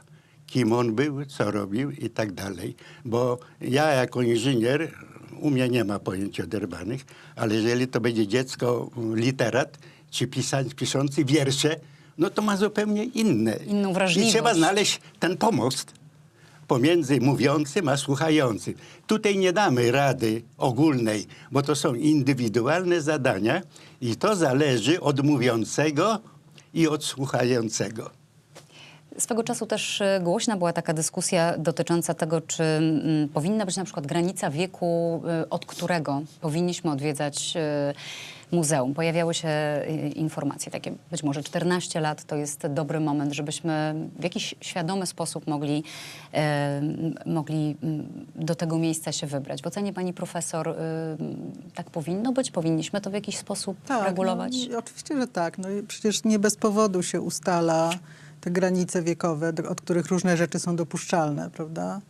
I wielki jest dział edukacji w muzeum tutaj, który od lat takie różne badania prowadzi i który ma ogromne doświadczenie w tym, w jaki sposób mówić do młodszych zwiedzających, do tych w średnim wieku, prawda? I jak sobie radzić też z emocjami, które to miejsce wywołuje. Bo to też o to chodzi, że nie tylko oni nie są, młodsze osoby nie są w stanie przyswoić pewnej wiedzy, czy nie mają pewnej wiedzy, która by im ułatwiła zrozumienie tego, co tutaj się działo, ale że właśnie te emocje są takie trudne, kiedy się zwiedza obóz i że trzeba w jakiś sposób umieć zareagować na to, co się dzieje z tymi ludźmi, nie tylko w sferze intelektualnej, ale w sferze emocjonalnej. Tak, tym bardziej, że pewnie ta wizyta, taka świadoma wizyta wcale nie kończy się w momencie, gdy to miejsce opuszczamy, tylko gdzieś, jak rozumiem, takiego zaopiekowania też całym tym bagażem potrzeba. To jest często początek drogi dopiero. Ja sam pamiętam moją wizytę, chyba byłem za młody, jeszcze w szkole podstawowej w PRL-u wiele lat temu. Przez wiele lat wracały pewne wspomnienia z tego miejsca, Ale powiedziałbym tak, żebyśmy się z jednej strony, owszem, trzeba brać to pod uwagę, czy ktoś nie jest za młody, zwłaszcza nauczyciel, czy wychowawca, czy opiekun, nie o tym myśleć, ale z drugiej ja bym zachęcał, żeby korzystać z tego faktu, że w naszej strasznej historii, to właśnie na polskiej ziemi, mamy miejsca wszystkich obozów zagłady i wielu obozów koncentracyjnych. Mamy muzea. Najbardziej znane jest to miejsce, w którym jesteśmy. Obóz Auschwitz-Birkenau, obóz w Majdanku. Mamy obozy zagłady w Sobiborze, w Bełżcu, w Treblince z upamiętnieniami. Z każdego miejsca w Polsce można w krótkim czasie dojechać, nawet żeby pobyć tam przez pół godziny. I wydaje mi się, że to jest ważne. To powinna być część wykształcenia we wszystkich polskich szkołach. Teraz jest tak, że na przykład w Muzeum Oświęcimskim ponad połowa gości zwiedzających to cudzoziemcy.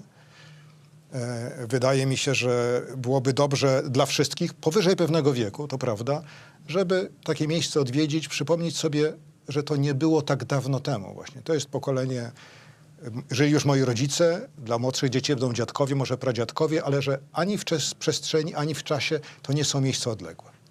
Bardzo Państwu dziękuję za to spotkanie. Ocalały z Auschwitz pan Stanisław Zalewski. Bardzo Panu dziękuję. Pani profesor Barbara Engelking, pan profesor Dariusz Stola. Pięknie Państwu dziękuję za to spotkanie. Połączymy się teraz z Sonią Biszczan, która jest także na terenie obozu. Sonio, powiedz, jaki jest plan dzisiejszych uroczystości? Kto już przybył na miejsce? Kto jeszcze się pojawi? Jesteśmy wolni? Today, it is all about the survivors, so they're the ones taking center stage in today's commemoration, and they're really the guests of honor. But aside from us, that, there are also a number of high-level state dignitaries. Today, we are reflecting on January 27th, 1945, which is the liberation of Auschwitz, but also so many events that preceded and followed that day, including the development of international law. So much of international law has been developed in the aftermath of World War II, including 2 new classifications of crimes, crimes against humanity and genocide. Aside from that, the International Criminal Tribunal in Nuremberg has been founded. Some of the perpetrators of World War II were prosecuted, and even the United Nations was founded under the premise of never again. But as we heard, even in this panel, there are some disappointments regarding international law and this never again, because clearly never again is happening again. Many people are doubting, does international law make sense? Yesterday, I had the distinct honor of speaking to one of the survivors, Mr. Leon Weintraub. I asked him if international law makes sense, and his response surprised me. He said, of course, we needed to regulate life in larger groups and, at least in theory, ensure equality of all people. Resolving conflict by more killings is not the way. He also said that he threw out 2 words out of his personal dictionary, those being revenge and hate. You can now hear more from the survivors.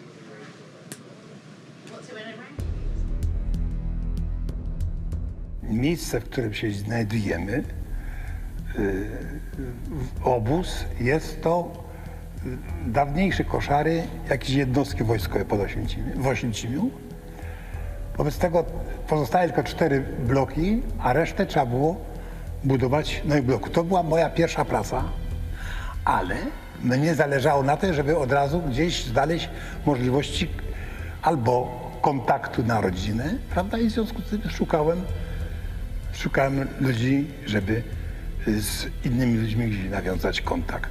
I rzeczywiście jednego razu nasze komando poszło budować drogę między Oświęcimiem a Brzezinką i tam spotkałem takiego Walek Tyrna, coś takiego z Brzeszcz. Nie przyznałem się mu, że się nazywam Hałoń, prawda, że jestem Wrona, że jestem z Brzeszcz. Tam też miałem pełne kontakty na dom, na cywilów. W rezultacie z tego miejsca, ponieważ tam się praca wyczerpała, wobec tego trzeba było szukać stawek. Budowali znowu bloki pod koszary SS. Tu koło Rzeźni. I tam się uczepiłem tego komanda i tam w tym komandzie pracowałem dosyć długo. W rezultacie cały splot, cała działalność opierała się na wszystko na tych ludziach, którzy tam pracowali, czy to Polacy zrzeszeni, czy niezrzeszeni, ale w każdym razie z firmą związani, tak zwaną Wagner. To byli ludzie, którzy lokomotywami, murarze, cieśle, prawda, inni, ponieważ była i takie momenty były, że spotykałem się w ustępie. 2 ustępy były i tam ja siedziałem w jednym ustępie, a ten, który mi miał dawać relacje, prawda, siedział w drugim ustępie i tam zablokowaliśmy ustępy, inni koledzy pilnowali, żeby tam ktoś nie podchodził. Tam mi zdali relacje, co dzisiaj było tu, co było tam, prawda? Ja z kolei znowu na papier, prawda, wysyłałem grypsem do domu. Do obozu szły, można powiedzieć, tony żywności. Szły nieprawdopodobne ilości lekarstw. Oczywiście ta na dużą skalę organizowana pomoc, która miała służyć więźniom dla podtrzymania nie tylko ich życia, ale także i tworzenia pewnego klimatu oporu, moralnego wsparcia, niesłychanie ważna sprawa, była możliwa później, w latach, poczynając od 1942 roku, dlatego, że rozbudowała się ogromnie konspiracja wewnątrzobozowa. Podstawowym obszarem działalności i wewnątrzobozowego, i przyobozowego ruchu oporu, i tego Komitetu Pomocy Więźniom Obozów Koncentracyjnych, który w lipcu 1943 roku założyliśmy w Krakowie, była informacja o tym, co się dzieje w obozie. Był to podstawowy w istocie rzeczy dział naszej roboty. Przesyłaliśmy komunikaty, raporty i telegramy na zewnątrz poprzez i błyskawice, i radioświt, podziemne nasze radiostacje do rządów brytyjskich, polskiego oczywiście, rządów brytyjskich, amerykańskiego, kiedy kierownictwo obozu, kiedy Hess jako komendant obozu polecił przygotować akcję zniszczenia, dokładnego zniszczenia i zatarcia śladów obozu, śladów zbrodni obozowych, która przewidywała zbombardowanie obozu, zniwelowanie obozu dokumentnie, to dostaliśmy informację na ten temat po paru dniach. Po tych paru dniach ukazała się ona już i w prasie podziemnej, i w ostrzeżeniu przez środki nagłaśniające. Ta akcja, myślę, dawała rezultaty rzeczywiście, a poza tym stanowiła podstawę dokumentacji o zbrodniach obozowych. Tej dokumentacji, która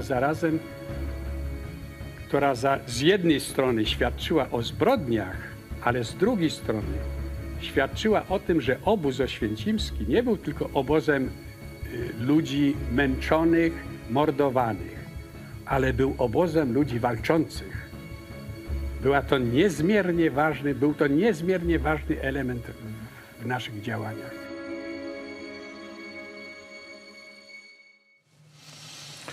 Our guest now is Minister of Education of the State of Israel, Mr. Yoav Kish.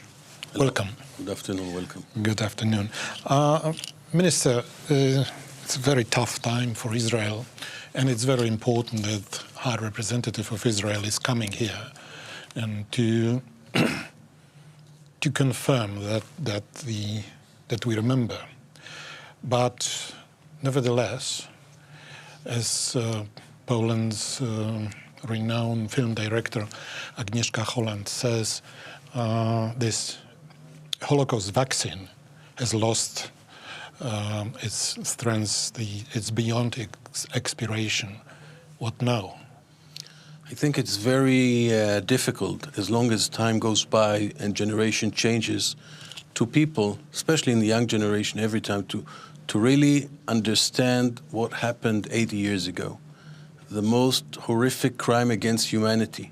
This is something that is very hard to grasp. And sometimes even people might say, you know, this thing cannot have happened. So I think the fight that we fight and that what we see today and what the the world that is fighting anti-Semitism and the world that is fighting for the remembrance of the Holocaust is a fight for knowledge, is a fight that has to be continuous, and it's something that will never stop, because if we stop doing that, we'll forget what happened. Don't you have impression that we are losing this fight?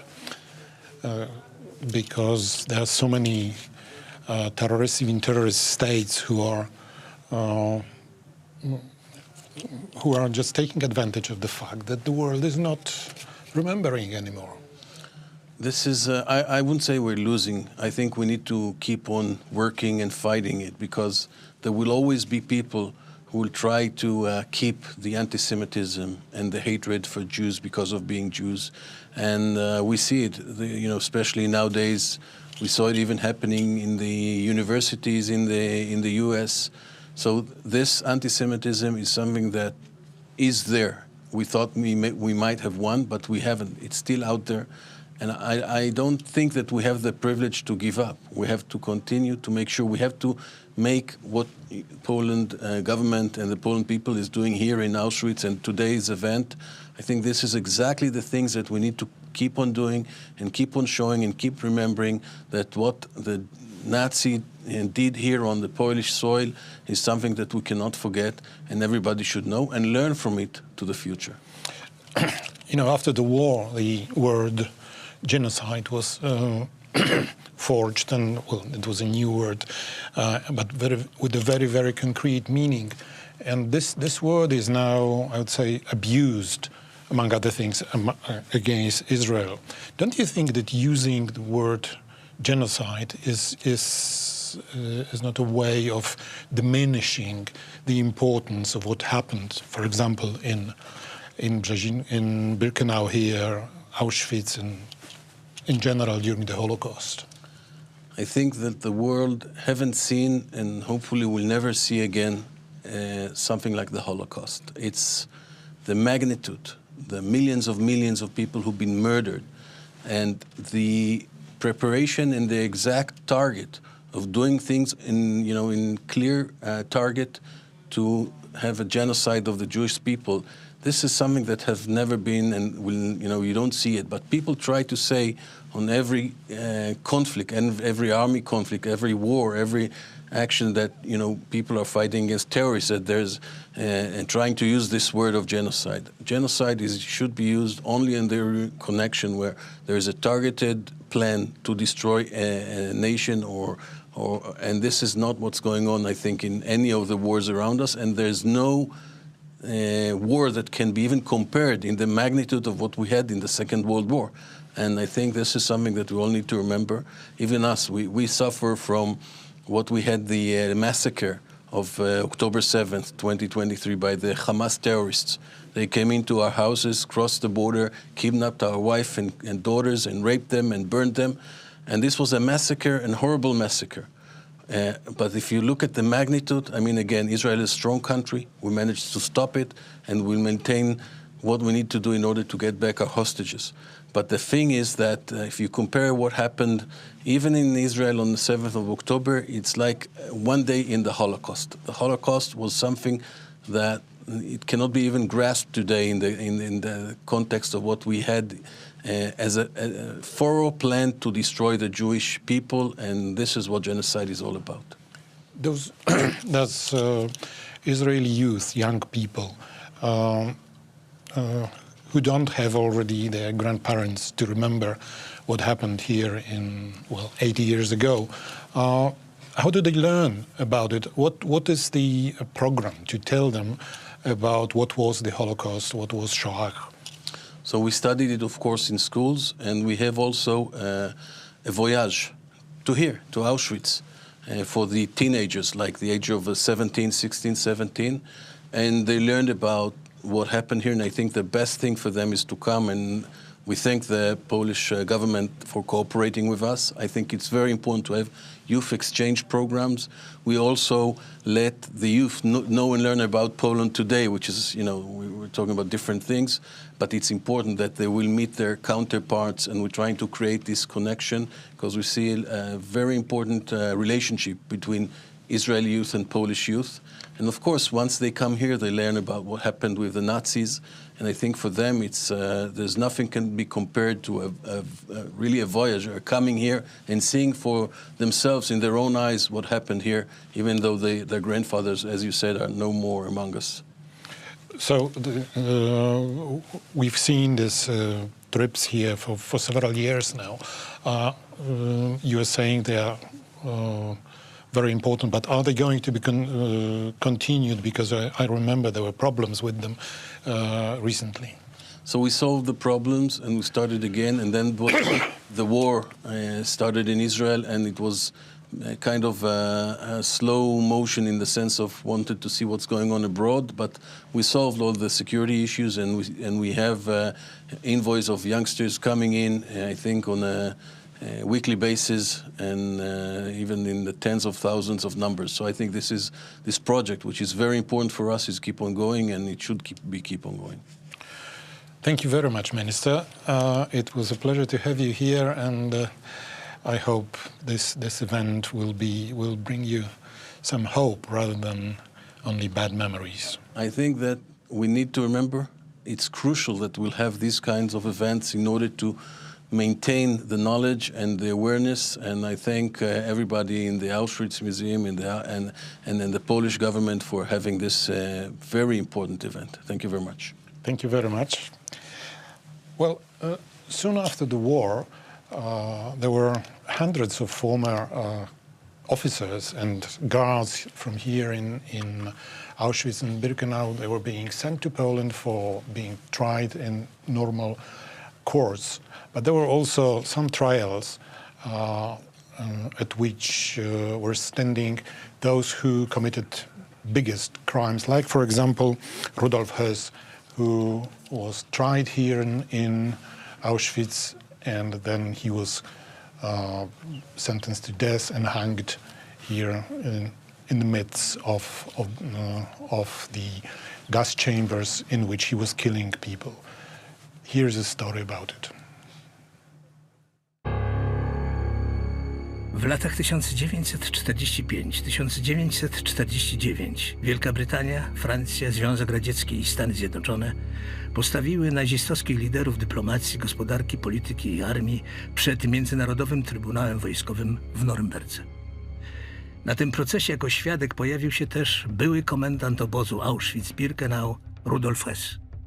O jego ekstradycję od razu wystąpiła Polska. Najważniejszym i budzącym największe zainteresowanie opinii publicznej był oczywiście proces Rudolfa Hessa. Hess wcześniej już w Niemczech składał zeznania, między innymi w Norymberdze, gdzie stawał jako świadek w procesie Bormana. I w Polsce, jak podkreślił, dano mu możliwość spisania swoich wspomnień i traktowano go przyzwoicie. Proces ów trwał stosunkowo krótko i tutaj właściwie nie było żadnych wątpliwości co do winy oskarżonego. 2 kwietnia 1947 roku Rudolf Hess usłyszał wyrok kara śmierci. Został powieszony na terenie byłego obozu, którym bezpośrednio kierował ponad 3 lata. Drugi z takich procesów odbywał się w Krakowie i tam sądzono m.in. następcę Hessa, Artura Liebenhenschla na stanowisku komendanta obozu. Sądzono również szefa Wydziału Politycznego, czyli Gestapo w obozie Maksymiliana Grabnera, główną nadzorczynię z obozu kobiecego, Marii Mandl. Poza tym szereg innych oficerów i SS-manów, którzy w jakiś sposób byli zaangażowani w zabijanie ludzi w komorach gazowych. To znaczy mieli oni wstęp na ów teren w pobliżu krematoriów i nadzorowali też samo zabijanie ludzi w komorach gazowych. I tutaj wyroki zapadały już różne. Drugi komendant obozu Auschwitz-Birkenau, Artur Liebenhenschel, za zbrodnie przeciwko ludzkości został skazany na karę śmierci. Wyrok śmierci usłyszała także Maria Mandl, kierowniczka obozu kobiecego w Birkenau. Ogółem sąd wydał 23 wyroki śmierci za zbrodnie przeciwko ludzkości. Należy wspomnieć, że wraz z początkiem zimnej wojny właściwie przestano przesyłania zbrodniarzy wojennych do Polski i ludzie ci mogli się wówczas czuć w Niemczech bezpiecznie.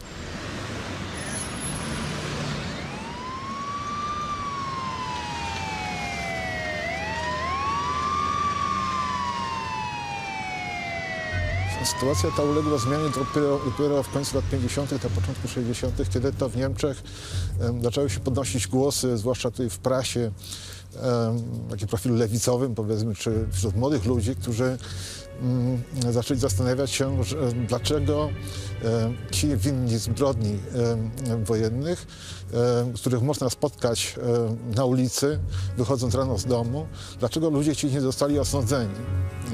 Pojawiały się zdjęcia z Auschwitz. Trzeci komendant obozu Auschwitz-Birkenau, Richard Baer, został postawiony w stan oskarżenia dopiero kilkanaście lat po wojnie. Skutecznie ukrywał się przez wiele lat niedaleko Hamburga, gdzie pracował jako robotnik leśny. Został aresztowany na początku lat 60. i miał być głównym oskarżonym w procesie załogi Oświęcimia, do którego doszło w 1963 roku. Jednak kilka miesięcy przed rozpoczęciem procesu Richard Baer zmarł w areszcie. Przyczyną śmierci była niewydolność serca.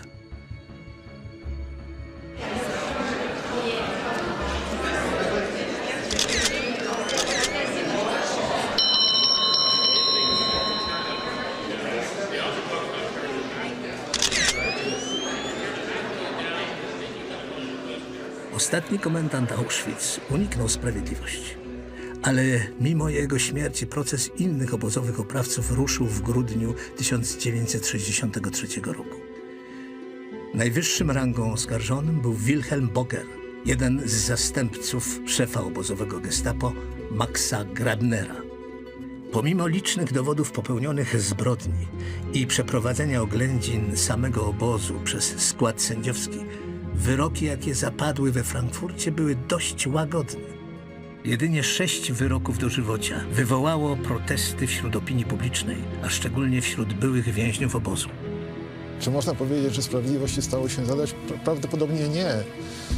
To nie jest tylko kazus zbrodniarzy wojennych z obozów koncentracyjnych z okresu II wojny światowej. Generalnie po zakończeniu wojny trudno jest doprowadzić do skazania osób winnych, ewidentnie winnych zbrodni wojennych, w sytuacji, kiedy to albo brakuje dokumentów, które jak to właśnie stało się w przypadku Auschwitz, bardzo wiele z nich, ogromna większość została zniszczona, spalona tutaj jeszcze w momencie ewakuacji obozu.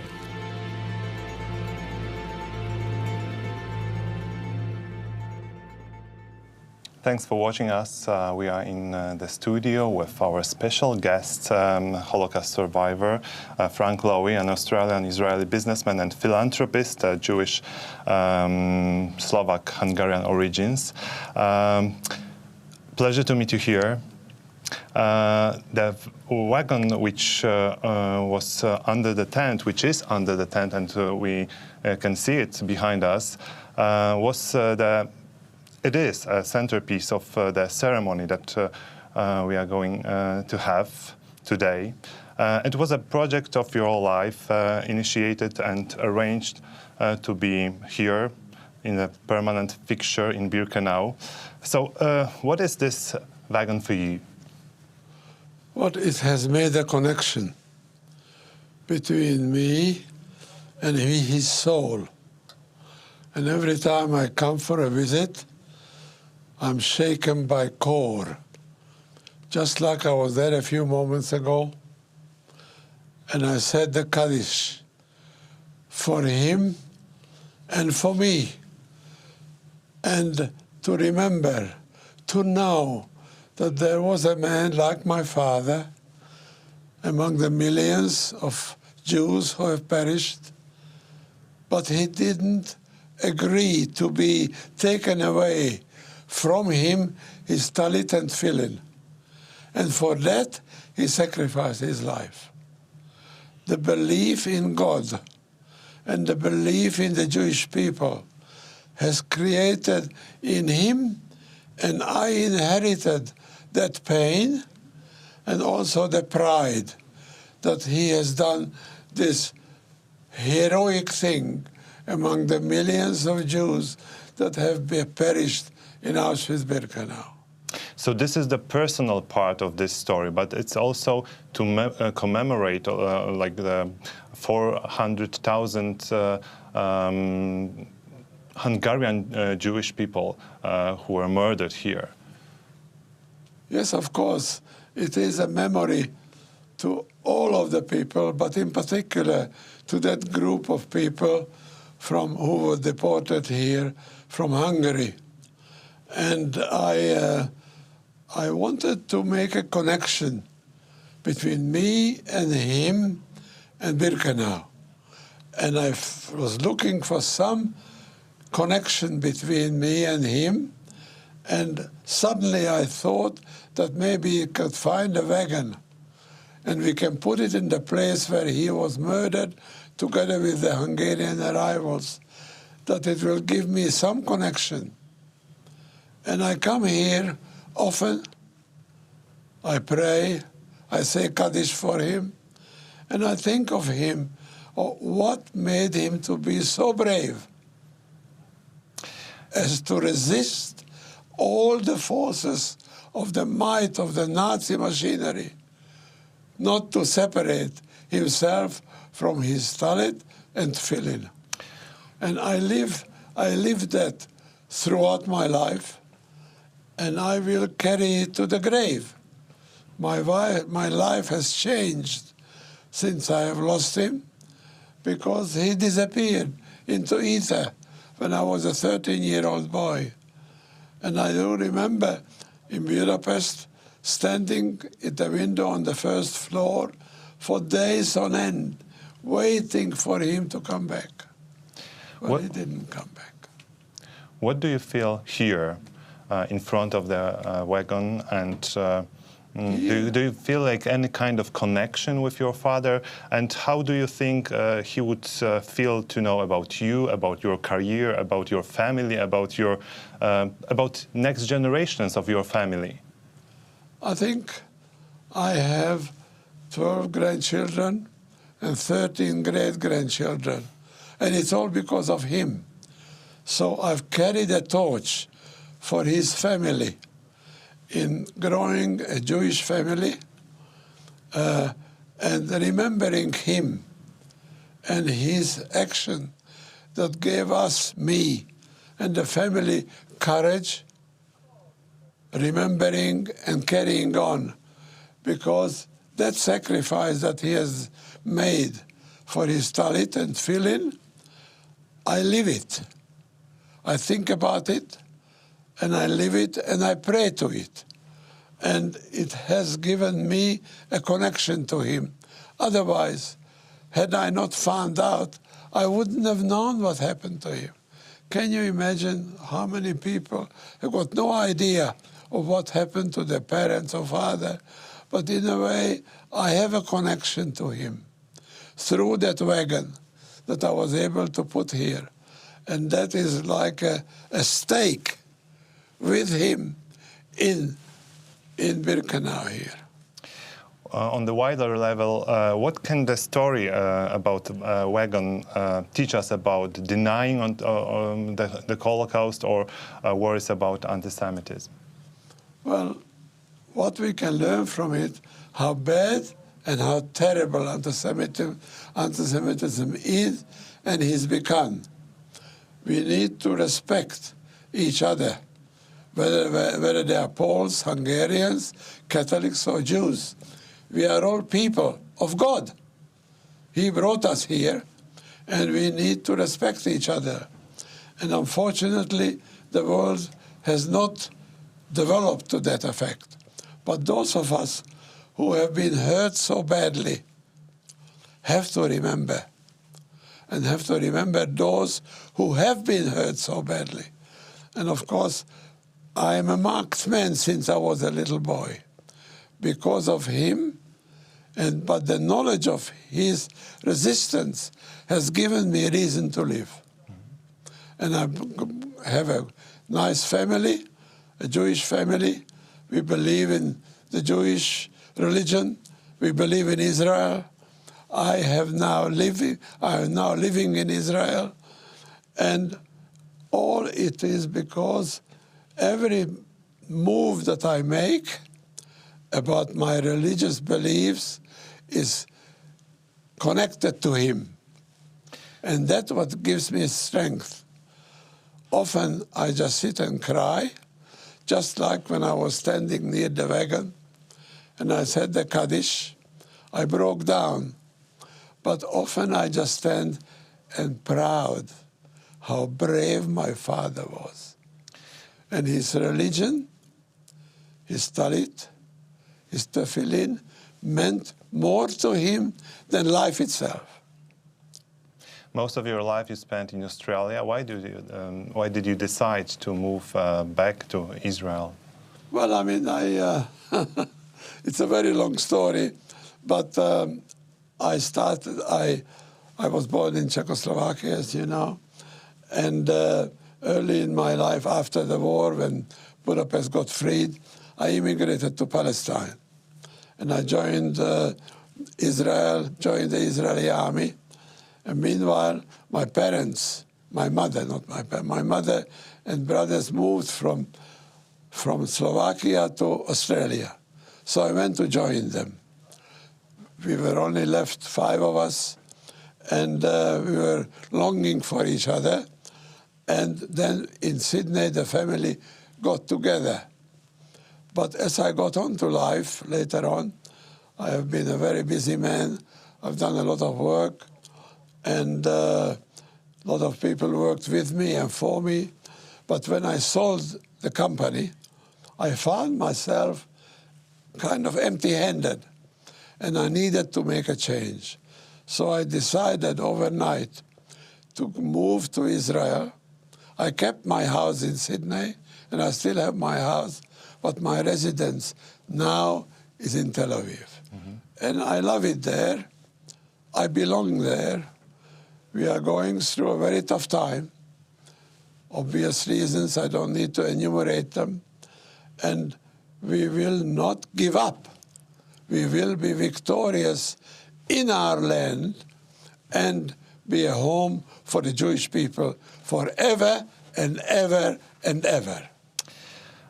In your opinion, what is the role of Auschwitz-Birkenau Memorial in today's world?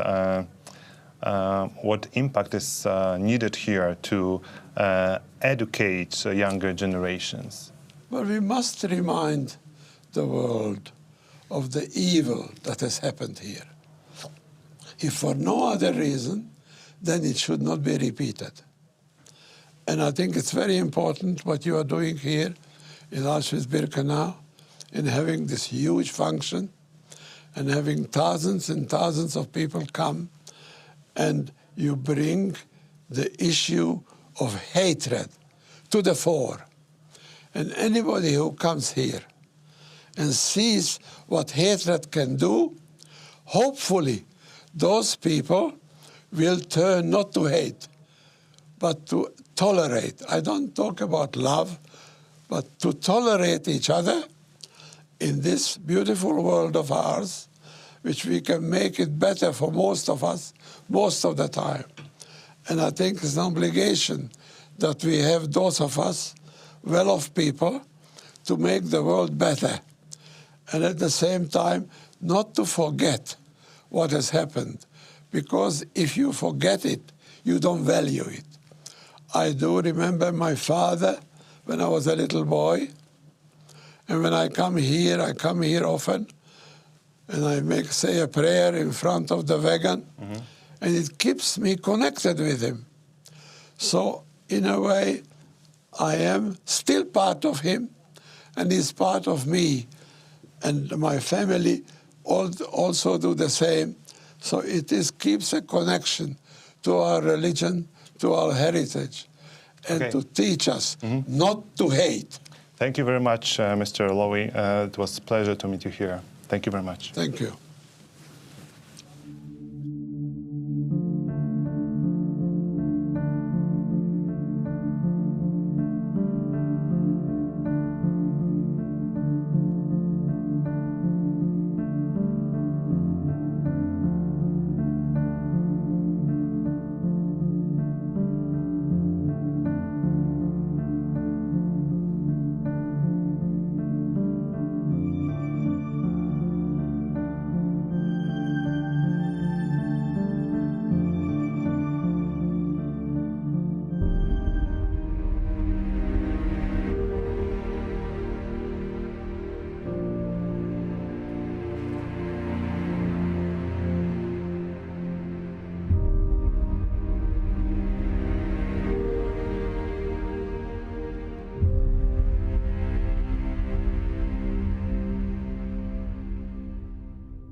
Joanna Dunikowska-Paś, dzień dobry. Witamy się z Państwem z miejsca pamięci terenu Muzeum Auschwitz-Birkenau. Witamy zarówno widzów Telewizji Polskiej, jak i widzów z całego świata, którzy za sprawą naszej transmisji mogą śledzić to wydarzenie. Już za niespełna godzinę, punktualnie o 16:00 rozpoczną się uroczystości z okazji 80. rocznicy wyzwolenia największego niemieckiego nazistowskiego obozu koncentracyjnego i zagłady, jakim był obóz Auschwitz-Birkenau. 1683 dni dramatycznej historii tego miejsca. Nie ma dobrych, nie ma odpowiednich słów, by opisać ogrom cierpienia, które miał tu miejsce, ale wciąż są świadkowie historii, którzy pamiętają te dramatyczne wydarzenia i którzy mogą nam o nich opowiedzieć.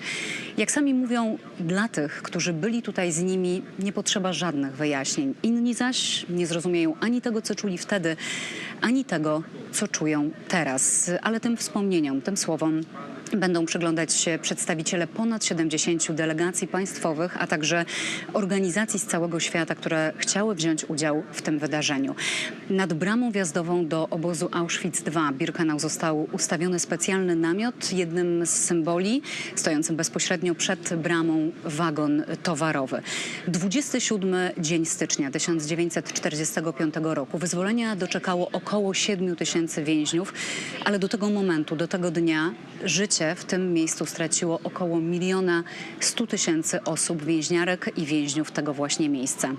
27 dzień stycznia to od 2005 roku także Międzynarodowy Dzień Pamięci o ofiarach Holokaustu.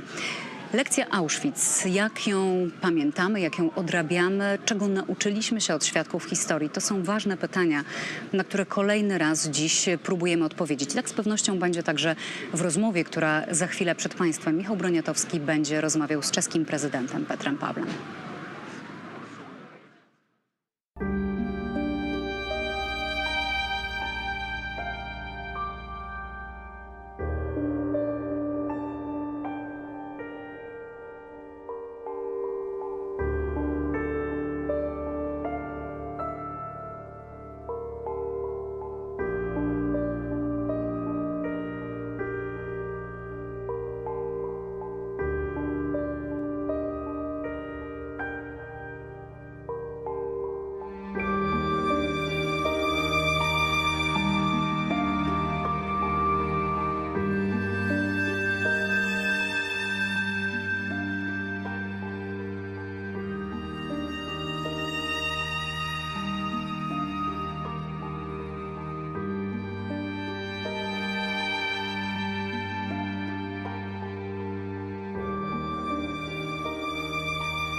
Our guest now is the President of the Czech Republic, Mr. Petr Pavel.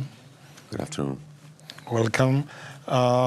Mr. President, there are so many people coming here. Are they coming here only because it is suits to come here to meet other leaders, or is there any real signal to be given to the world from here in today's situation? Well, I believe that many of us, or I would say all of us, have gathered here to commemorate the Holocaust, probably the worst case of genocide in history. We can trace in human history many conflicts where civilians were dying in big numbers. But not all these civilian casualties could be considered as genocide. Most of them are simply a collateral damage of war. But when we talk about genocide, usually we define it as a deliberate destruction of a nation or group of people. in mass numbers. And one of the worst cases of genocide in history is linked to this place, to Camp Auschwitz. And obviously, we have to commemorate it because as humanity is really bad in taking lessons from history. If we don't remind ourselves what happened, how did it happen, what led to that situation, we would probably be in a position to live that history once again. Is it correct to say that people, that we have something in history, but not in our memory? Because when we look at today's world, when people tend to name several events as a genocide, as you said, they misunderstand this meaning, because the real meaning of genocide, which the notion which was created just after the World War II, to describe what happened here and in other places of that kind across Europe. Is it legitimate to say today then that whenever civilians are being killed, is it already a genocide? Well, if we accept that idea, I think in any future conflict, killing civilians would always be marked as a genocide, and it's impossible. Quite often, civilians are being killed not because that one of the sides deliberately wants to kill them, but that one of the sides is using them as a shield. We saw it happening almost every day in Gaza, where Hamas was using civilians in a very cynical way as their shield against military operations that were launched by the genocide that they led against Israeli people in the neighborhood of Gaza. So I think we would always have to be very cautious when assessing what are unfortunate civilian casualties of war and what is the genocide. Do the events like today's commemoration in Birkenau help people understand the sources of hatred and results of this hatred? Is it helpful, or is it just, again, what I asked at the beginning, is just a meeting of important people? No. I believe that we always have to remind ourselves what led to the Holocaust, because it didn't start from one day to another. There were many traces leading to this strategy, and whenever we stay idle to these signs of change, then we would probably allow something like that happen again. And that's why we should be always very careful to watch signs of hate speech, breaking the freedom of speech, or rather allowing misinterpreting freedom of speech for distribution of hate speech. And we see it in a number of cases today. Of course, not all of these cases will have to lead to a genocide, but they are inciting very negative sentiments within the societies. They are alienating different groups in societies against each other. And in worst case, they are alienating the whole nations or ethnic groups. And these may lead to conflict and to genocide. Actually, we have seen that in Srebrenica, and we'll commemorate the 30th anniversary this year. And that was another example of hatred that grew up to something which we cannot even imagine in ordinary life. You're a general, and you are a former top official of NATO, and so I'd like to hear what would you advise as an approach towards countries or organizations which are just killing people or trying to kill people or foment hatred for their personal individual goals? Well, I believe that first we have to start by calling people and situations proper names. If someone is inciting hatred, if someone is changing the atmosphere for his own favor, creating very, I'd say, animosity in the society, then we should clearly mark who is at the beginning of that problem. And sometimes we're changing the meaning of who is a victim and who is aggressor, like in case of Ukraine and Russia, simply by following our political objectives. So I believe that if anywhere in the world someone is abusing democratic rights, to attack groups of people, to create an atmosphere of hostility, we should act at the very beginning, because, as I mentioned, if we stay idle, if we are not able to stand up against this behavior, it will very probably continue and grow into something bigger. In NATO, what we were always trying to do is to make intelligence assessment of any sign of hostility, any sign of conflict, not to let it grow into this scope that we have seen in the world wars. Thank you very much for being here. President of the Czech Republic, Mr. Petr Pavel. And now we are going to talk about film directors who, many of them, and even the best of the profession, were trying to do their jobs, their films about atrocities here in Auschwitz-Birkenau. Not always it was successful, but in many cases we could then see big artistic events. So please have a look at what we have to show.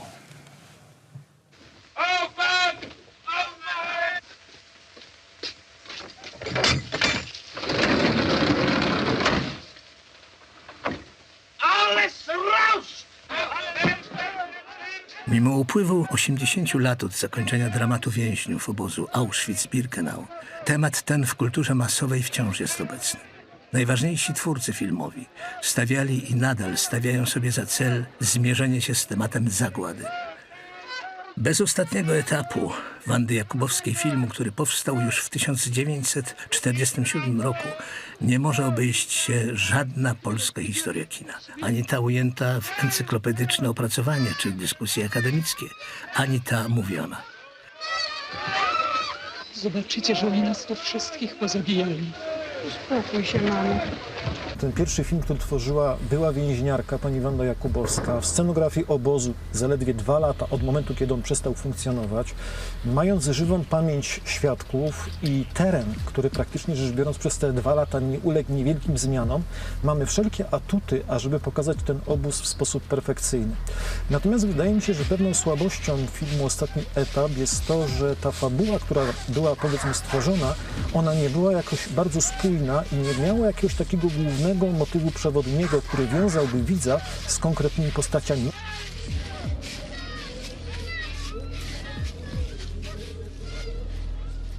Później oczywiście mamy film Munka, Pasażerka, który z kolei miał tą zaletę, że posiadał bardzo ciekawą myśl przewodnią, czyli tą ideę fabuły. No oczywiście film nie jest do końca dziełem ukończonym z uwagi na śmierć Munka tragiczną. Andrzej Munk rozpoczął przygotowanie do filmu pod tytułem Pasażerka. Zainspirowany słuchowiskiem radiowym Pasażerka z kabiny 45 na podstawie tekstu Zofii Posmysz, pisarki, która przeżyła Auschwitz. Wyjątkowe w tym filmie jest to, w jaki sposób reżyser przedstawia relacje między katem a jego ofiarą. Bardzo ważna jest w Pasażerce także sfera moralna opowiadanej historii. Z jednej strony jest polska odwaga i duma, z drugiej niemieckie poczucie wyższości i obowiązku. Niestety i mnie zdarzały się chwile słabości. Marta miała okazję to zauważyć. Potem lata 80., w zasadzie końcówka lat 80., gdzie powstają 3 duże produkcje filmowe, w tym jedna polska. Pierwszy film to jeden z odcinków serialu Wichry Wojny, kręcony na terenie Birkenau. Następnie film pod tytułem Triumf Ducha. Moim zdaniem film, jeżeli chodzi o scenografię obozu, naprawdę zrobiony bardzo blisko temu jakiemuś tam historycznemu ideałowi, oraz film Kornblumenblau, film polski, który ma to do siebie, że on jest bardzo nierówny. Są sceny, które pokazują Auschwitz w bardzo perfekcyjny sposób, ale są też takie sceny, które mnie jako historykowi budzą wątpliwości, ponieważ pewne sceny tam odtworzone nie wyglądały tak w obozie. Zdecydowanie nowym głosem w opowiadaniu o zagładzie, a szczególnie w jej obrazowaniu na ekranie, okazał się film Stevena Spielberga Lista Schindlera z 1993 roku. Realizm, w jakim autor zdjęć Janusz Kamiński pokazał proces mordowania, zrobił wrażenie nawet na ludziach, którzy widzieli grozę wojny na własne oczy.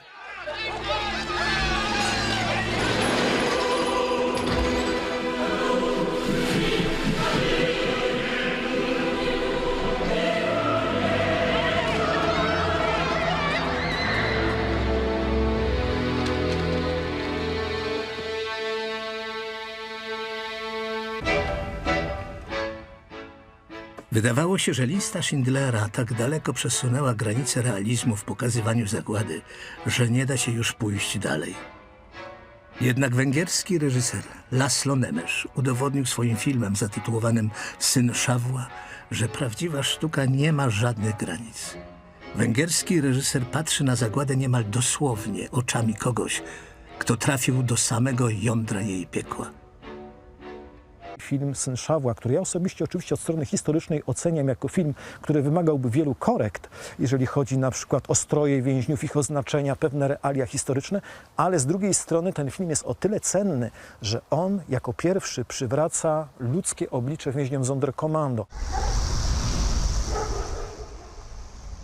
Najnowszym obrazem, który mierzy się z tematem zbrodni, jakie dokonano w Auschwitz, jest amerykańsko-angielsko-polski film zatytułowany Strefa interesów w reżyserii Jonathana Glazera.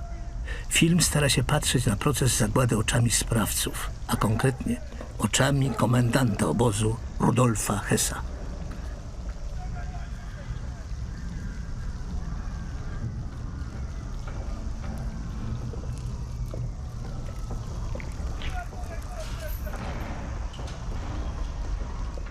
Thanks for watching us.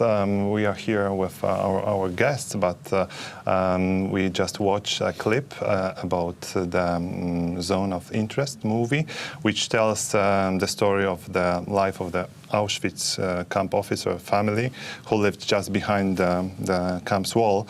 It's a good point to start our conversation, but let me first introduce our guests.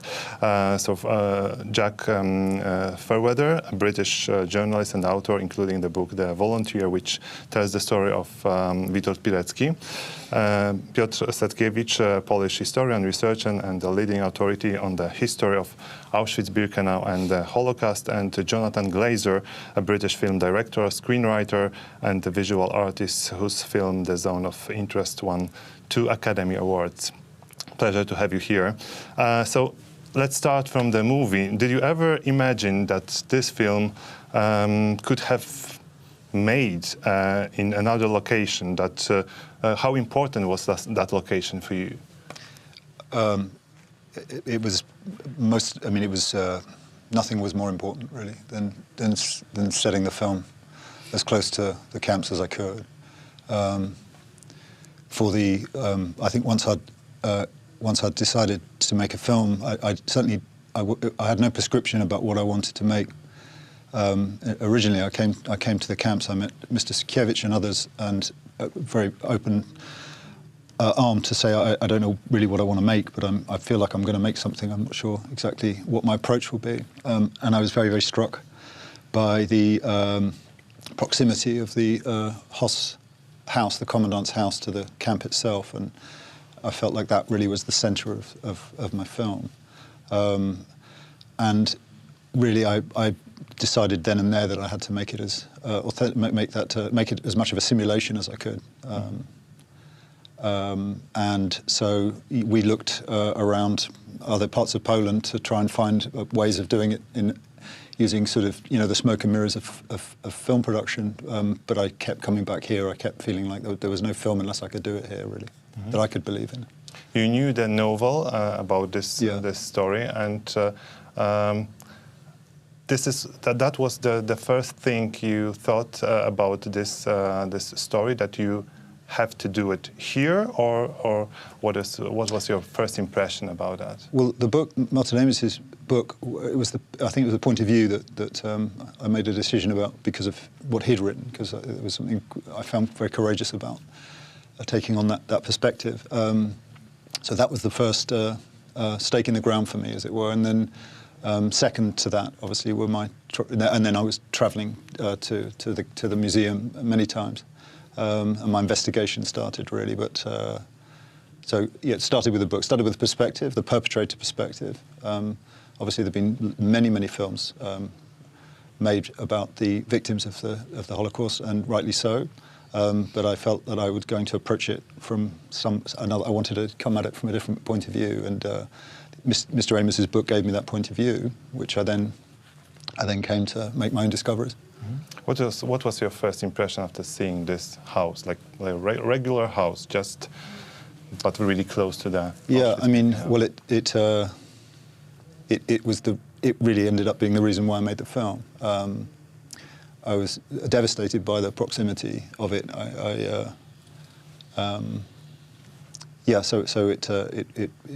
It was. I remember being on the other side, on the camp side, by the commandant building. On my first trip around the camp, and I remember looking at the wall from the campsite and imagining children playing in the garden on the other side. I knew they had a swimming pool, and I imagined them splashing around, having fun in the pool, and how that must have sounded to a prisoner. So I think that was very much a driver for me as well, that proximity. Mm-hmm. After so many years since the liberation of the Auschwitz prisoners, it seems that their stories and what happened here are perfectly documented.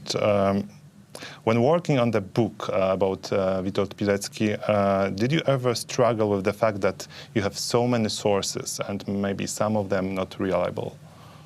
Well, that's why Jonathan and I have Piotr here to help us tell what is reliable and not. It's true there's a vast amount of information, and of course it's not so much unreliable, it's just that when a prisoner gave testimony after the war, often memory is valuable, and part of my job in writing the story of Witold Pilecki was to verify what he himself had written about his time in the camp, and that involved reading hundreds of prisoner testimonies and comparing their experiences at different moments in the camp. And it was very striking about Pilecki that so much of what he wrote stacked up against what other prisoners said, against SS records, and indeed what some of the survivors I got to speak to when I was doing my research told me as well. And I think it really speaks to Pilecki's special mission to Auschwitz, which was to report on the camp, but that was his job. Why he allowed himself to get captured and sent there was as a chronicler of the camp's horrors, and that was very much my mission in following in his footsteps, was to try and respect that mission of his to tell the truth of what had happened in Auschwitz. Was it your own research, or you have a kind of team for that?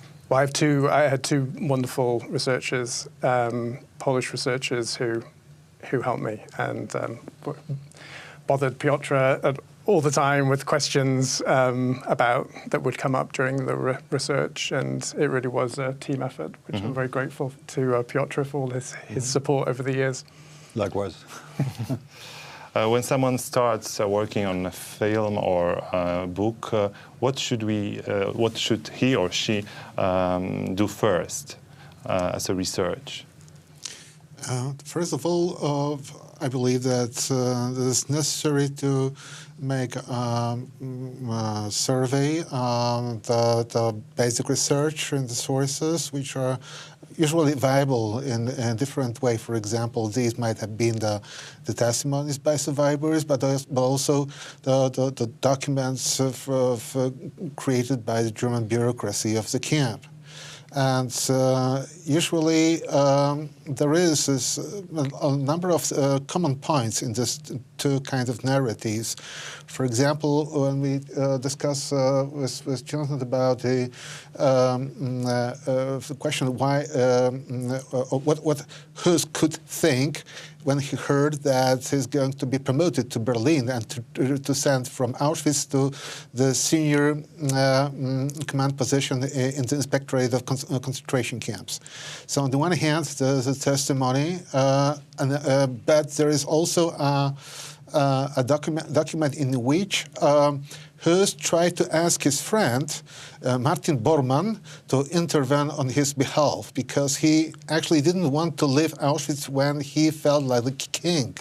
So in this way, we can confirm this by the two kinds of sources, this story, and made it more credible. Okay, how museum can support the process?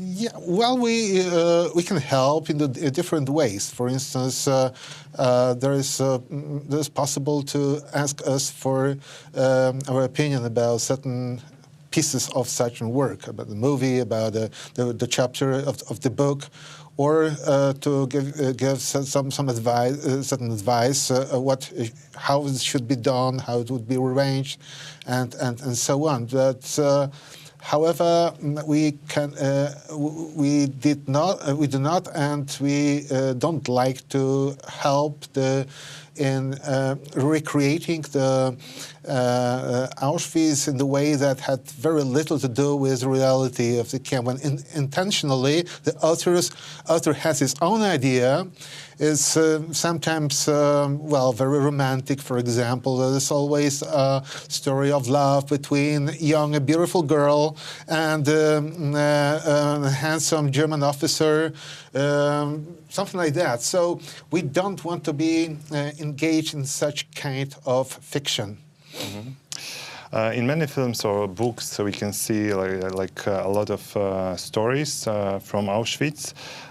We can see the crimes committed here, and they are very often brutal, drastic. Why did you decide not to show this kind of scenes in your movie? I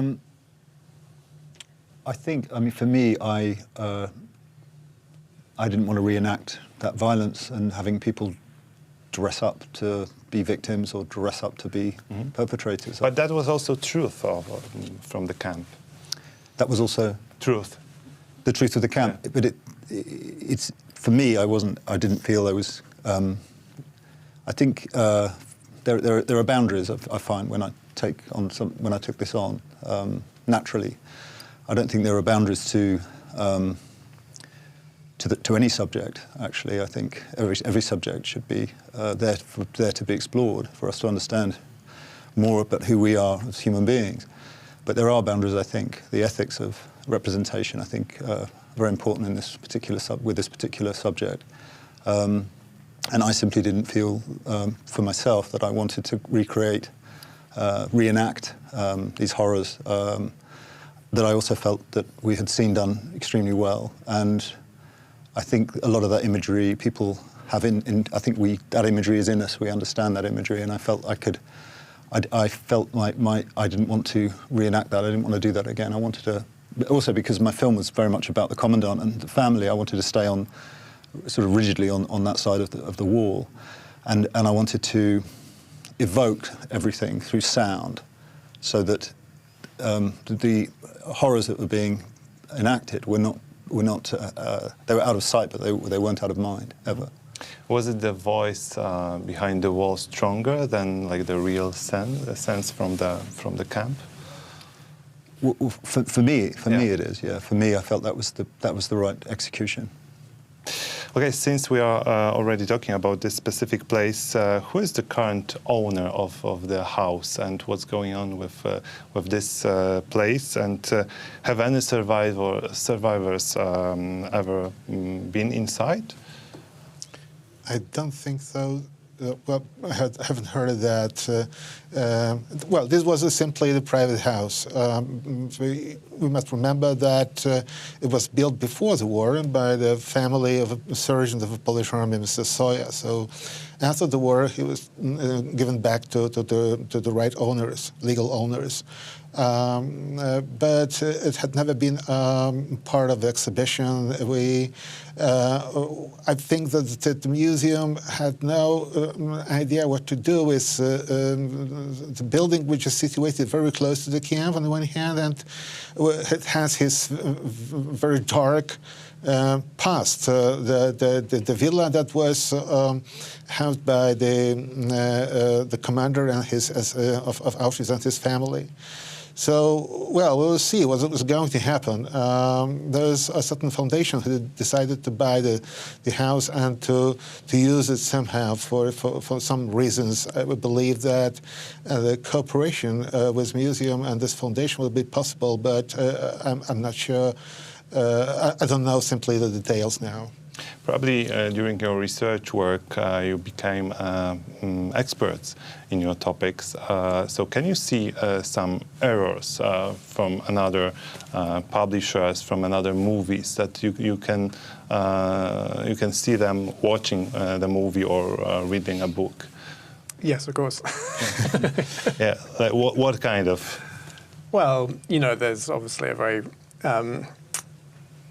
a vast amount of literature is produced about Auschwitz, popular literature, which does, I think as Piotr was alluding to, cross the line between fact and fiction in a way that I personally find uncomfortable. I write narrative non-fiction. My aim is to immerse readers in the world of the people I write about, like Pilecki, but to base every detail in that world on a document, some sort of evidence, because I feel very uncomfortable.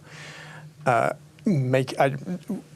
vehemently don't want to make stuff up. I feel like that is against what Pilecki himself said when he was writing about the camp. Every detail in his reports was true, because what was the point otherwise? Okay, here we need to finish our conversation. Thank you very much, Jack Fairweather, Piotr Setkiewicz, and Jonathan Glazer. Thanks one more time. And now we will watch the memories from Shuli Mizang. W 1943 roku, ściślej mówiąc z 5 na 6 lutego, zostałem wywieziony wraz z całą rodziną transportem Żydów do obozu koncentracyjnego w Oświęcimiu.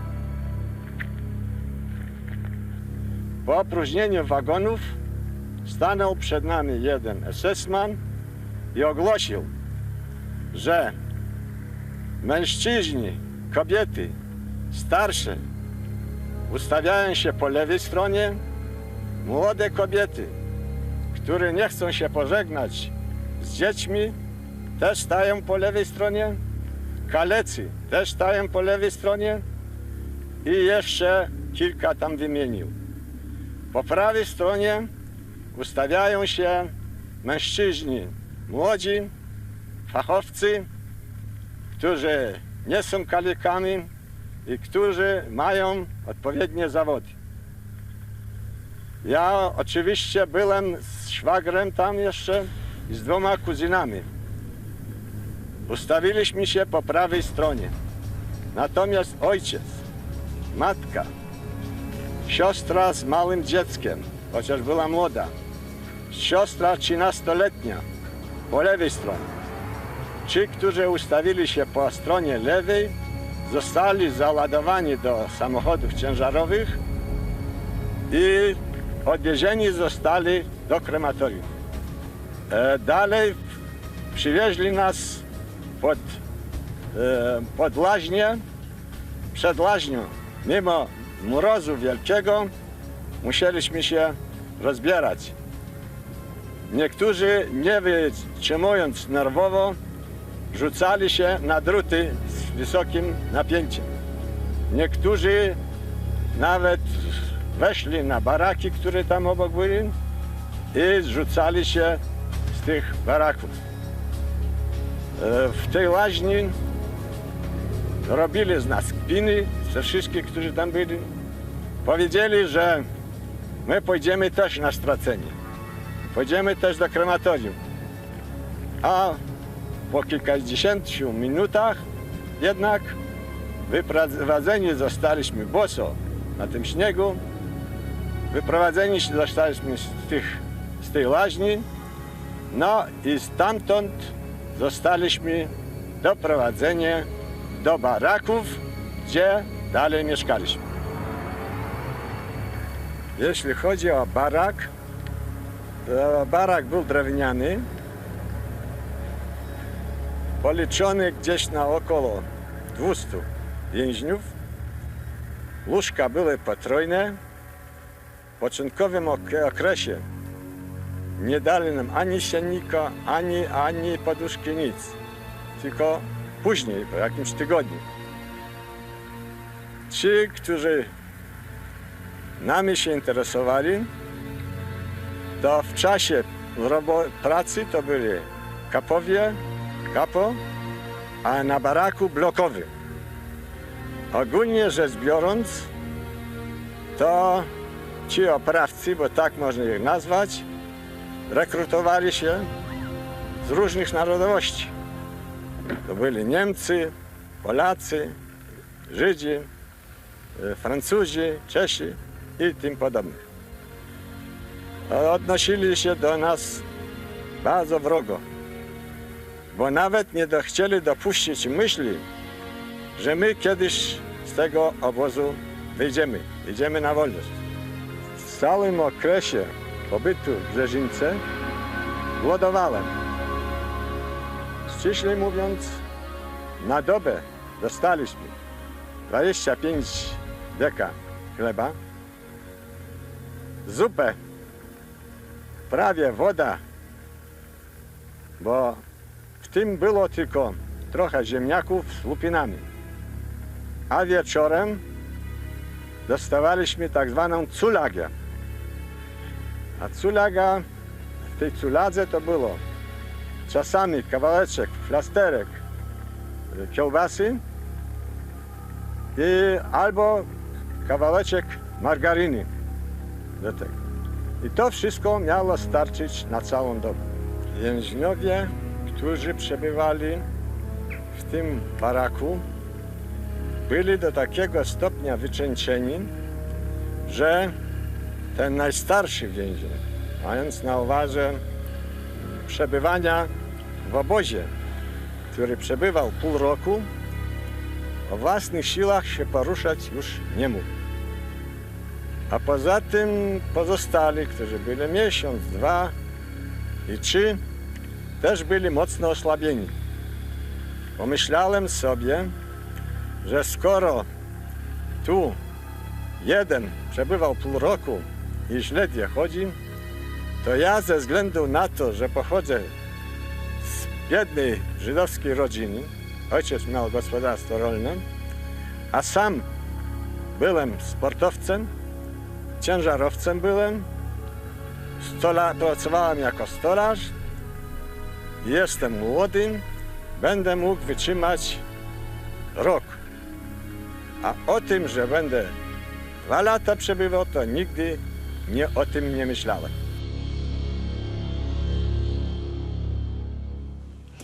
Przysłuchujemy się razem z panem Piotrem Setkiewiczem, kierownikiem Centrum Badań Muzeum Auschwitz, także tym wspomnieniom kolejnej z osób ocalałych.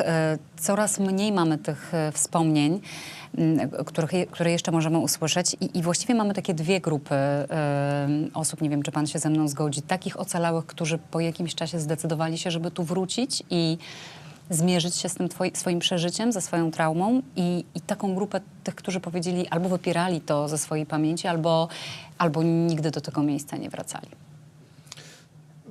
Tak, z tym, że ja bym dodał jeszcze trzecią grupę byłych więźniów.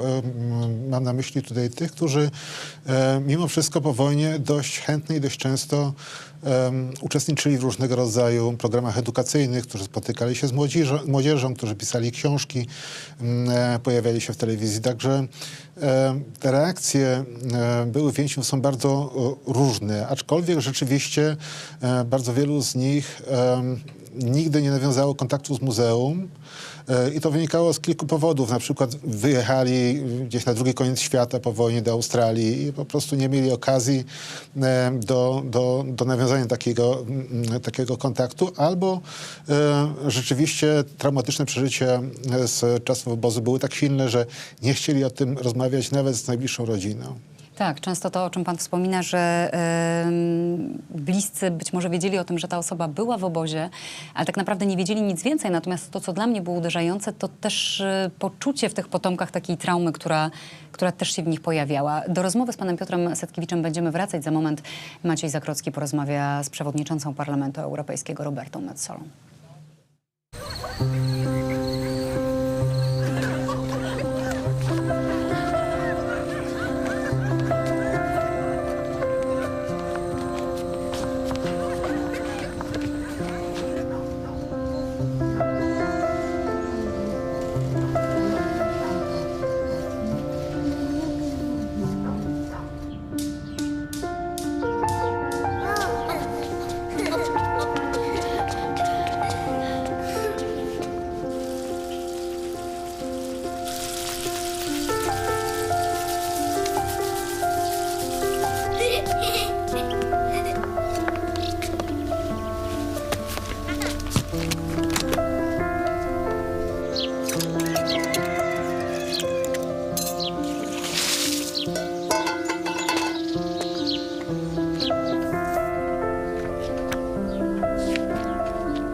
We have another distinguished guest in our studio, Roberta Metsola, President of the European Parliament. Thank you for having me. When you received the invitation to this celebration, I imagine you immediately thought, yeah, I must be there. It's my duty, of course, in a good sense of the word duty. So why are you here? That's precisely the point. I have been here as a visitor in my youth. I have also visited this largest, most symbolic and most tragic remnant of one of the darkest chapters of our history in Europe. As President of the European Parliament, I have met survivors, but when I received the invitation to be here on the 80th anniversary, such a momentous day, which still witnessed so much suffering, was one neither myself as a European citizen and also as President of the European Parliament representing the whole of Europe could not be not here today. I remember well the celebration of the International Day of Commemoration in memory of victims of Holocaust in the European Parliament last year. You recalled the words of Marian Turski, the Holocaust survivor, "Auschwitz did not fall from the sky." Why is this sentence so important and so powerful still? Because I still think that not enough people in Europe, first of all, are aware of our history, of that very dark period in Europe, out of which Europe, countries came together and said, never again. Because also that is the reason why we are seeing such an increase, not only in intolerance, in anti-Semitism, in I would say also indifference as to what is happening. This nothing cares if injustice takes place, hatred. When you see what is happening not only online, but also offline in our streets in Europe, then I understand also why Marian Turski would have said that for many years this was happening, but people looked away. And I am afraid, I am really afraid that we are repeating a cycle of indifference and intolerance that means that Jews are still once again, and today more than ever, feeling that they are unsafe in Europe. But how do you explain this rising of anti-Semitism in Europe? Because we still believe that such a places like this one, it's absolutely enough to have in the mind that it must be stopped, this intolerance, racism, and so on. And we have a lot of EU documents from Council, from Commission, from Parliament, a lot of statesmen, strategies, and it doesn't work. Why? Because intolerance and division, polarization, if you will, is the order of the day in today's society, in today's politics. The idea of us and them, the idea of prosecution of a minority, of that looking away if something is happening because it does not affect you directly, is, I believe, something that our societies are getting more and more used to. I also believe, and you mentioned books, but you are from Poland. I am not. And if you are from a country that, for example, is geographically far away from this place, then this is less of a likelihood that your children know about it. You know, I have made it my mission that my 4 children, my 4 sons, will need to come here and see with their own eyes. I'm not sure that what they are taught in their history books is enough. It is far away.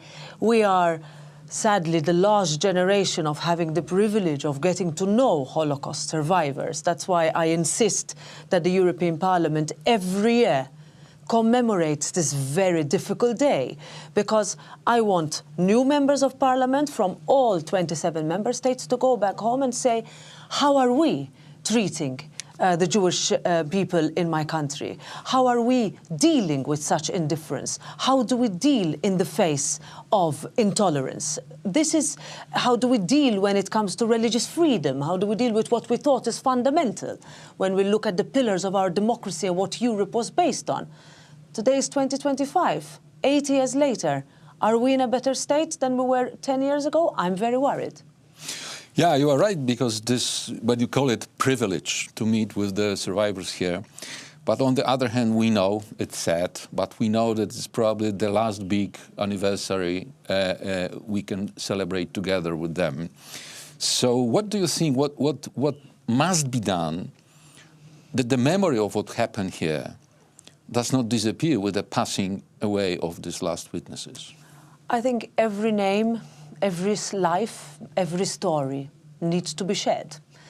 Because once you hear, whether first-hand or second-hand, because you also have relatives of Holocaust survivors who are now sadly no longer with us, who continue to share their stories. This will be, in fact, the case on Wednesday, the day after tomorrow, in the European Parliament, where we will have a relative of a Holocaust, victim of the Holocaust, actually, who did not survive, but his cello survived after he was tragically lost. That we can never forget. Paul Herman, Absolutely. and his daughter Marina, will be yes, in the European Parliament. In the European Parliament, to talk about her father's life, Hungarian, and to talk about the legacy that he has left through his music. So that's why I said every story, every life, every name must be shared. And it has to go from generation to generation. That's how we were brought up, to listen to what the previous generations told us. I think it's time we do more of that. And it's now incumbent to our generation, my generation, our children, to take it from us if we share it with them. If we don't do it, my fear is it will be lost. But would you say a few words more about this? Because I read this story of Paul Herman, and it's an unbelievable story, because he was arrested, and when he was put to the train, to the camp, he threw the paper with the information, please do something with my cello, and somebody did it, and for years it was unknown where is it, and suddenly his daughter, who survived, found it during the concert with the young musicians. So it's unbelievable. No, and every story is impressive, is incredible. And you also see the very strong ties of descendants of survivors or victims that continue to be held in families, generation after generation. Last year, we had one of the hidden children, as they are called, of victim and survivor of the Holocaust. 3 years ago, we also had, because Brussels is also a place where you have a lot of survivors who returned after they were liberated. So every story is so magnificent, and also music we have seen. Also, if you go to the museums and you see the individual accounts, that music kept them hopeful, a lot of people hopeful during those dark years. Also, there were pieces that were composed, written, that have survived beyond the life of the person who wrote them. We cannot let any of this go, and that's why I believed it was important when we were presented with this story, when I came across this fascinating account, that we would have also a performance of the cello inside the European Parliament, which I think would be momentous. So it will be on Wednesday, so I recommend everybody to watch the live transmission. It will be live, yes. It will be, like everywhere, very touchy moment. Just very last question. You said you would like to come here with your children, but it's easy for you to first come with them and to explain what's really happened here, because sometimes we believe that it's unbelievable and it's impossible to describe what's happened here. So what is your idea to talk to children about that? So when I visited here, I was taken round also the museums where you see the prosthetics, the spectacles that we saw, the collection of paraphernalia that people left behind in this camp. But that was, I think, what was the most touching. I agree with you that the scale of it needs time. But I took that time, and I had people who explained bit by bit. So I would like that story not to stop with me, but to also go to my children. My husband also came here as a young boy with his school, so it was important. And I would, if you ask me, I would insist that whereas all our children go on school trips, that this would be on the curriculum of European school children, to come and see what essentially is a representative of why we say never again. Roberta Metsola, President of the European Parliament, thank you so much. Thank you for your time. Thank you.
A z nami w studiu kolejny gość, marszałek Senatu, pani Małgorzata Kidawa-Błońska.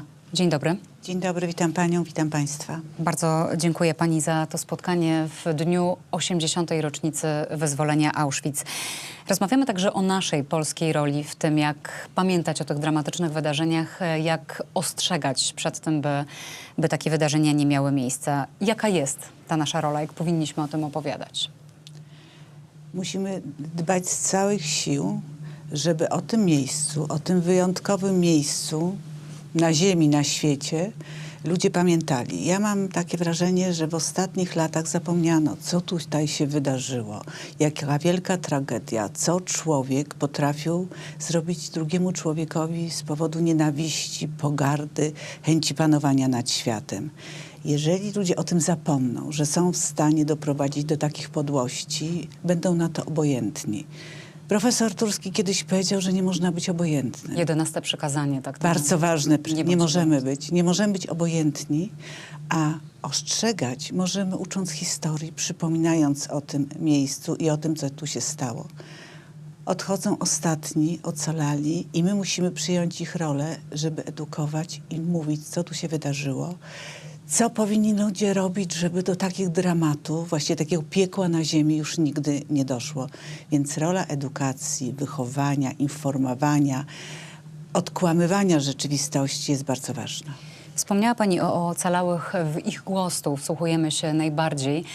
I płyną takie smutne wnioski, bo oni bardzo często w rozmowach z nami, także przy okazji tej rocznicy mówią, to jest taka gorzka rocznica, bo mają takie poczucie, że to zagrożenie, ta wojna, która jest za wschodnią granicą i to zagrożenie od czasu, gdy ta wojna się zakończyła, nie było tak bliskie jak teraz. Znaczy ja rozumiem ich zaniepokojenie, właściwie nawet niepokój, bo ja także to czuję. Wydawało mi się, że 80 lat od tych wydarzeń nikt nie będzie używał znaków faszystowskich, nikt nie będzie hylował i nikt nie będzie zaprzeczał, że takie miejsca na świecie były. To się dzieje w wielu miejscach w Europie, na świecie i dlatego to jest przerażające, bo tak bardzo łatwo przekroczyć tą cienką granicę. I także profesor Turski mówił, że Auschwitz nie spadło nam z nieba. Ono szło takimi małymi krokami. Ja mam wrażenie, że te małe kroki gdzieś ktoś stawia, więc musimy wszyscy bardzo mocno temu się przeciwstawić. Tu mówimy o niemieckim nazistowskim obozie koncentracyjnym, ale my na przestrzeni lat także przed rosyjską agresją ostrzegaliśmy. Ma Pani wrażenie, że ten nasz głos, biorąc pod uwagę te nasze trudne historyczne doświadczenia w Europie, jest słuchany? Powinien być bardzo słuchany. Mam nadzieję, że częściowo tak, ale za mało, bo my mamy doświadczenia z jednym i z drugim totalitaryzmem i wiemy, jak ta fałsz, ta nienawiść wchodzi w ludzi. Wiemy, co się dzieje i właściwie nie ma dnia, żebyśmy nie obchodzili jakiejś dramatycznej rocznicy z naszej historii. A patrząc na to, co się dzieje za naszą wschodnią granicą, patrząc na to, jak ruchy takie bardzo nacjonalistyczne tworzą się na świecie, no możemy być zaniepokojeni, więc mam nadzieję, że ta dzisiejsza uroczystość, ta dzisiejsza rocznica przypomni ludziom, że wszystko zależy od nich. Bo świat może być albo dobry, albo zły. Jeżeli pozwolimy na to zło, na tą nienawiść, będzie to bardzo niebezpieczne. Marszałek Senatu, pani Małgorzata Kidawa-Błońska, bardzo pani dziękuję za to spotkanie. Przeniesiemy się teraz do Kasi Madery, dziennikarki BBC News, by zapytać o plan na te uroczystości. Kasiu? Właśnie, Joanna, już za chwilę uroczystości się rozpoczą. Uroczystości, na które liderzy z dookoła świata przyjechali. Tak ważny będzie ten moment. Ale oni nie będą przemawiali. Ani król brytyjski. Po raz pierwszy raz brytyjski monarch będzie zwiedzał Auschwitz-Birkenau, ale on nie będzie przemawiał. Ani politycy z Kanady, z Francji, z Niemczech. Oni nie mają tutaj pierwszeństwa. Na pierwszym planie są ci, którzy przeżyli tyle, te okrucieństwa ponad 80 lat temu. To będziemy słyszeć ich głosy i oni są najważniejsi w tych uroczystościach. W pełni się z tym głosem zgadzamy. Kasia Madera, BBC News. Kasiu, bardzo dziękuję. Do usłyszenia. A w studiu ze mną cały czas jest pan Piotr Setkiewicz, kierownik Centrum Badań Muzeum Auschwitz. Witam pana ponownie. Rozmawialiśmy o ocalałych, o ich relacjach, o grupach tych, którzy zmierzyli się z tym, żeby tu wrócić, być może wracać wielokrotnie, i z tymi, którzy nigdy nie chcieli tego robić. Chciałabym porozmawiać także o tym, co działo się z tymi ocalałymi, którym udało się przeżyć i którzy wracali, no właśnie, chciałam powiedzieć, do swoich domów, ale bardzo często tak nie było. Dla mnie uderzające było to, kiedy zwracali uwagę na to, jak trudne to były powroty, bo bardzo często albo nie było do kogo, nie było do czego, albo cały ten ogrom ich tragedii nie był przez nikogo wysłuchany, albo nie dawano im wiary w to, że takie rzeczy się tu działy. Znaczy, bardzo wielu ocalonych usiłowało rozmawiać na te tematy ze swoimi bliskimi, z kolegami w pracy, z tym, że bardzo często nie dawano im wiary. Po prostu uważano, że takie historie zdarzyć się nie mogły. I to powodowało, że byli więźniowie z biegiem czasu przestali po prostu opowiadać o swoich doświadczeniach obozowych. Właściwie nie było takiego zainteresowania, jeśli chodzi o opinię publiczną. Pierwsze książki o pobycie w obozach koncentracyjnych, które zdobyły sobie znaczącą poczytność, to są dopiero lata mniej więcej 60., czy nawet niektóre znacznie później. Także być może to było powodem, dla których wielu z tych osób nie chciało o tym rozmawiać. Poza tym też należy pamiętać, że wielu z tych osób, jeśli chodzi o więźniów polskich, na przykład w ogóle oni nie chcieli wracać nawet do Polski. I w tym miejscu stawiamy kropkę, zaczynają się...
Szanowni Państwo, spotykamy się dziś przed bramą wjazdową do Birkenau.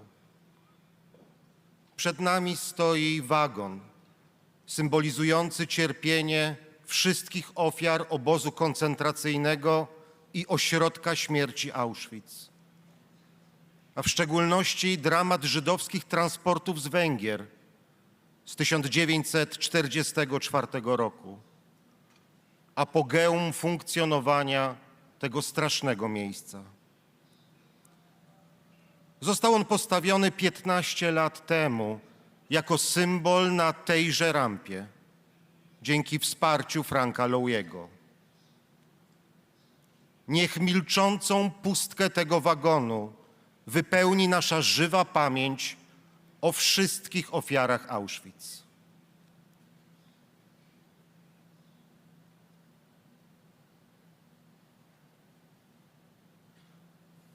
Na dzisiejszych obchodach pragnę powitać ocalałych.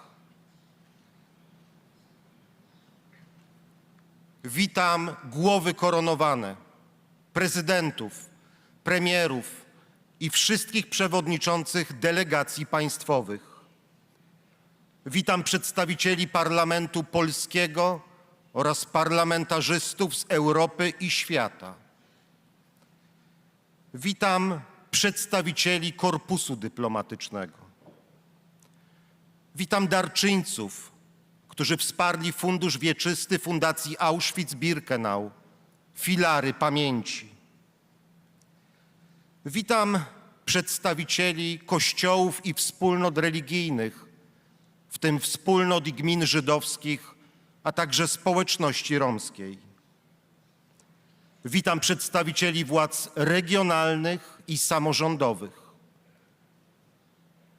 Witam wszystkich przedstawicieli instytucji i organizacji oraz wszystkie osoby, które przybyły na dzisiejsze obchody.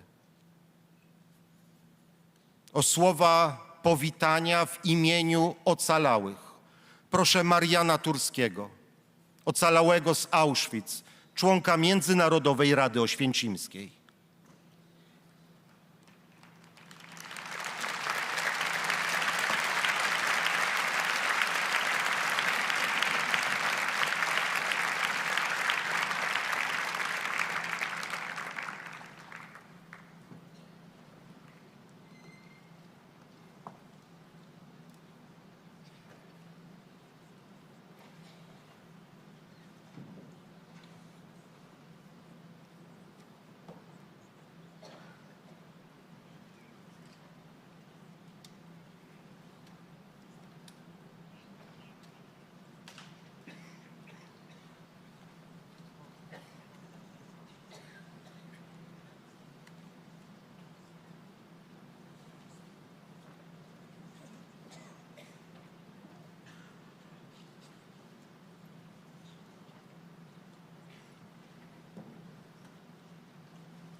W imieniu wszystkich ocalałych witam dostojnych gości. Witam wszystkich zgromadzonych w tym namiocie. Witam słuchaczy i widzów środków masowego przekazu. Ale przede wszystkim najgorętsze myśli i uczucia mam dla Was, moi towarzyszki i moi towarzysze niedoli, więźniarki i więźniowie.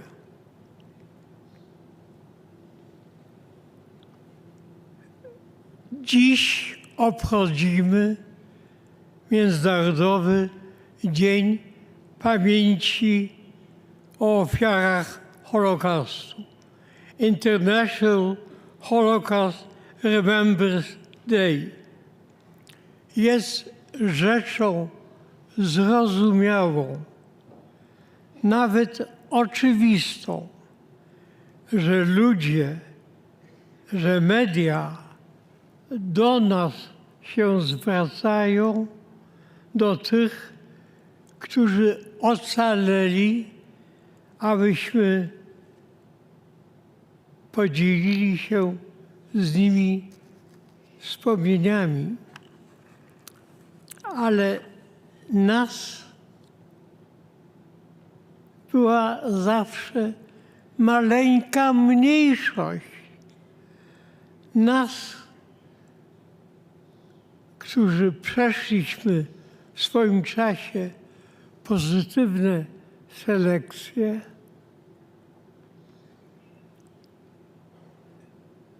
już było bardzo, bardzo niewielu, a tych, którzy doczekali wolności, już prawie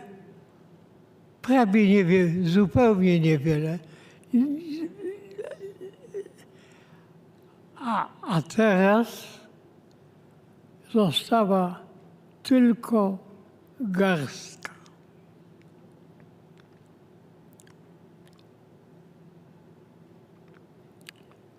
Dlatego sądzę, że nasze myśli, powinniśmy skierować ku olbrzymiej większości, ku tym milionom ofiar, które nigdy nam nie powiedzą, co przeżywały, co czuły, ponieważ pochłonęła je zagłada. Zachował się wszakże pewien dokument. Wiersz,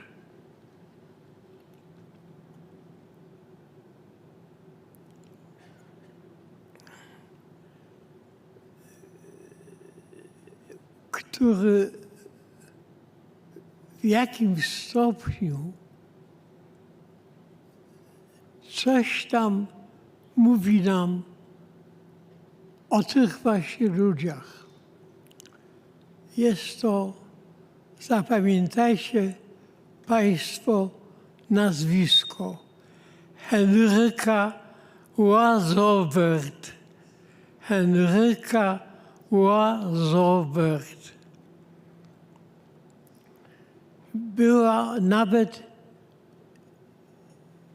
Była polską poetką. Miała nawet bardzo udane próby literackie. Miała możliwość ukrycia się poza murami, ale nie chciała zostawić matki. Kiedy dzisiaj słucham, wydaje mi się, jakby to było coś pozasezonowego, zupełnie poza sezonami. Jest to dokument.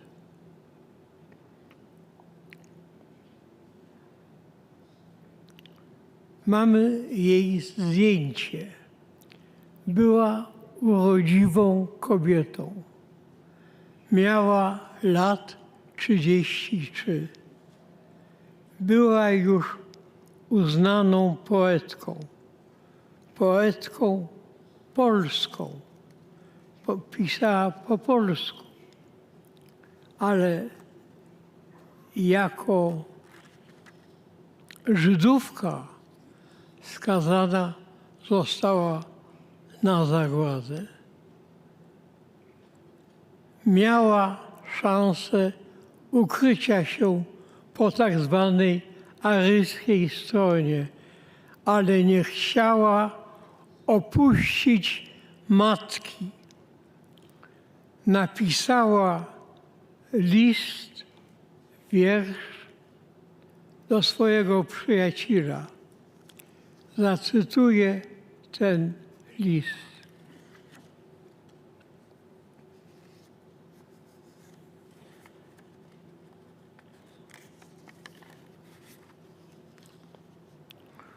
odjeżdżam gdzieś tam, bardzo daleko, do stacji nieznajomej, której nie ma na żadnej mapie. Nad dworcem niebo wisi jak wielkie czarne wieko. Lokomotywa krzyczy głosem bitego człowieka. Kolejarze mają twarze jak papier. Mam z sobą tylko jedną walizkę i jeden żal, którego nikt nie próbował zgłębić. Jestem bardzo spokojna i to, czego nie widać, bardzo smutna. Bądź zdrów, mój daleki. Są serca, gdzie nic się nie zmienia. Mnie już nie ma. Nie ma.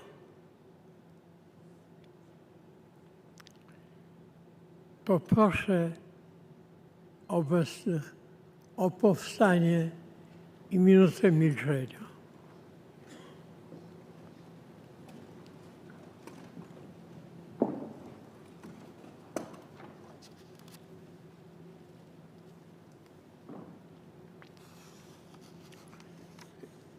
Dziękuję.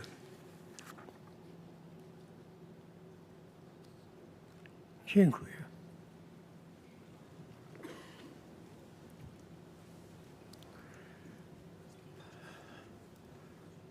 Drodzy przyjaciele,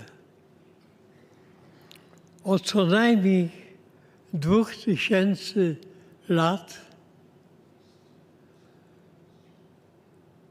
naszej cywilizacji towarzyszy wizja apokalipsy. Oto pojawiają się 4 jeźdźcy apokalipsy. Wojna, zaraza, głód i śmierć. Ludzie są porażeni strachem, sparaliżowani tym strachem. Czują się całkowicie bezradni. Co robić? Chciałbym tutaj zacytować pieśń, którą na pewno wielu z was rozpoznałoby, gdybym ją zanucił. Nie ma obawy, nie będę śpiewał, ale chcę zwrócić uwagę na tekst niesłychanie inspirujący, tekst, którego autorem jest rabi Nachman z Bratysławia, ale znany bardziej jako rabi Nachman z Humania, ponieważ tam kazał się pochować między grobami ofiar pogromu.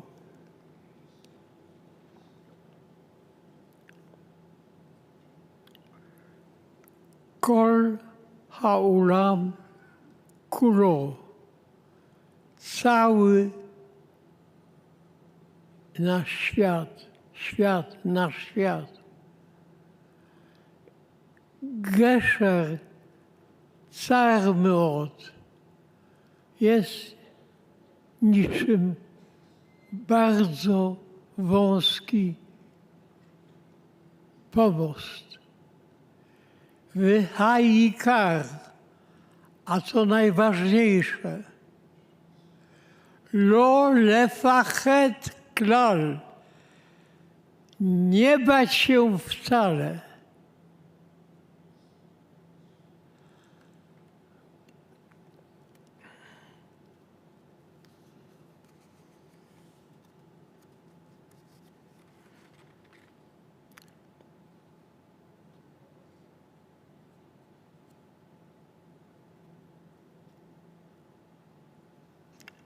A więc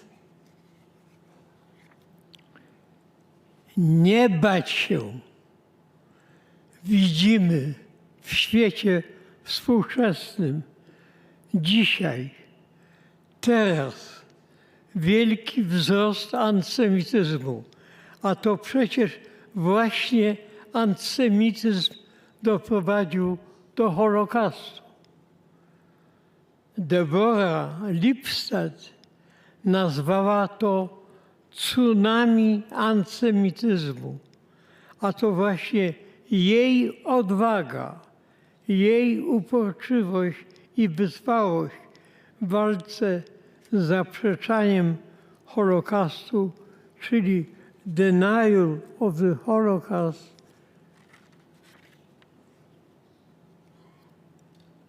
zakończyła się sukcesem po wygranym w Londynie procesie z Davidem Irvingiem.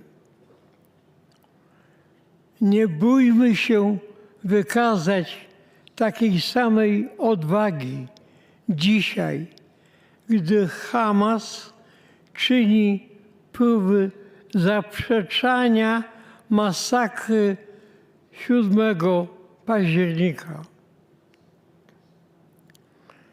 Nie bójmy się przeciwstawiać teoriom spiskowym, że wszystko, co złe na świecie, jest skutkiem zawiązania spisków przez nieokreślone grupy społeczne, a Żydzi są tu często wymieniani. Nie bójmy się rozmawiać o problemach, jakie dręczą tak zwane ostatnie pokolenie.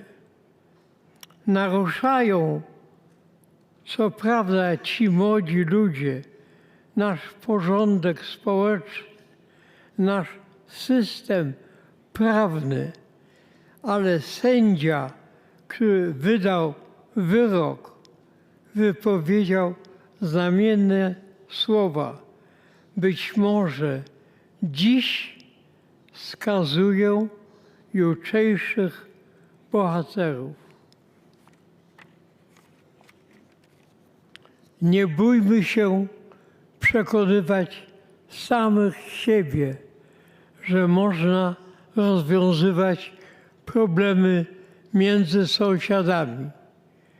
Od setek lat na różnych kontynentach różne narody, narodowości lub grupy etniczne mieszkały i żyły obok siebie i między sobą.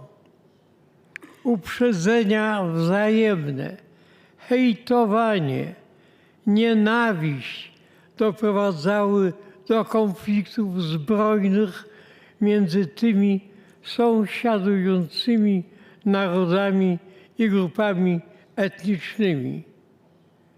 Kończyło się to zawsze przelewem krwi. Ale są na szczęście doświadczenia pozytywne, gdy obie strony dochodzą do wniosku, że nie mają innego sposobu zapewnienia spokojnego, bezpiecznego życia swoim dzieciom, wnukom, przyszłym pokoleniom, niż doprowadzenie do kompromisu. Powołam się na dwa przykłady z Europy. Niemcy i Francuzi, Polacy i Litwini. Powtórzę, nie bójmy się przekonać samych siebie, że trzeba mieć wizję nie tylko tego, co dziś jest, ale tego, co będzie jutro, co będzie za kilkadziesiąt lat. Dziękuję za uwagę.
Teraz wysłuchajmy głosu świadków.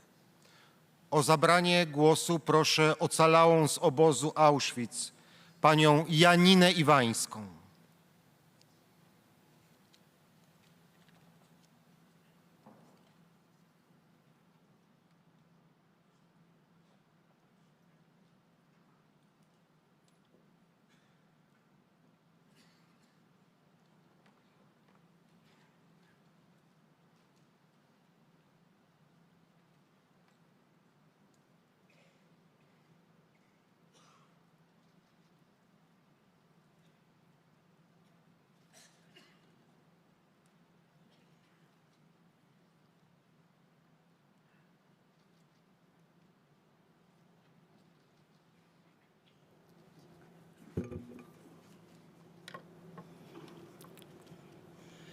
Szanowni Państwo, pół roku temu, w czerwcu, byłam tutaj, żeby uczcić pierwszy transport więźniów do Auschwitz. Byli to więźniowie polscy, osadzeni w Tarnowie i przewiezieni tutaj. Było to 728 osób.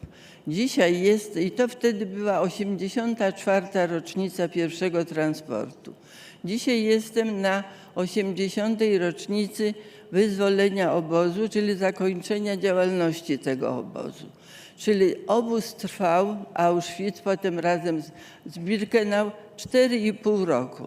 W ciągu tego czasu chciałabym Państwu zwrócić uwagę na metamorfozę tego obozu. Pierwotnie był to zwykły obóz dla więźniów politycznych niezadowolonych z okupacji niemieckiej i byli osadzani, głównie to byli Polacy. Byli osadzani więźniowie dorośli. Potem Polacy dostali zakaz prowadzenia różnych związków, między innymi Związku Harcerstwa Polskiego. W związku z czym zaczęto aresztować i przywozić do Auschwitz, znaczy nie małoletnich, ale niepełnoletnich chłopców od 16 do 20 lat za to, że pracowali w harcerstwie. Potem tak minął rok, że właściwie w tym obozie byli głównie Polacy. W 1941 roku w lipcu obóz ten się przekształcił w obóz jeniecki dla żołnierzy radzieckich. Przywieziono tu kilkanaście tysięcy żołnierzy radzieckich, ale nie stał się to obóz jeniecki, tak jak zgodnie z przepisami powinien wyglądać, tylko stał się to obóz ciężkiej pracy. Ci Rosjanie najpierw w sierpniu razem z Polakami, którzy byli w Auschwitz, byli poddani próbom na gaz. Na nich robiono pierwsze próby, jaki gaz jest najbardziej skuteczny w zabijaniu ludzi. Następnie we wrześniu tego samego roku 1941 resztę tych jeńców radzieckich przyprowadzono na teren wioski Brzezinka, tu gdzie jesteśmy w tej chwili, i oni zaczęli budować Brzezinkę, czyli Birkenau. Budowali ją od września do marca następnego roku, czyli całą ciężką zimę. Zimy w obozie i szczególnie tutaj były tragiczne, bo był głód, była bieda, był chłód, nie było jedzenia, a była bardzo ciężka praca, a jeżeli się coś nie podobało tym, którzy pilnowali robotników, to po prostu ich zabijali. Obóz został oddany do użytku w 1942 roku w marcu. Z tych 12 prawie tysięcy żołnierzy radzieckich zostało przy życiu 500 osób i te 500 osób były osadzone w Brzezince. Jak już wybudowano Brzezinkę, zaczęto zwozić już wtedy kobiety, bo dotychczas kobiet nie było. Kobiety nie tylko z Polski, ale właściwie z całej Europy. Były tutaj kobiety francuskie, belgijskie, holenderskie, czeskie, rumuńskie, no i oczywiście największa ilość kobiet polskich. Jak już obsadzono cały obóz, postanowiono, wiedzieli już, jakie gazy są najbardziej skuteczne, zaczęto budować komory gazowe. W 1942 roku na jesieni zaczęto budować komory gazowe i krematoria i w kwietniu następnego roku były już gotowe i krematoria, i komory gazowe. I od tego roku zaczęła się właściwie już nie obóz, nie jeniecki, nie koncentracyjny, nie więzienie, tylko zaczęła pracę fabryka śmierci. Od tego czasu, jak były gotowe krematoria i komory gazowe, nic się tu więcej nie działo poza tym, że zabijano. Część wywożono czasami do innych obozów, ale większość ludzi zabijano. Trudno jest nawet policzyć dokładnie, ile osób w tym obozie zginęło, ponieważ większość była rejestrowana, miała swoje numery, swoje oznaczenia, ale było i tak, że przywożono jeńców, więźniów z miast, z innych państw i w ogóle bez rejestracji, bez niczego przeprowadzono bezpośrednio do komór gazowych i do krematoriów. W związku z tym liczba Mniej więcej liczy się, że około 1 miliona Żydów zostało zamordowanych w ten sposób, że bezpośrednio z trampy szli do komór gazowych, ale dokładnie nikt nie wie, ile naprawdę ich zginęło. Tak doszło do roku, w 1943 roku jeszcze dodatkowo poza Żydami, poza wszystkimi Aryjczykami z całej Europy, no nie tylko z Europy, bo nawet i z północnej Afryki i z Azji, którzy tu ginęli, sprowadzono i utworzono specjalny obóz dla cygański tak zwany. On się nazywał obóz cygański, a w nich umieszczano Romów i Sinti. Ludzi tych sprowadzano, to był wyjątkowy obóz, to był obóz tak zwany rodzinny. Do obozu przyjeżdżały rodziny, mężowie z żonami i z dziećmi. I nad tym obozem pieczę lekarską dostał dr Mengele. Mengele, który był lekarzem, już przed wojną prowadził badania, żeby udowodnić, że rasa germańska jest na szczycie rozwoju.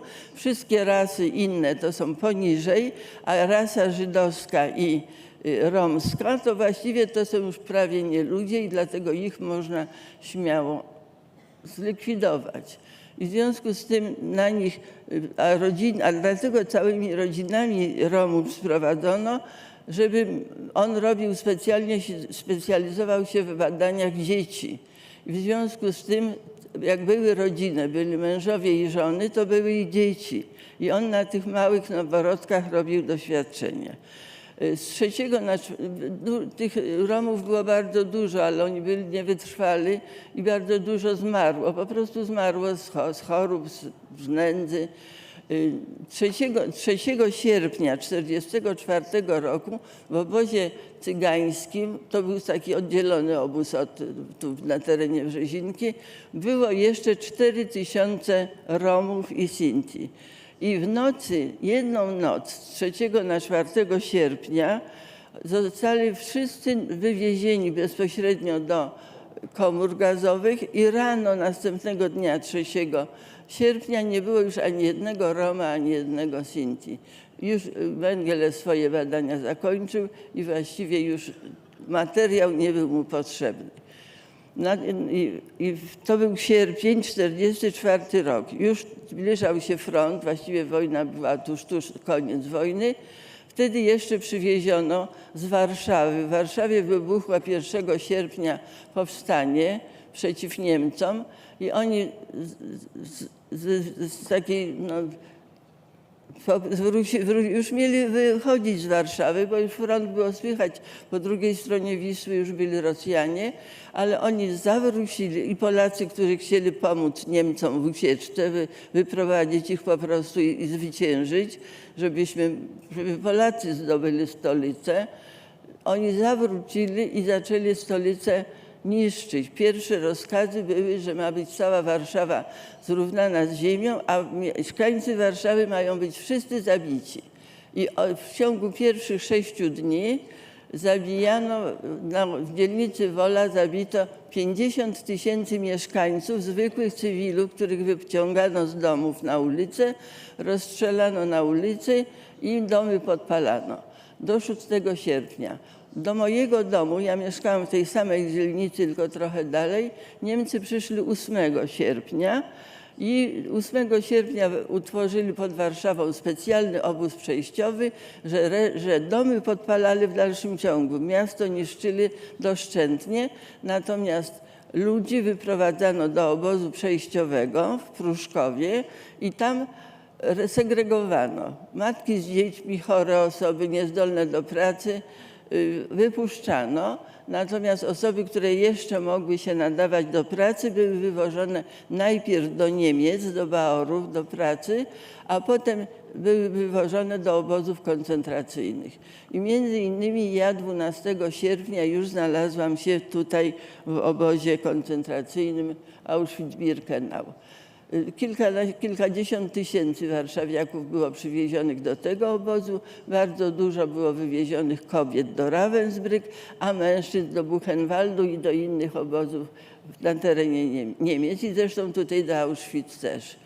I w momencie, kiedy nastąpiło wyzwolenie, to święto, które dzisiaj obchodzimy, że wreszcie działalność obozów koncentracyjnego się zakończyła, to właściwie w tym obozie było niewiele osób, bo Niemcy jeszcze byli tak perfidni, że wiedzieli, już było słychać strzały, że front się zbliża, to dla nich oni jeszcze się zawzięli tak, że postanowili tych więźniów wyprowadzić z obozu i zaprowadzić do innych obozów. I tylko zostali ludzie chorzy, zostały dzieci, zostały matki z małymi dziećmi, matki ciężarne w obozie. Wyzwolenie obozu to było tylko wyzwolenie 5%, może 10% więźniów. Natomiast około 100 000 więźniów zostało wyprowadzonych stąd z obozu marszem śmierci do Wodzisławia Śląskiego, a z Wodzisławia porozwożona po różnych innych obozach. Ja po obozie tutaj Auschwitz, byłam jeszcze w obozie Ravensbrück i w podobozie Neustadt-Glewe. I dla mnie Dzień Wyzwolenia to był dopiero 2 maja 1945 roku. Więc obóz ten to nie jest, jak się mówi, obóz koncentracyjny, czy powiedzmy więzienie, to się to wydaje niewinne. No był obóz, trzymano ludzi. Natomiast ten obóz przechodził metamorfozę od zwykłego więzienia aż do fabryki śmierci, właściwie do mordowni ludzi. Także chciałam Państwu na zakończenie przeczytać, zacytować fragment, bo jak się skończyła wojna w 1945 roku, to zapanowała euforia na całym świecie właściwie, bo to już się skończyła światowa wojna i wszyscy uważali, że hasło było nigdy więcej wojny, że już wojny nigdy nie będzie, że będziemy szczęśliwi. Picasso namalował gołąbka pokoju, ten gołąbek pokoju był symbolem, że już też będzie tylko pokój, będzie wszystko dobrze, ale byli jednak ludzie, którzy przewidywali, że to co się działo przez tę II wojnę światową, to jest niemożliwe, żeby to się już nigdy nie powtórzyło, bo ludzie już się zrobili tak nieludzcy, że to jest bardzo możliwe, że to się może powtórzyć. I jeden z polskich pisarzy, eseistów w 1950 roku w Kulturze paryskiej publikował eseje o wojnie, bo on miał taki uraz na punkcie wojny, że bardzo długo rozpatrywał wojnę i produkował te artykuły w gazecie. I na zakończenie jednego takiego eseju chciałabym, żeby Państwo posłuchali go z uczuciem. Napisał tak. Jeżeli Europa zrujnowana tymi szaleństwami ma uniknąć zagłady, mieszkańcy jej muszą nauczyć się lepiej przewidywać skutki naszych czynów i nie mogą lekceważyć tych, którzy to potrafią. Dla starszych jest to obojętne. Myślę o młodych, mających życie przed sobą. Wojna i chaos mogą się zacząć wszędzie. Uciekać więc nie będzie gdzie i po co. Dziękuję bardzo.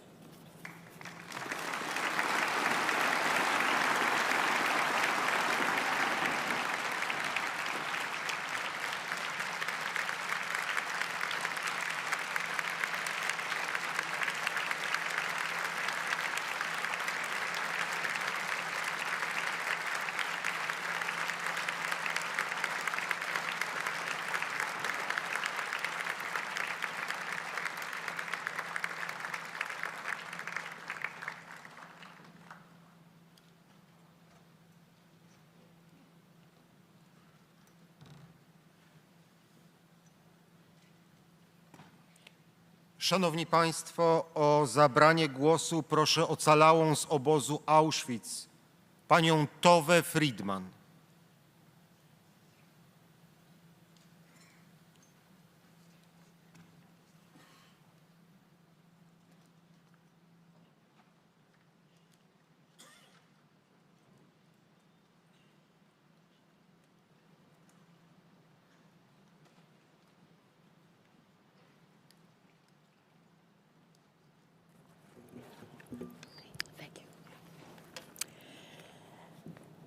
Hi, January 27th. My whole life, since I was a little girl, I thought of it as my birthday. This is my birthday, January 27th. I celebrate it every single year. In fact, today I got all kinds of emails. Some of my friends don't even know that I have a regular birthday, because this is what counts. Never did I imagine that I would celebrate this year with such a fabulous audience, so many people, such important people. And it's an honor. It's an honor to be there. It's an honor to address you. And I want to thank you to listen to me, because I represent the children. There are very few of us are left. From my town, 4 children survived. So I'm here to talk about those who aren't here. And I'm very honored to speak to this kind of audience that has come from all over the world to mourn, remember, and honor the memory of our people who were so brutally murdered by the Nazis. However, we are also here to proclaim and to pledge that we will never, never, ever allow history to repeat itself. I would like to share some of my memories, because I know that there are many survivors here who are struggling with their own. I was just 6.5 years old when I was liberated from Auschwitz. But my memories are very vivid, thanks to my mother, who constantly validated the events to me as they were happening. When she was with me, she never, ever covered anything up. I remember, as a 5.5-year-old child, watching from my hiding place in Starchowitz labor camp, as all my little friends were rounded up and driven to their deaths, while the heartbreaking cries of their parents fell on deaf ears. After all the children were gone and the courtyard was empty, I thought to myself, am I the only Jewish child left in the world? Shortly thereafter, we were loaded into cattle cars. The men and women were separated. This was the very first time I ever saw my father cry. Up until then, no matter what horrors, no matter what happened to us, we were together, the 3 of us. We were a family. But now, he was sent to Dachau, and my mother and I here to this camp, Auschwitz-Birkenau.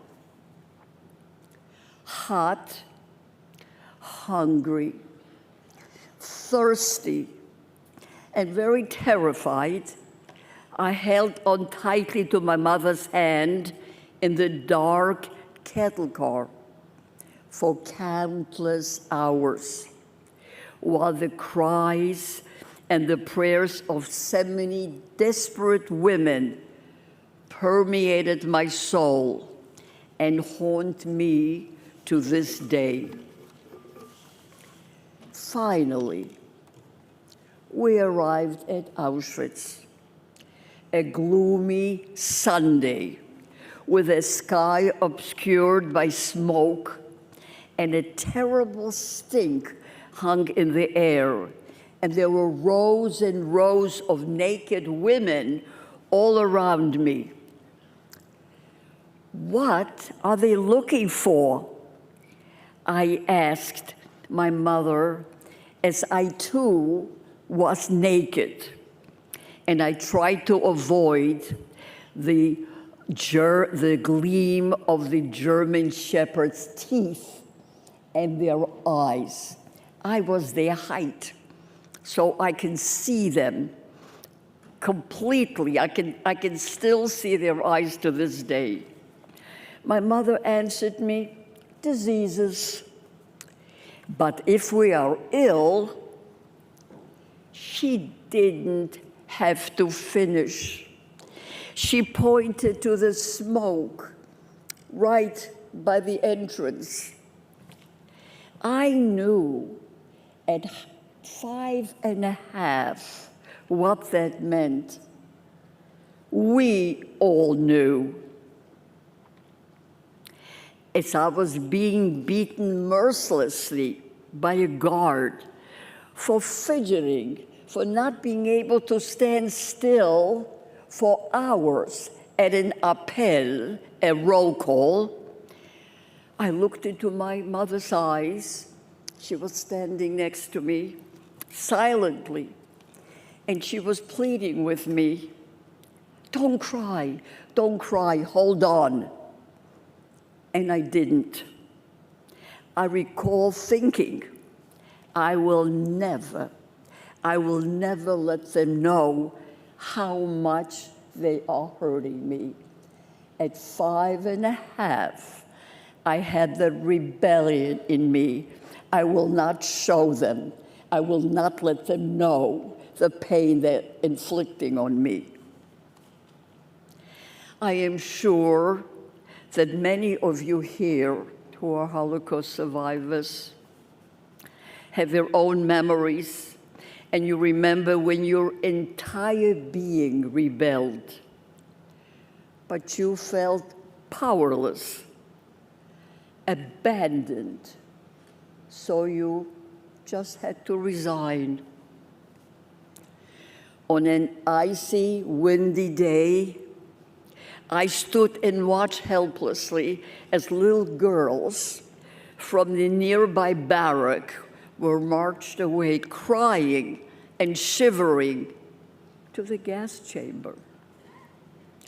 They were covered with rags, and some of them didn't even have any shoes and were walking barefoot in the snow. They were very young, as I was, 6 or 7, but starvation shrunk their bodies, and they appeared even younger. They too became ashes. Is my barrack next? I silently wondered. I thought that we all have to die, that it was normal. If you're a Jewish child, you have to die. I wasn't even sure what Jewish was, because I never saw any celebrations. But death, child, Jewish, seemed a normal thought. I knew nothing about partisans saving Jews from ghettos and camps. I knew nothing about the 1944 Warsaw Uprising, nor of the Allies and the D-Day, nor of the invasion of Normandy. At that time, we were victims, in a moral vacuum. But today, however, we have an obligation not only to remember, which is very, very important, but also to warn and to teach that hatred only begets more hatred, killing more killing. Instead, our revenge has been to build a strong Jewish country and raise our families in peace. Many of you here, I saw, have your wonderful families with you, just as I do. 80 years after liberation, the world is again in crisis. Our Jewish Christian values have been overshadowed worldwide by prejudice, fear, suspicion, and extremism. And the rampant anti-Semitism that is spreading among the nations is shocking. It's shocking to all of us, to our children and our grandchildren. Israel, the only democracy in the Middle East, is fighting for its very existence and its way of life. We mourn not only the fallen soldiers and the hostages, but also the turbulence and mistrust in our society. We pray for strength, resilience, and of course, hope, which has to be part of our daily life. We all of us, must reawaken our collective conscience to transform this violence, anger, hatred, and malignancy that has so powerfully gripped our society into a humane and just world before these terrible, terrible negative forces will destroy us all. It is an enormous task, but our Jewish sages teach us the time is short, the task is great.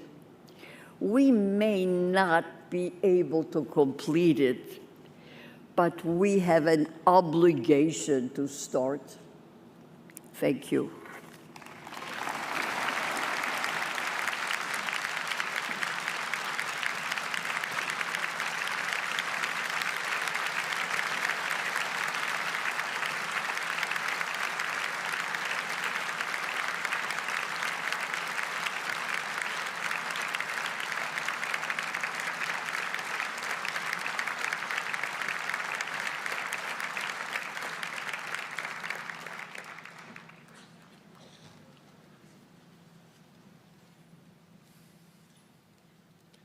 O zabranie głosu proszę ocalałego z obozu Auschwitz, pana Leona Weintrauba.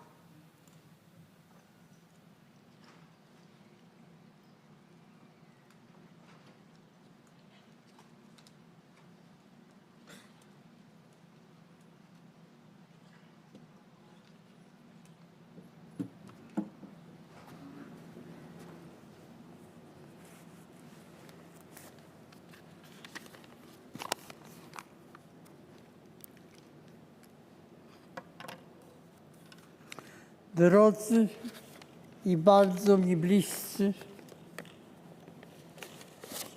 ocaleni z tego nazistowskiego obozu koncentracyjnego, wielce szanowni przedstawiciele władz państwowych, organizacji oraz wyznań, drodzy goście z bliska i daleka. Urodziłem się w Łodzi 1 stycznia roku 1926. Mam więc teraz lat 99. Po śmierci ojca, kiedy miałem 1,5 roku, w roku 1927, moja matka spieniężyła wszystko, co tylko mogła. Otworzyła małą pralnię w Łodzi przy ulicy Kamiennej 2, obecnie Włókienicza. I w 2 małych pomieszczeniach żyliśmy, matka z 5 dzieci. To był warsztat pracy i miejsce dla całej rodziny. Zacząłem szkołę podstawową. Byłem dobrym uczniem i w związku z tym po 6. klasie szkoły podstawowej otrzymałem miejsce bezpłatne w gimnazjum imienia Józefa Piłsudskiego na ulicy Sienkiewicza w Łodzi. I miałem rozpocząć dalsze kształcenie 1 września 1939 roku.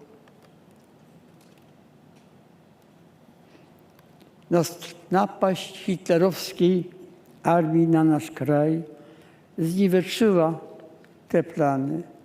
Zimą roku 1940 nastąpiła przymusowa przeprowadzka do utworzonego przez nazistów getta Liesmannstadt. W getcie pracowałem w resorcie Metal 1. Ten trwający prawie 5 lat pobyt w getcie to ciężka praca oraz chroniczny, nieustający głód. W sierpniu 1944 roku rozpoczęła się likwidacja getta, a my zostaliśmy deportowani do Auschwitz-Birkenau. Moją mamę, jej siostrę, ciocię Ewę zamordowano tego samego dnia w komorze gazowej i spalono w krematorium.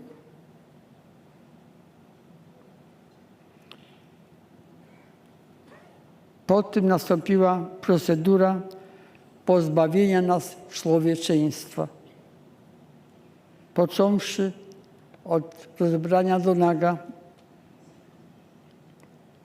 i odebrania wszelkiego osobistego, cośmy mieli przy sobą, przez brutalne usunięcie owłosienia, często wraz z skórą, co okropnie paliło potem przy dezynfekcji karbolem, płynem z karbolem. Następnie ubrania rzucone na blachy, kurtkę, koszulę i spodnie.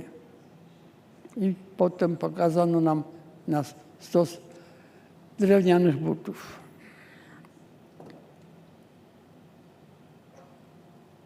Tak nas zdegradowano do przedmiotów jednorazowego użytku.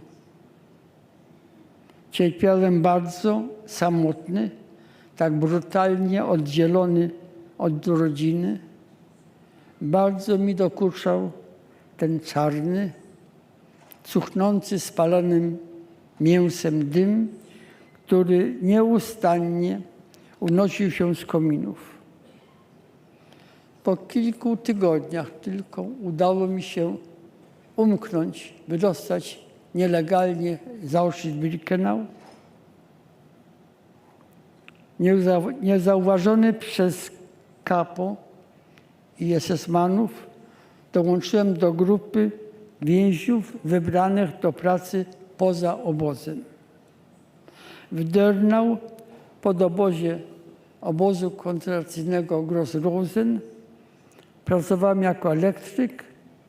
Pod koniec lutego 1945 roku po 3-dniowym Marszu Śmierci przewieziono nas do obozu Flossenbürg, a po miesiącu do obozu Nassweiler Stutthof pod komando Offenburg.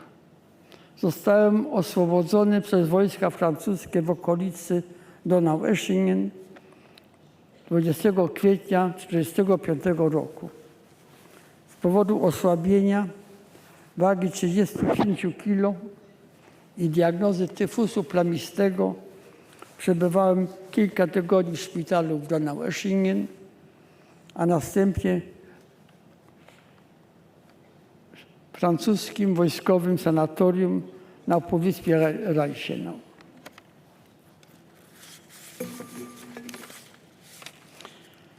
Jesienią roku 1946 rozpocząłem studia medycyny w Göttingen w Dolnej Saksonii. Wróciłem do kraju, do Polski w listopadzie 1950 roku i po ukończeniu studiów pracowałem w klinice położnictwa i chorób kobiecych Akademii Medycznej w Warszawie.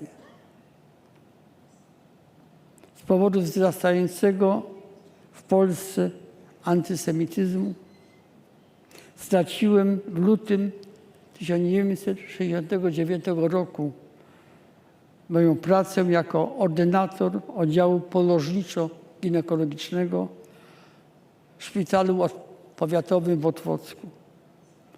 I we wrześniu tego roku wyemigrowałem wraz z rodziną do neutralnej Szwecji. Obchodzimy dzisiaj 80. rocznicę wyzwolenia obozu Auschwitz. W tym nazistowskim obozie, miejscu symbolizującym niespotykane dotąd w historii cywilizacji okrucieństwo w traktowaniu ludzi. Miejscu, w którym wprowadzono technikę masowego i przemysłowego mordowania. Odczuwam wielki żal i ubolewam bardzo, że w wielu krajach Europy, także i w naszym kraju, bezkarnie maszerują osoby w uniformach zbliżonych do nazistowskich i głoszących hasła nazistowskie. Osoby te dumnie nazywają się narodowcami i utożsamiają się z ideami głoszonymi przez niemieckich nazistów.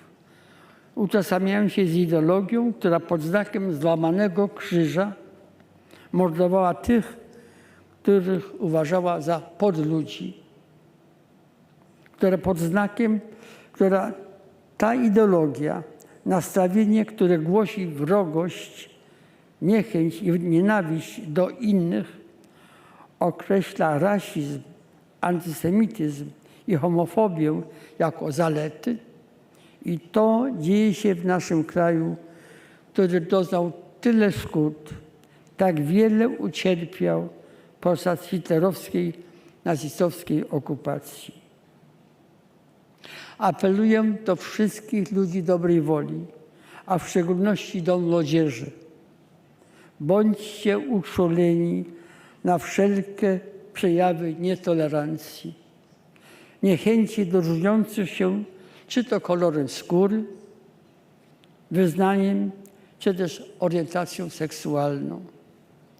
W dzisiejszym cyfrowym świecie tak trudno jest odróżnić prawdziwe intencje od konsekwentnej polityki.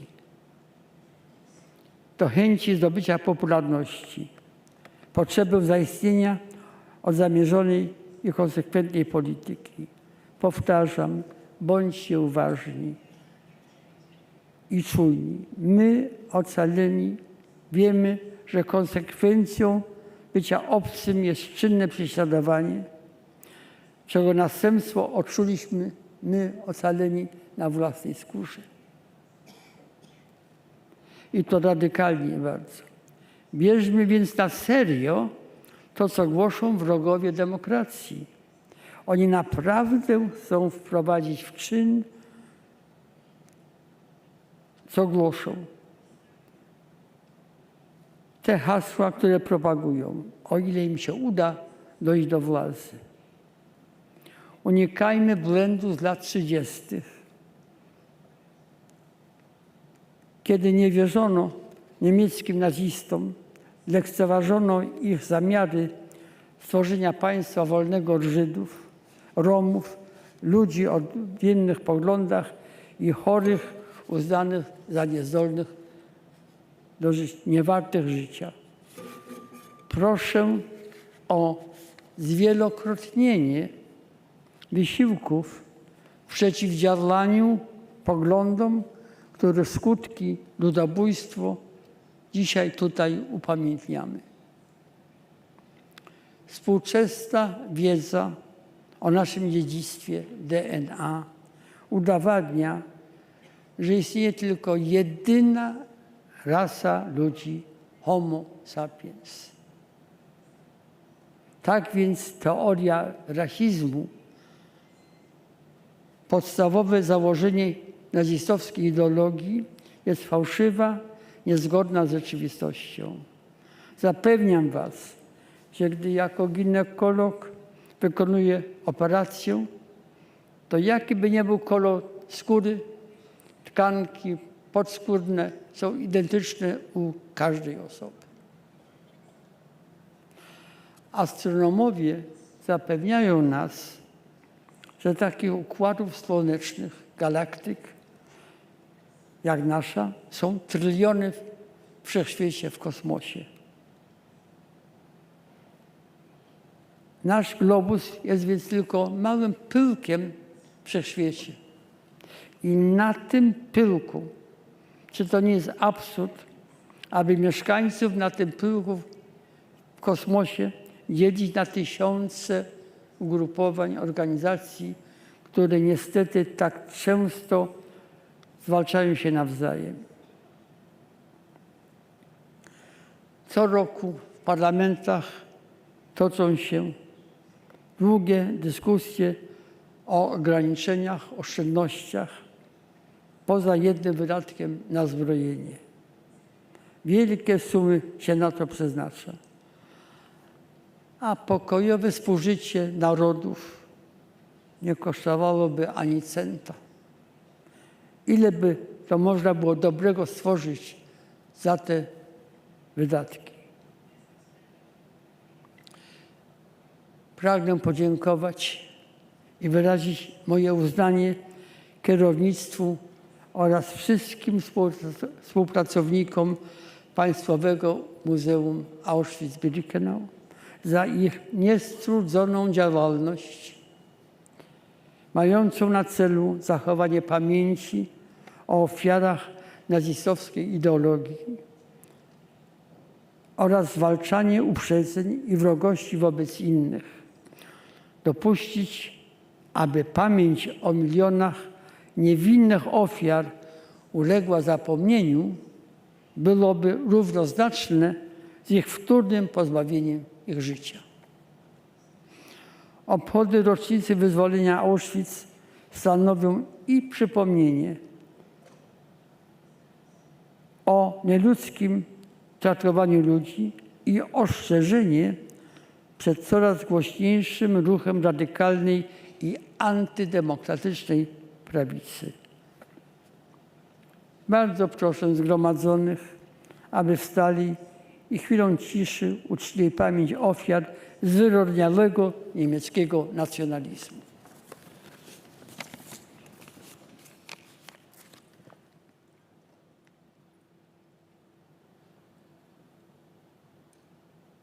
Dziękuję.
O zabranie głosu proszę przedstawiciela filarów pamięci, największych prywatnych darczyńców Funduszu na rzecz zachowania autentyzmu Auschwitz-Birkenau, pana Ronalda Laudera.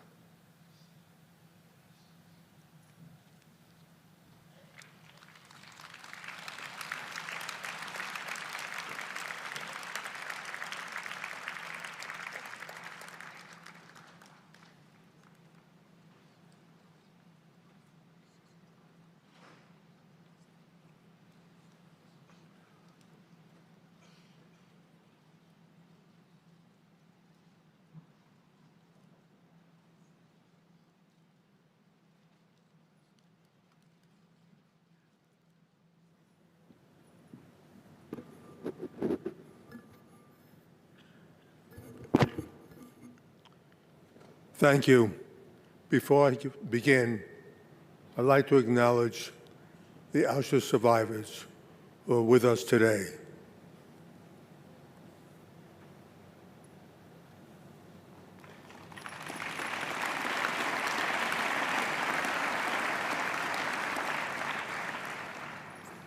And the leaders of more than 50 countries, royal families, and heads of state who came here today to honor the memory of those who died here. Thank you.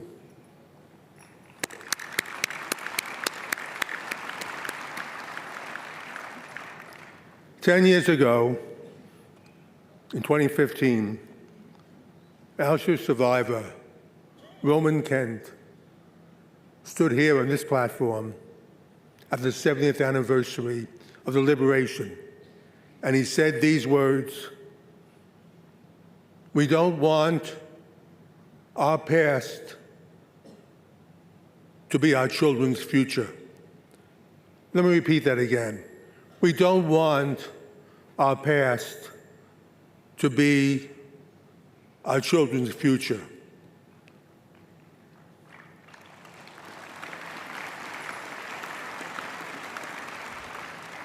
Roman Kent died 6 years later, but his words haunt us today, because if Roman Kent were here and saw what was happening to the Jewish people around the world in 2025, he would cry.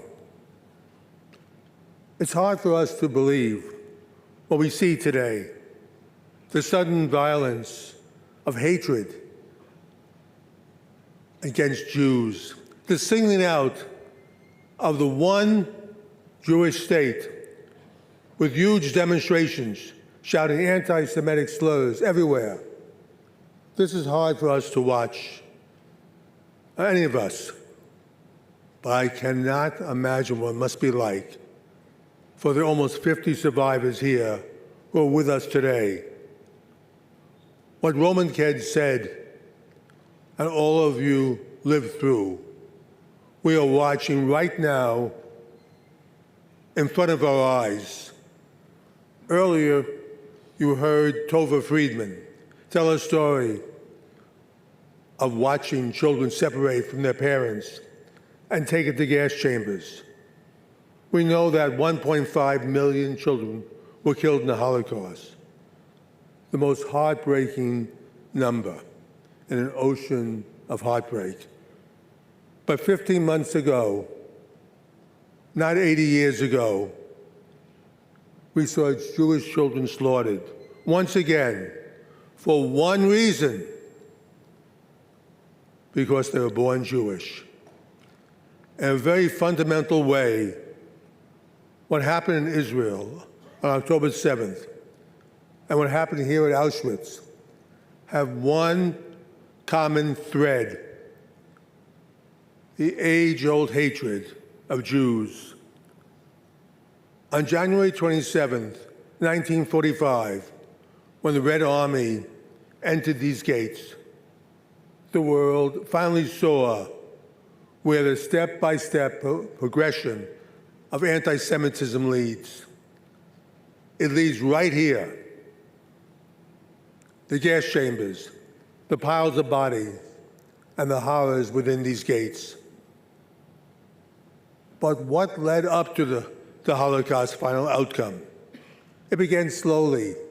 First, when Jews were singled out in universities, excluded from jobs, with boycotts and attacks in the media. Yes, it began slowly. And then it happened all at once. Throughout the 1930s, the hatred against Jews may have been ignited by Hitler in Germany and Austria. But in France, Italy, even England and the United States, there were strong forces that supported this hatred.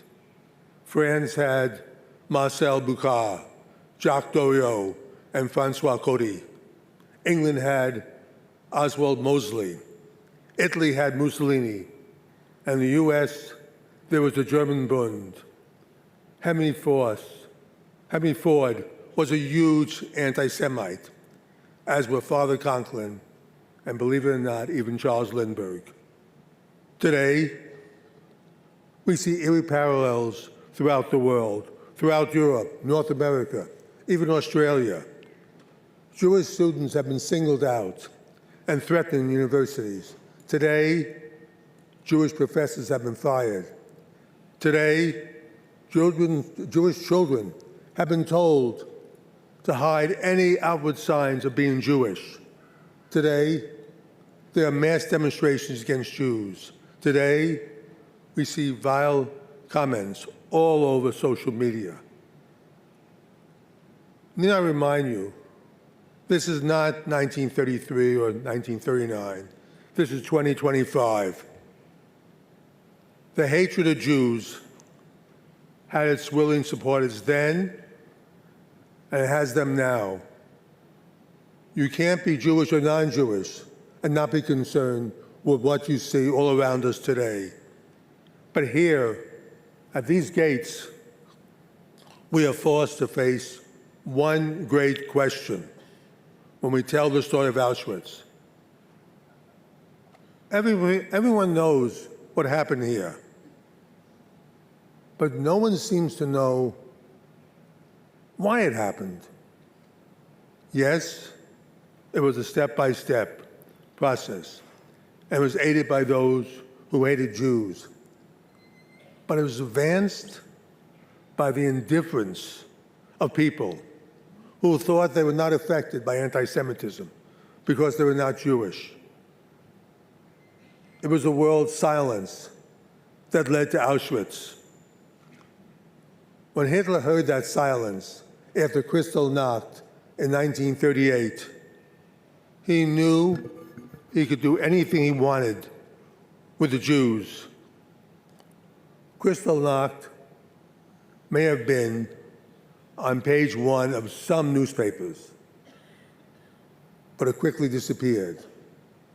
World leaders said nothing. On my first visit here at Auschwitz, I was accompanied by a famous survivor, Elie Wiesel. We were walking away from the gas chambers, and the sun was setting. Elie paused for a moment, and then he said something I will never forget. You know, he said, most people think the opposite of love is hate. It's not. It's indifference. Today it's the same story. Silence, indifference, and the exception of this hatred. So today, all of us must take a pledge to never be silent when it comes to anti-Semitism, or for that matter, any other hatred. These lessons for Auschwitz are not just for Jews, they're for the entire world.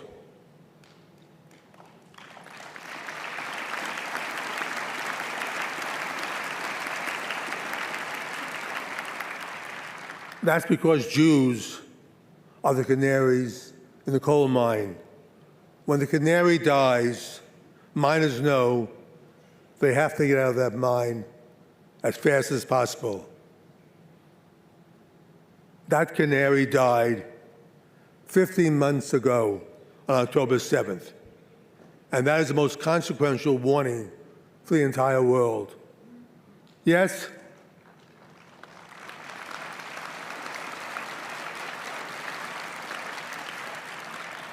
yes, Hitler went after the Jews first. But when it was all over, more than 60 million human beings were dead. And this continent lay in ruins. Over 1 million Jews were killed here at Auschwitz. But they were not alone. 70,000 Polish Christians who thought they might be safe were also murdered right here, along with the others. When I spoke here 5 and 10 years ago, I talked about the horrors that Jewish survivors lived through. But I always spoke about it in the past. It never occurred to me that this could happen again. Of course, I'm not talking about gas chambers, but attacks on the Jewish people, the boycotts, the targeting, the exclusion could not be more real. And yes, they are really happening. But here is a crucial point. These attacks are not just targeting Jews. They are attacking Judeo-Christian beliefs, which is the bedrock of Western civilization. When we hear the chants like globalized intifada or death to Israel, what they are really saying is death to Western civilization. How do you stop this? Today, we have a generation that is led by social media, indoctrinated by activist teachers, and aided by a complacent population. They're complacent because they don't see it as their problem. But please believe me, it is all of our problems. Today in the US, 87% of Americans 30 and over fully support Israel's right to exist, just as every other country has exactly the same numbers.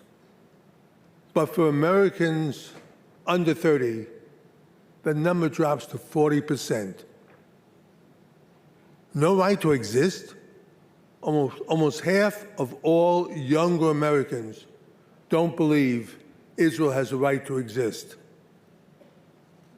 And they are our future leaders. Let me tell you, this is not just happening in America.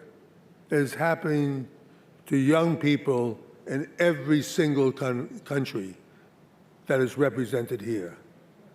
Just as in my country, young people are getting most of their information from social media, and that is dangerous. Education, serious, honest education, is the only way to correct this, and that won't be easy. Entire institutions will have to be overhauled and corrected, and that goes for the media as well. Keeping opinions out of news would be a good start. So today,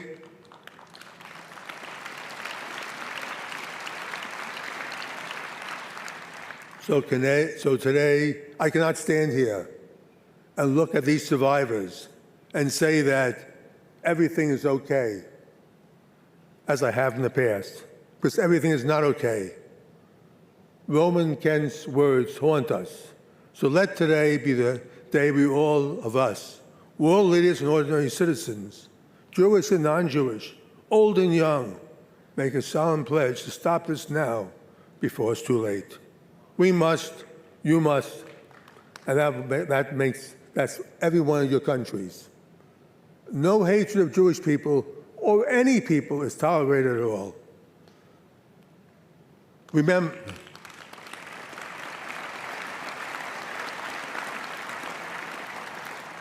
it wasn't just Jews that died here. In fact, every single prime minister, president, king here today lost millions of their own countrymen in a war to defeat this hatred. 80 years ago, millions of young men gave up their lives so these these gas chambers were turned off forever. That means millions of young men, I should say women, never had the chance to live out their lives, to fall in love, to have families, to do good work, to watch their children grow up. They gave up everything so we would live in a free and safe world. More than 60 million human beings died, 6 million of them Jews. We will never know what the world lost in all these deaths, the cures for disease, the great works of art, music, and literature. So much is lost with each life that was extinguished. Our future, the future of the entire world, depends on which direction young people take. They have a choice to go on the old road of hatred once again, or they can summon up the courage to stand up to these hatreds swirling around them. All of us have a choice as well. We can leave here and go back to our 50 different countries and assume it's not our problem. Or we can leave here united in our determination to stop this hate rising up in our world, united in our determination to guide our young people in the right direction, united as one.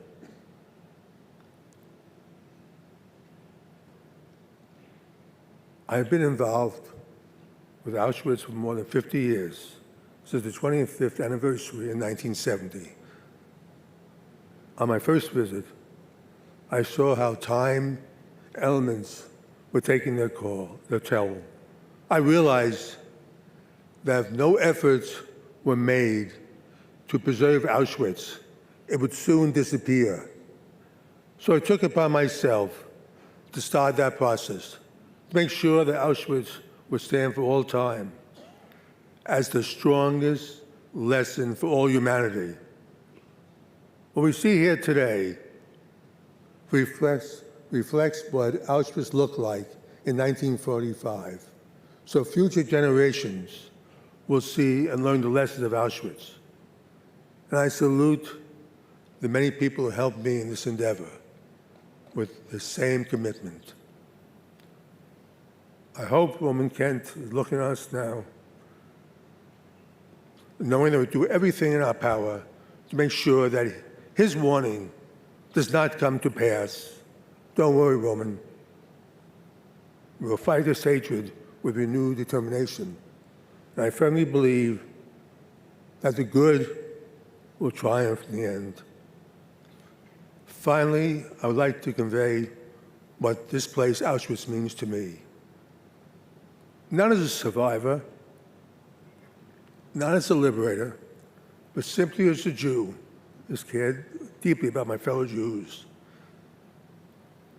On that first visit here so long ago, I was struck by a thought that every Jew must have when they come to Auschwitz. What if I'd been born in Budapest in 1944, where my grandparents came from, instead of New York, where they settled? What would have happened to me? You all know the answers to that question. I feel a deep personal connection to this place, this platform where over 1 million people arrived. I was drawn to this place. I try to come here as often as possible. Every visit, I will always stop at the train station on Avincian and buy flowers. And then I would find a rock, and I would lay the flowers at the tombstone out there. I would put the rock on top of the memorial that many of us have done for more than 1 million men, women, and children whose souls swirl around us. I would say a special prayer, the prayer you know. I felt then and I feel now. I tie to each one of them. It's hard to explain, but it's profound, and it's a major part of who I am. I've spoken here in past commemorations. Today, I must be realistic. this may well be the last commemoration, and also that I will speak at.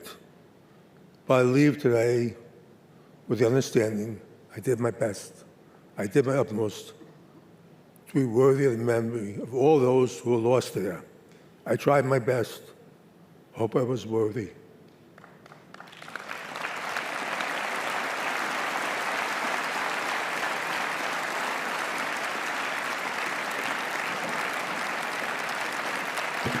God bless the memory, and God bless all of you.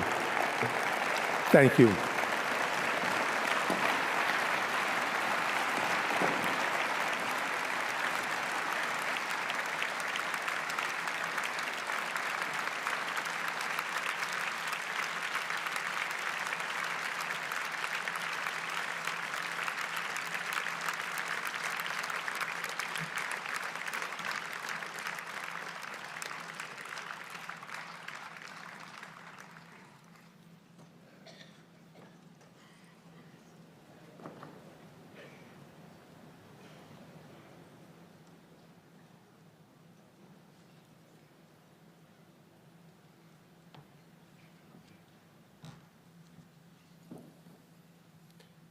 Głos oddaję panu dyrektorowi, opiekunowi miejsca pamięci Auschwitz-Birkenau, doktorowi Piotrowi Cywińskiemu.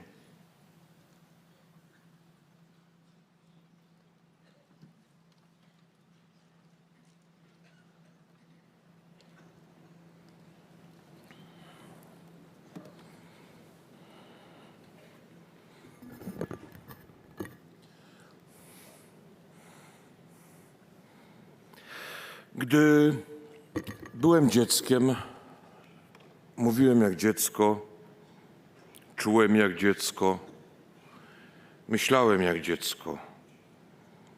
Kiedy zaś stałem się mężczyzną, wyzbyłem się tego, co dziecięce.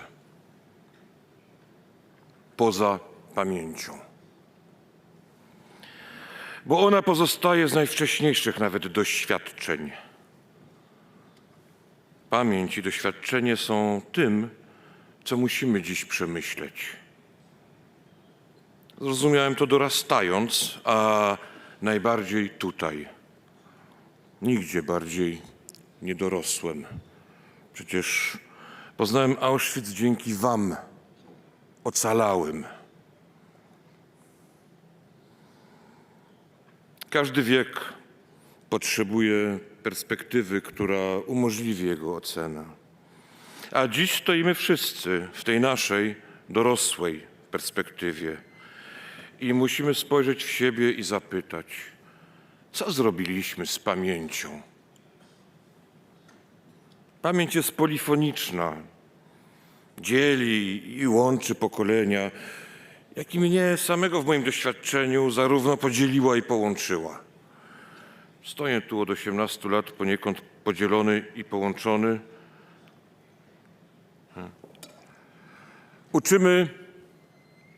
Uczymy historii. To nie jest to samo, co uczenie pamięci. Historia to znajomość faktów. Pamięć to ich świadomość, właśnie tak potrzebna dziś. Historia nie tworzy traumy, natomiast pamięć może.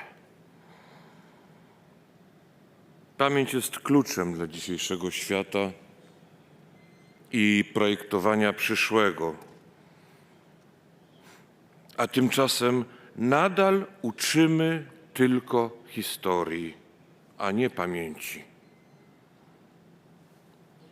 Nasze programy edukacji muszą ulec zmianie. Muszą. Gdyż pamięć nie jest kwestią kultury, jest kwestią tożsamości. Stoimy tu z ludźmi odpowiedzialnymi za dzisiejszy świat. Jak wy, urodziłem się po wojnie. Jak wy nie pamiętam tamtych czasów, ale jak wy wsłuchiwałem się w opowieści ocalałych. Ale co dziś robię? A co zaniedbuję? Jakie decyzje podejmuje dziś i czy są one podejmowane na podłożu pamięci? Pamięć boli. Pamięć pomaga. Pamięć naprowadza. Pamięć ostrzega. Pamięć uświadamia. Pamięć zobowiązuje. Kim jesteś bez pamięci? Nie masz historii, nie masz doświadczenia ani punktów odniesień. Jeśli nie masz pamięci, to nawet nie wiesz, którą drogę wybrać.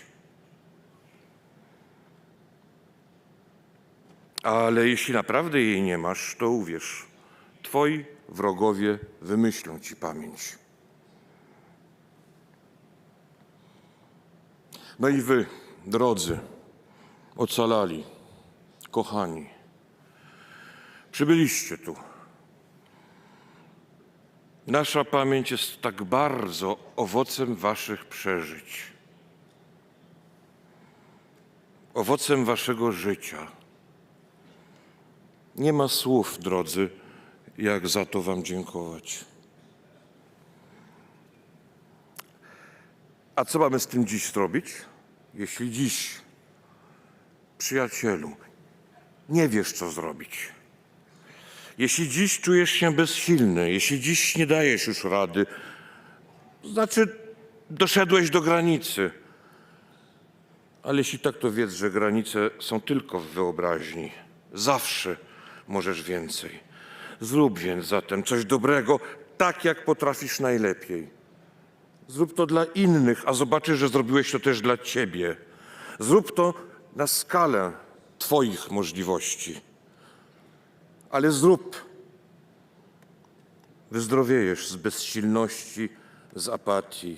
Zrób, zacznij, ale zawsze pamiętaj. Niech wreszcie twoja pamięć zacznie żyć. Dzisiaj.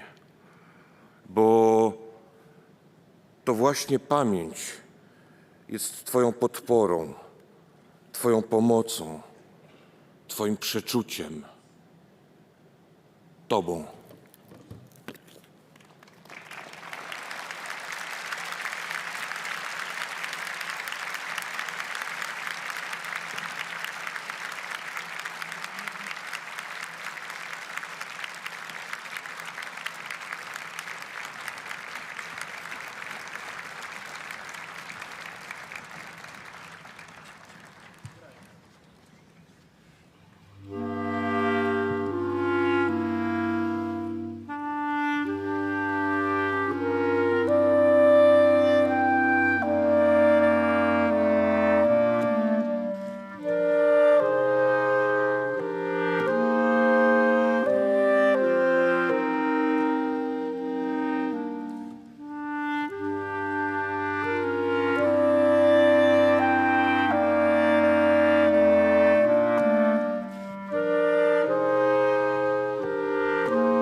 Szanowni Państwo, oddajmy teraz hołd ofiarom Auschwitz.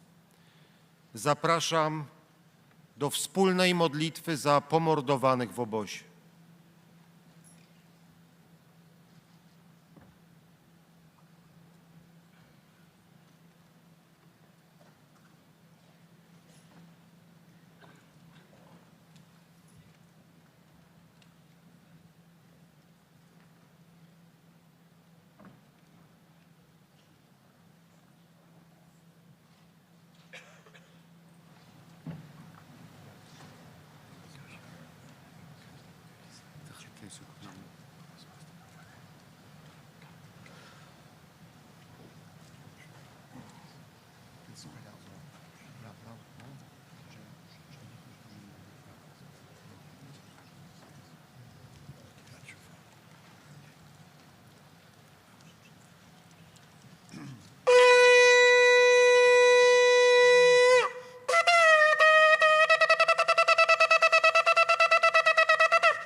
Do odmówienia modlitwy Kadisz zapraszam rabinów z naczelnym rabinem Polski na czele. למלא רחמים, שוכן במרומים, המצא מנוחו נכונה תחת כנפי השכינה, במעלות קדושים וטהורים, כזורקי המסירים, לנשמות אחינו בני ישראל הקדושים והטהורים, שנפלו בידי הרוצחים, ונשפך דמם באושוויץ, טרבלינקה, מיידניק, סוביבור, בלז'ץ, חלמנו ובשאר מחנות השמדה ועבודה וגטאות באירופה, שנהרגו ושנשרפו ושנשחטו ושנקברו חייהם בכל מיתות משונות ואכזריות על קדושת השם, בעבור שאנחנו בניהם ובנותיהם, אחיהם ואחיותיהם, מתפללים על הזכרת נשמותיהם בגן עדן מנוחתם. לכן ברחמים יסרים סדר גנפיו לעולמים, ויצור בצורכם נשמותם. אדוני הוא נחלתם, ינוחה בשלום משכבם, ונאמר אמן. שיר המעלות. ממעמקים קראתיך אדוני, אדוני שמעה וקולי, תהיינה אוזניך קשובות לכל תחנוני. אם עוונות תשמוריה, אדוני מי יעמוד? כי עמך הסליחה למען תברא. קיוויתי אדוני קיוותה נפשי, ולדברו הוחלתי. נפשי לאדוני משומרים לבוקר, שומרים לבוקר. יחל ישראל אל אדוני, כי עם אדוני החסד והרבה עמו פדות. יתגדל ויתקדש שמי רבה, בעלמא דברך יראותי, וימליך מלכותי, ויצמח פורקני ויקרב משיחי. בחיי חון וביום חון, ובחיי דכל בית ישראל, בעגלה ובזמן קריב ואמרו אמן. יהי שמי רבה מבורך לעולם ולעולמי עולמיה. יתברך וישתבח ויתפאר ויתרומם ויתנשא, ויתהדר ויתעלה ויתהלל, שמי דקודשה בריחו. לעילה עם כל ברכתה ושירתה, תושבחתה ונחמתה, דאמירם בעלמא ואמרו אמן. יהי שלמה רבה משמעיה, וחיים טובים עלינו ועל כל ישראל ואמרו אמן. עושה שלום במרומיו, ויעשה שלום עלינו ועל כל ישראל ואמרו אמן.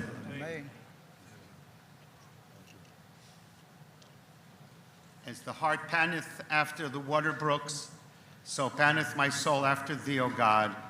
My soul thirsteth for God, for the living God. Whence shall I come and appear before God? My tears have been meet day and night, while they continually say to me, where is your God? Moja dusza rozczula się, gdy wspominam, jak kroczyłem w tłumie, idąc do domu Bożego, wśród głosów radości i dziękczynienia świątecznego orszaku. Dlaczego się smucisz, moja duszo? Czemu się we mnie trwożysz? Zaufaj Bogu, bo jeszcze będę Go sławił. On jest moim zbawieniem i Bogiem. Ко мне самому душа моя смятейся, сего ради помянух Тя от земли Иорданский и Ермонимский, от горы Малая.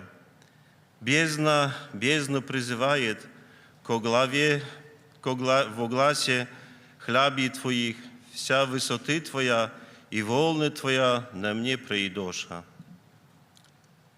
W dzień okazuje mi Pan swoją łaskę, a w nocy Mu śpiewam i modlę się do mojego Boga.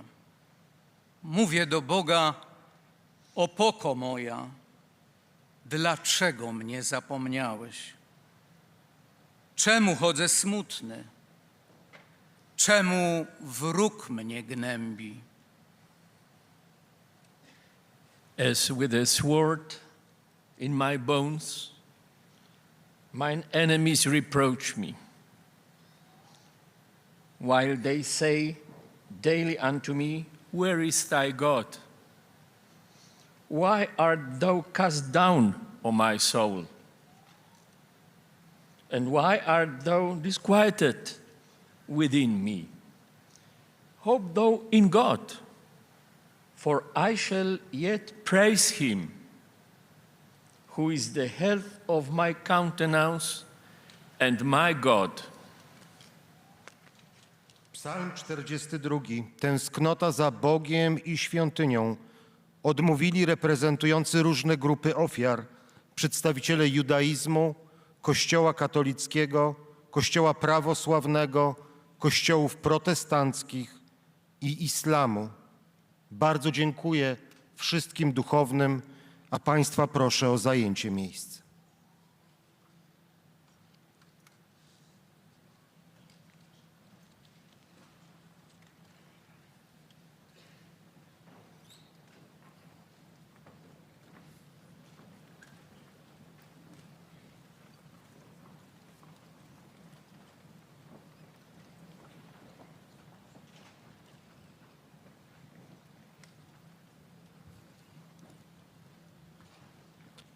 Szanowni Państwo, uprzejmie prosimy wszystkich Państwa o pozostanie na miejscach.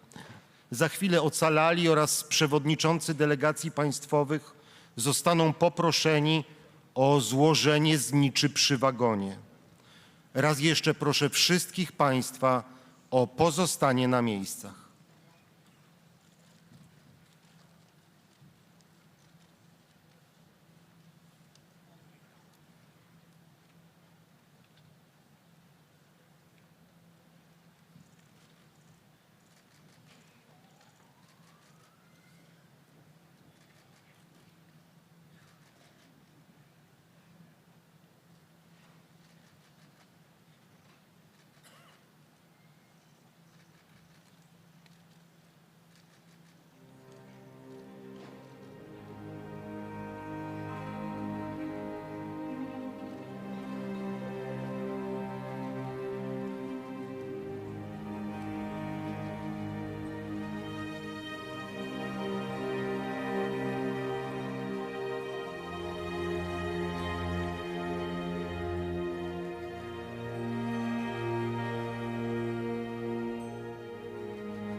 Szanowni Państwo, jako pierwszych o złożenie zniczy przy wagonie proszę ocalałych.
Szanowni Państwo, o złożenie zniczy proszę przewodniczących delegacji państwowych.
Szanowni Państwo, obchody 80. rocznicy wyzwolenia niemieckiego nazistowskiego obozu koncentracyjnego i zagłady Auschwitz dobiegły końca. Dziękuję ocalałym oraz wszystkim uczestnikom obchodów. Dziękuję za Państwa obecność i za pamięć, za tak ważną pamięć. Za oprawę muzyczną dziękuję kwartetowi klarnetowemu w składzie Grzegorz Tobis, Piotr Wybraniec, Waldemar Żarów oraz Tomasz Rzymła.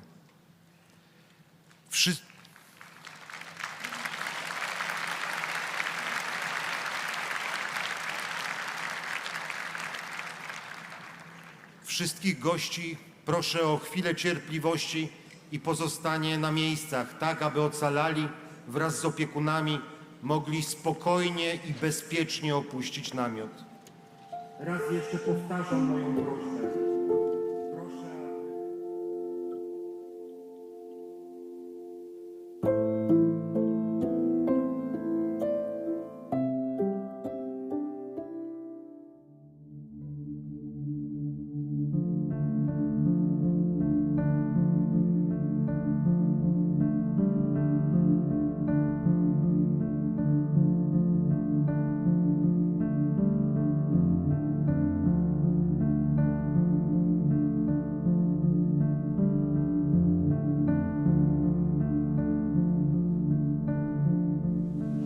Zakończyła się oficjalna część uroczystości z okazji 80. rocznicy wyzwolenia Auschwitz.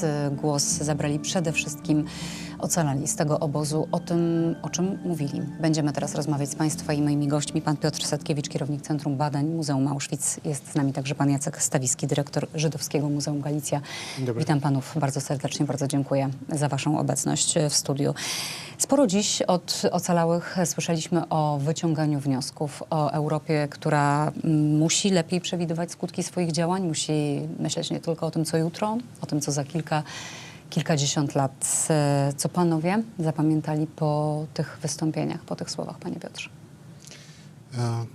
To były głosy ocalonych, uważających, że jest to być może ostatni moment dla nich, ażeby zrobić coś w tym kierunku, ażeby Auschwitz nigdy się nie powtórzył.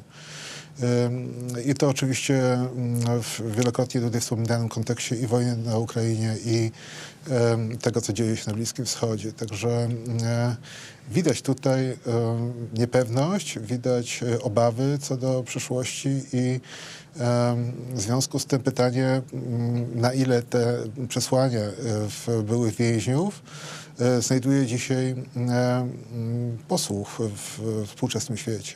Tak, ja muszę przyznać też, nie wiem, czy panowie się ze mną zgodzą, takiego rozgoryczenia, które też gdzieś pojawiało się, takiego niedowierzania, że po tym wszystkim, co przeżyli, w wielu miejscach znowu obserwujemy ogrom zła. Moja refleksja, myślałem o tym, żeby powiedzieć coś, co mogłoby się w jakiejś mierze równać z tymi słowami, które usłyszeliśmy, i mam takie przemyślenie.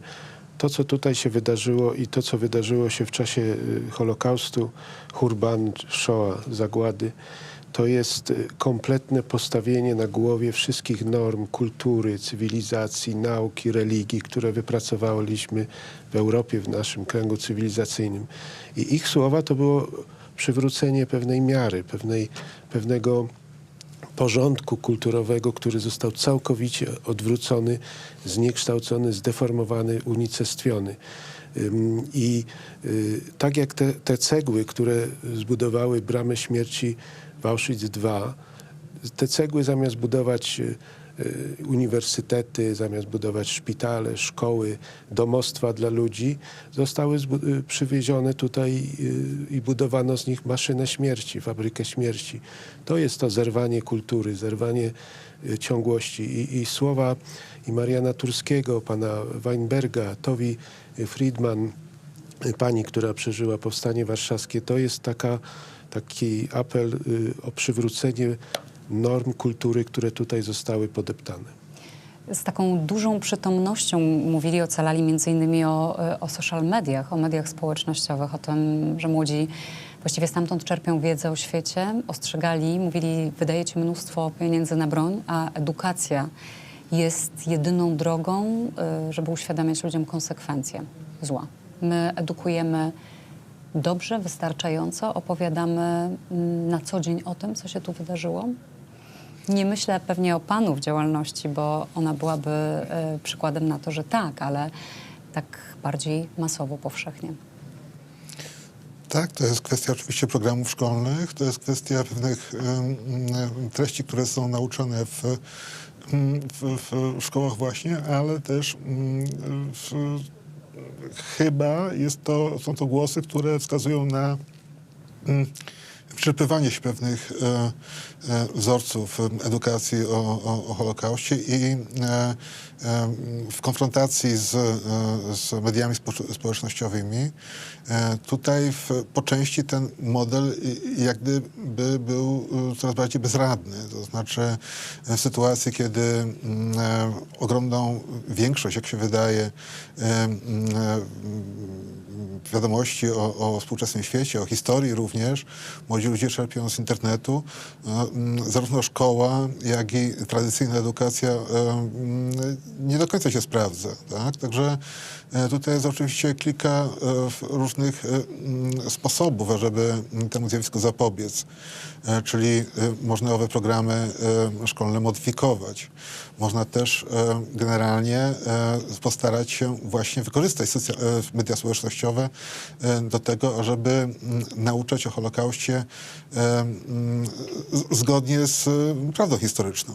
Żeby do tych młodych ludzi, jak sądzę, trafiać, panie Jacku, jeszcze pana na koniec o to chciałabym zapytać. Przede wszystkim trzeba być cierpliwym, to znaczy formy edukacji oczywiście ulegają przemianom, absorpcja treści ulega przemianom i tak dalej. Są formuła wideo, krótkich wiadomości, ale potrzebni są ludzie, którzy studiują wnikliwie, zapamiętują, potrafią przekazać to, co się wydarzyło. Nie dodają tutaj żadnych niepotrzebnych emocji, tylko pokazują uczciwie potrzebę przynajmniej tego częściowego odzwierciedlenia tego, co da się odzwierciedlić. A po drugie, wydaje mi się, że takie jest moje doświadczenie z młodymi ludźmi z Polski, z różnych krajów europejskich, z Izraela, z Ameryki. Nigdy za mało cierpliwego tłumaczenia. Nawet jeśli trafiamy na opór, niechęci, niewiedzy, czasem trywializacji, do tego akurat te media, tak zwane społecznościowe, są znakomitym narzędziem, żeby trywializować. Nigdy brak cierpliwości, nawet czasem takiej belferskiej, staromodnej, to moim zdaniem kruszy skały czasem właśnie takiej banalizacji. Mamy jedno wielkie wyzwanie przed nami, to jest czas, w którym nie będzie ocalonych, nie będzie świadków. I to jest moment, który ja zawsze powtarzam, to jest taka moja maksyma życiowa, odkąd interesuję się tą właśnie historią. Nie możemy pozwolić, żeby ta historia odeszła w taką przeszłość. To mówił o tym też dyrektor Cywiński, o pamięci, o tożsamości taką, jak dzisiaj jest, nie wiem, wojny napoleońskie, czy wojna 30-letnia, czy potop szwedzki. To się nie może zdarzyć. To już jest w naszych rękach. Widać to. Dzisiaj to było widać. I to jest puenta do naszej rozmowy. Bardzo panom dziękuję. Pan Piotr Statkiewicz, pan Jacek Stawiski. Dziękujemy także widzom telewizyjnej Jedynki. Na antenach Telewizji Polskiej jeszcze kolejne komentarze niebawem przed nami.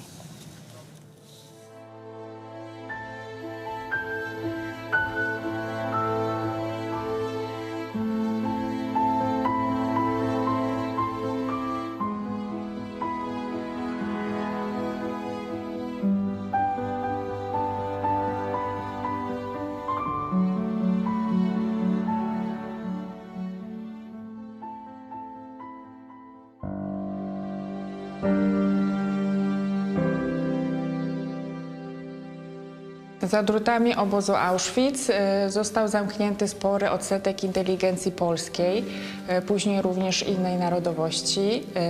To byli lekarze, prawnicy, nauczyciele, ale także artyści czy studenci Akademii Sztuk Pięknych. I to oni dali początek obozowej twórczości artystycznej.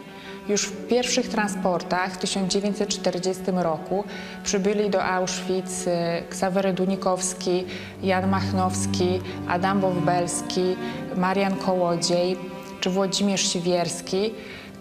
a później wielu innych. I bardzo często artyści ze względu na swoje umiejętności zostali wysyłani do pracy w warsztatach rzemieślniczych, które istniały tu właściwie od samego początku, takie jak stolarnia, ślusarnia, szklarnia, czy też byli zatrudniani w biurach obozowych, takich jak biuro budowlane, izba pisarska więźniów, biuro zatrudnienia więźniów. I największe szanse tworzenia mieli właśnie ci więźniowie, którzy trafili do pracy pod dachem, w komandach pod dachem, bo tam była największa szansa na znalezienie czegokolwiek do tworzenia, kawałka papieru czy ołówka.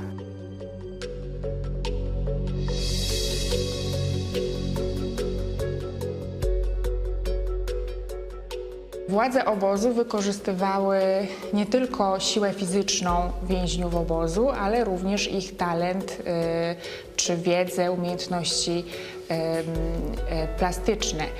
I obok tych prac zlecanych oficjalnie przez SS, więźniowie zaczęli tworzyć również pracę dla siebie, wykorzystując te same materiały, które SS udostępniło im do oficjalnych prac.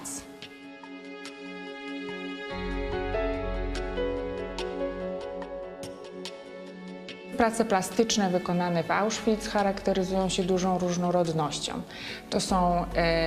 To jest malarstwo na płótnie, akwarele, pastele, grafiki, ale także malarstwo na szkle, drobna rzeźba czy rzemiosło artystyczne.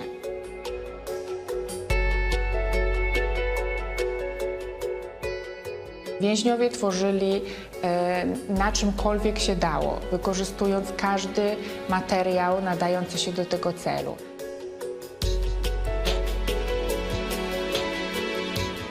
Jest to jedna z najbardziej znanych prac wykonanych w obozach koncentracyjnych.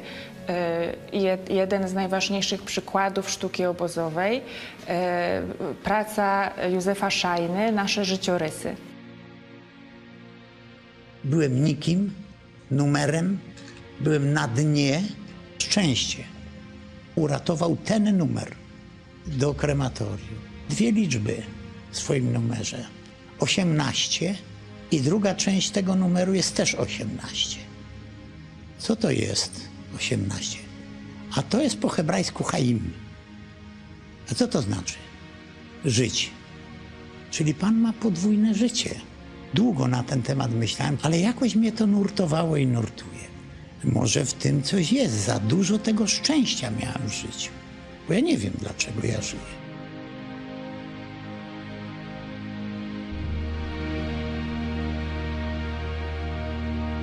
Jest to praca genialna w swojej prostocie, bo zarówno pokazuje masę ludzi, takich samych ludzi, zredukowanych do pasiaka i ogolonej głowy, pozbawionych indywidualności i tożsamości, a z drugiej strony Szajna pokazał właśnie tą indywidualność każdego człowieka, ponieważ głowa każdego z tych więźniów wykonana jest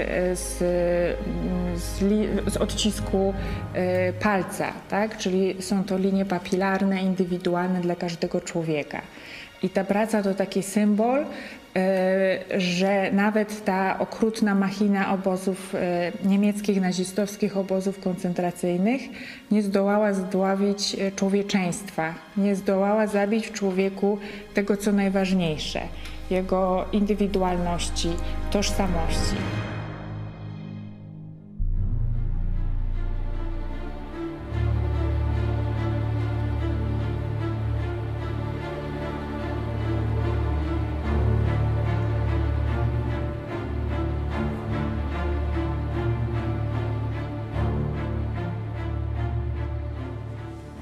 We have another distinguished guest in our studio, Wojciech Soczewica, Director General of Foundation Auschwitz-Birkenau. Ishai Husidman, Mexican artist. Why the Mexican artist came here today for this celebration? That's a very good question. First of all, I'm a Mexican artist of Jewish heritage.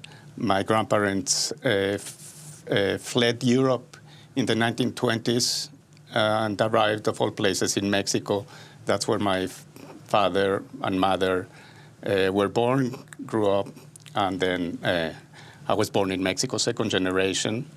And the reason I'm here is because of a number of very peculiar coincidences. And some of these coincidences may sound strange, but maybe once we go through this story, it will all make sense.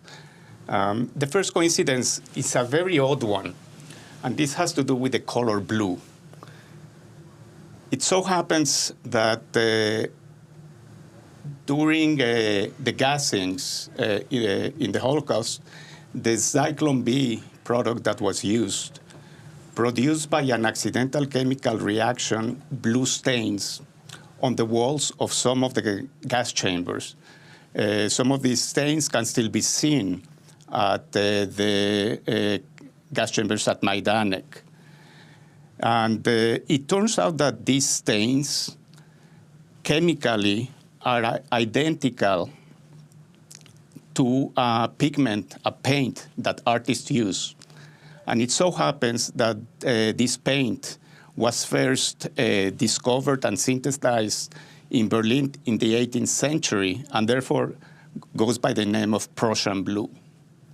So Prussian blue paint is exactly the same chemical substance as the blue stains in the gas chambers.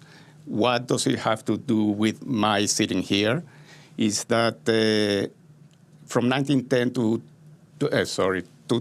to 2016, I produced a series of paintings by using Prussian blue as the main material. And this series of paintings engaged the challenge for contemporary artists to make art that deals with the Holocaust.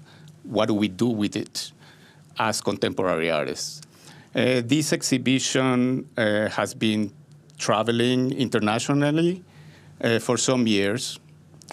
And the second coincidence is that the exhibition was it was in Israel at a museum there, by somebody who has a professional relationship to the memorial here. And this person showed this material to the director of the memorial, and by chance, he decided that this is a work that he would like to show in the memorial.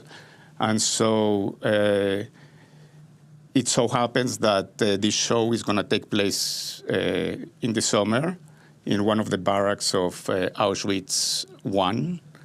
And apparently it's going to be the first such show by a contemporary artist in the camp. So this is a result of certain coincidences, but there's an additional coincidence, which maybe we can get into in the next stage of the conversation. Yeah, maybe also use your words to explain why the art could be the good tool to communicate with the next generation, especially when the last survivors just passed away. Thank you, and thank you for inviting me to speak today and reflect upon the meaning of art and the meaning of testimonies, because this is what they are. Survivors and victims were expressing themselves, expressing their feelings in an artistic way, and the memorial today has around 4,000 pieces of paintings, drawings, sketches, produced in various circumstances. Half of them approximately were produced by prisoners while they were here in the camp until 1945, and the other 2,000 were produced by survivors after 45, which were then given to the memorial and are kept here at Auschwitz-Birkenau.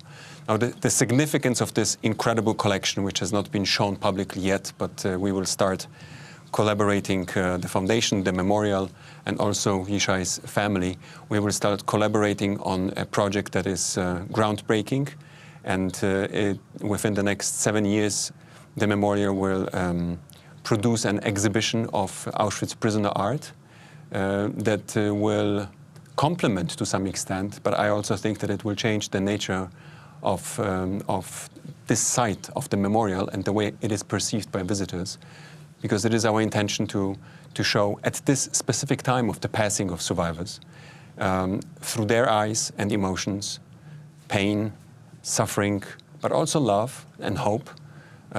So basic emotions and basic perspectives on the existence in camp life. It's, of course, it has to do also with the transmission of trauma, the way they were and are still dealing with this immense pain. But I think that particularly right now, 80 years after the liberation, it is important to allow ourselves to use this additional means of artistic expression and try to look at this site and the horrible history not through numbers, not through facts, but through emotions. So this is the second reason of your visit here, because this project, as far as I understand, will be unique. Mm-hmm. And of course, it needs a lot of costs, and I know that your family wants to donate that project. So would you say a few words about that? Well, yes. After I was invited to do the exhibition here at the memorial, through conversations with Wojtek and Piotr, the director of the museum, it was presented that there's the idea of restoring the kitchen space at Auschwitz I, which so far has remained unoccupied and half in ruins. And this is a prominent space in the camp, which is not visited up to now.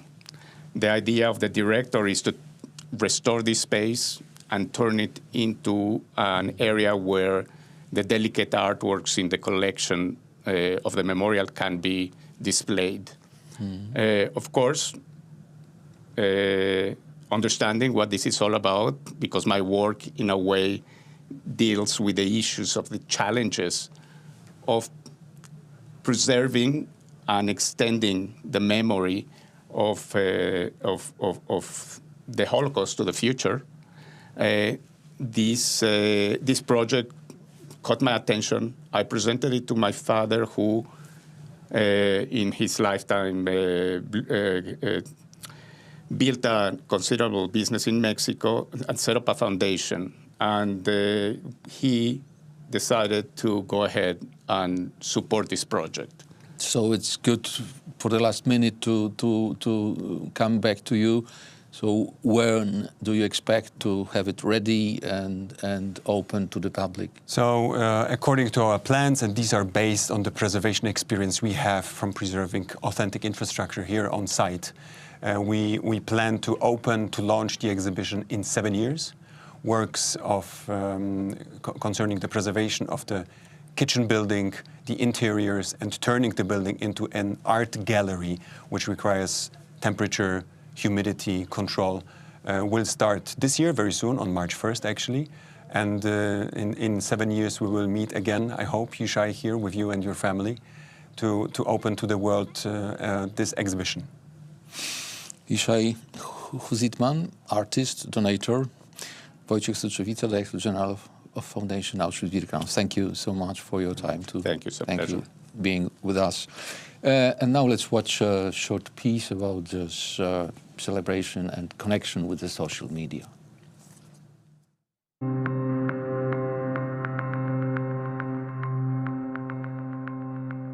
Muzeum znajduje się na autentycznym terenie byłego obozu i siłą tego miejsca jest autentyzm. Ludzie z całego świata przyjeżdżają po to, żeby przejść tymi samymi drogami, którymi chodzili więźniowie, zobaczyć ruiny komór gazowych, gdzie mordowani byli ludzie. To jest wielka siła tego miejsca.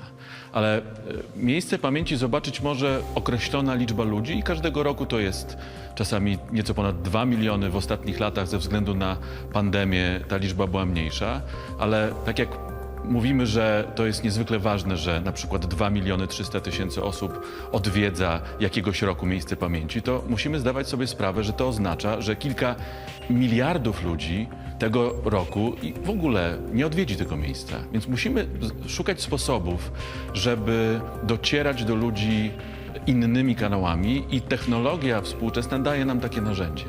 Kiedyś, dawno temu, zadawano tutaj pytanie, czy Muzeum Auschwitz powinno mieć stronę internetową. I dzisiaj patrzymy na to jak na taką zabawną anegdotę, ale to myślenie, jak z szacunkiem wykorzystywać nowe technologie i internet do mówienia o historii, jest pytaniem, które cały czas sobie stawiamy. I w pewnym momencie pojawiły się media społecznościowe, to był rok 2009 i zobaczyliśmy, że odwiedzający na tym nowym medium, które wszyscy poznawaliśmy, pierwszy był Facebook, oni mówią o swojej wizycie w Muzeum Auschwitz, powstają jakieś strony, które dotykają historii Auschwitz i pojawiają się tam treści problematyczne, niezgodne z historią, pojawiły się różne strony, które jakoś czy zafałszowują, czy manipulują historię Auschwitz, czy wręcz treści negacjonistyczne promują i my uznaliśmy, że powinniśmy się tam znaleźć, żeby dać ludziom szansę dotarcia do źródła, to znaczy do instytucji, która jest autorytetem, jeżeli chodzi o historię Auschwitz. I to był początek. I kiedy rozpoczynaliśmy tą naszą bardzo ciekawą pracę w tej zupełnie nowej przestrzeni, nie mieliśmy wzorów. Nie było żadnego innego podobnego muzeum czy miejsca pamięci wtedy jeszcze w mediach społecznościowych i my otworzyliśmy te drzwi też dla innych. I to, co było bardzo ciekawe, ale też trudne, to to, że tego nie da się zaplanować. Że jeżeli mówimy o mediach społecznościowych, to ten element społeczności jest niezwykle ważny. Myślę, że jesteśmy w takiej przedziwnej sytuacji, że więcej osób odwiedza wirtualnie miejsce pamięci Auschwitz poprzez media społecznościowe, niż przyjeżdża tutaj rzeczywiście. Bo zaczynaliśmy od kilkuset, potem kilku tysięcy obserwujących, ale dzisiaj, jak mówię, to jest po pierwsze 2,5 miliona osób, czy ponad 2,5 miliona osób, które nas obserwują, ale poprzez podawanie dalej kolejnych informacji docieramy rzeczywiście czasami do dziesiątek czy setek milionów. Są takie wpisy czy krótkie filmy, które rzeczywiście mamy kilkanaście, kilkadziesiąt milionów odsłon.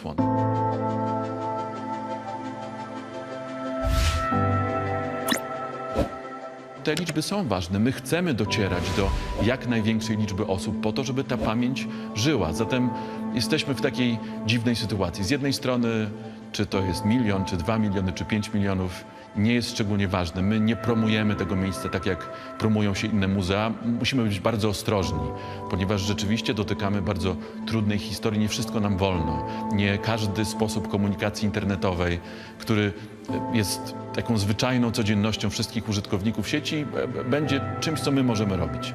Ale z drugiej strony, kiedy widzimy, jak bardzo ludziom zależy na tym miejscu, a nie mogą tu przyjechać i mogą z nami się tak komunikować, to rzeczywiście robimy to dla tych wszystkich ludzi, którzy chcą pamiętać.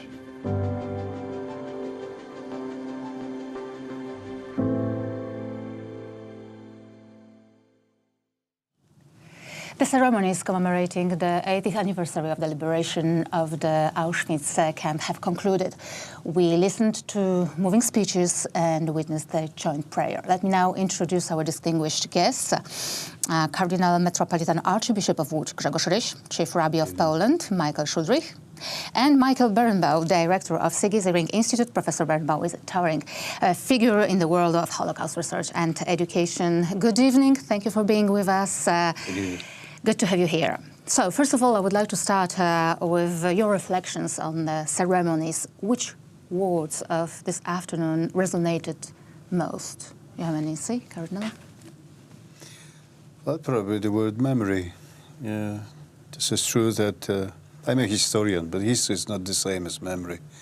It was also a favorite theme by John Paul. He used to stress it. Yeah, without memory, we are nothing and we create nothing. Yeah. This is our choice when we remember what we want to continue. This is the choice deciding about our dignity and about future. Professor? I was touched by the remarks of Roman Kent that were repeated from 10 years ago, in which he said that we cannot allow that past to be our future. And we live in a very troubled world, and as we remember exactly what happened here, that past cannot be our future. Chief Rabbi? I was inspired by really everything that was said, but what really resonated for me was the words of Marian Turski about not being afraid. Because part of the problem is with this new wave of hatred, anti-Semitism, other kinds of hate, a lot of young and not young, they're afraid, and they can't be afraid. We are together, we are strong, and the last thing, we can never be afraid. God and Auschwitz. What is your theological thinking? How do we respond to the common challenge in the context of religion as we stand at the threshold of Auschwitz as a human, but also as a religious being? Cardinal? Well, I understand the question, but the real question is about man, not about God. Because God did not create Auschwitz. God created man, and this is our common text from the Bible, that when he created man, he said, this is very good. This is very good. And part of this very good is our freedom. And in our freedom, we can do good things and worse things. And then maybe this is also something wrong, that we blame God for our free choices and our free works. And this is unfair to blame God. God was suffering here. He suffered a lot here. In every and single person, he suffered here. God was suffering here. Rabbi, your answer? I have a very big challenge, because that's exactly what I wanted to say, Cardinal Risch just said. Excuse me. This is the problem of a younger brother, yes. But I would add that it's also, we don't have to understand everything about God. God is, in the end, unknowable. We want to understand, but what we must understand is our own behavior. So maybe I can't understand where was God, although maybe I can, but certainly I have to ask, where were we human beings? Mm-hmm. All religious practices were forbidden in Auschwitz camp, but some inmates tried to participate in those secret clandestine practices. Professor, what do we know about the religious life in Auschwitz? We know that the religious life existed. I can tell you, one of the things I did professionally was to listen to survivors' testimony. We gathered 52,000 testimonies in 32 languages from 57 countries. Number one, we have examples of religious behavior. There were people who smuggled tefillin, which are what religious Jews put out in the morning, smuggled tefillin or kept tefillin in with them in Auschwitz. And there were people who lined up very early in the morning before they got up, before they were woken. They lined up to do it. I just put on an exhibition in New York and Toronto called Auschwitz, not long ago, not far away. And one of the incredible artifacts there is a shofar, a ram's horn that was blown on Rosh Hashanah in Auschwitz. And I just came from the exhibition called The Labyrinth, which is right adjacent to Auschwitz, which had the testimony of the religious life of Roman Catholics in the early days of Auschwitz. It's the testimony of prisoner number 432 in Auschwitz. He said, "I know Auschwitz, I built Auschwitz." And there is a whole range of religious expression, both Christian and Jewish. But let me touch for 1 second on the last. Why do we assume that God is in the form of the perpetrator in Auschwitz and not in the important instances of humanity that people expressed to each other. And if God was present, then I would want to believe that God was present in those who helped each other, not in those who were cruel and evil to each other. So, Cardinal, what was the role of the clergy? Figures like Maximilian Kolbe, for example, other priests and sisters that were here in Auschwitz. First, that all they suffered as all the others. You know, so maybe the faith, maybe they helped them. Yeah, I remember about the help, exactly. Yeah, I remember. Well, the example of Saint Maximilian is obvious, but I remember Marian Turski. He told me when he came to Auschwitz in the transport, and he was going out of the how you call it? The wagon. The wagon. Of the wagon. Mm-hmm. He lost his glasses. That meant death sentence. Yeah, without glasses you can do nothing. You have no chance to labor. And the people from his block, they bought him the new glasses, offering their bread. Offering the bread for the glasses for him. That's why he survived and could speak to us today. So this is, I think this is not only the example of priests. You know, there's something deeper. This is not only a question. Yeah, there's something deeper. It's not only. This is not confessional, surely. Mm-hmm. Yeah. Professor Rabi, what is your opinion about the impact of the Holocaust on contemporary understanding of God and Judaism? I believe that we are all post-Holocaust Jews, and that our understanding of our responsibility, our humanity, our commitment to each other was transformed by the Holocaust and has to remain transformed by the Holocaust. And part of what I've spent the bulk of my life doing now, or what seems now to be the bulk of my life, is seeking to understand and implement the way in which Jews have to behave differently in the aftermath of the Holocaust, and the way in which all of us have to behave differently in the aftermath of the Holocaust. And the most important lesson, I think, is that we have to stress our common humanity and the idea that all of us are created religiously, all of us are created in the image of God, and attacking, destroying, weakening, punishing any single human being diminishes the presence of the divine in our world. Rabbi? Obviously, I agree with Professor Berenbaum, but it's, in some ways, the Holocaust doesn't change our faith. What it does, it deepens it, and it makes it way more important. It's more urgent. Right? Perhaps that's the best word. There's an urgency to understand what does it mean to be made in the image of God. What is it? The urgency to understand love thy neighbor as yourself. What does it mean not to hate in your heart? All these things, the Holocaust makes those lessons that much more urgent. And especially even now after October 7th and the Hamas attack against the Jewish people, even more so. Thank you very much for your reflections and for your time. Thank you for being with us. Thank you.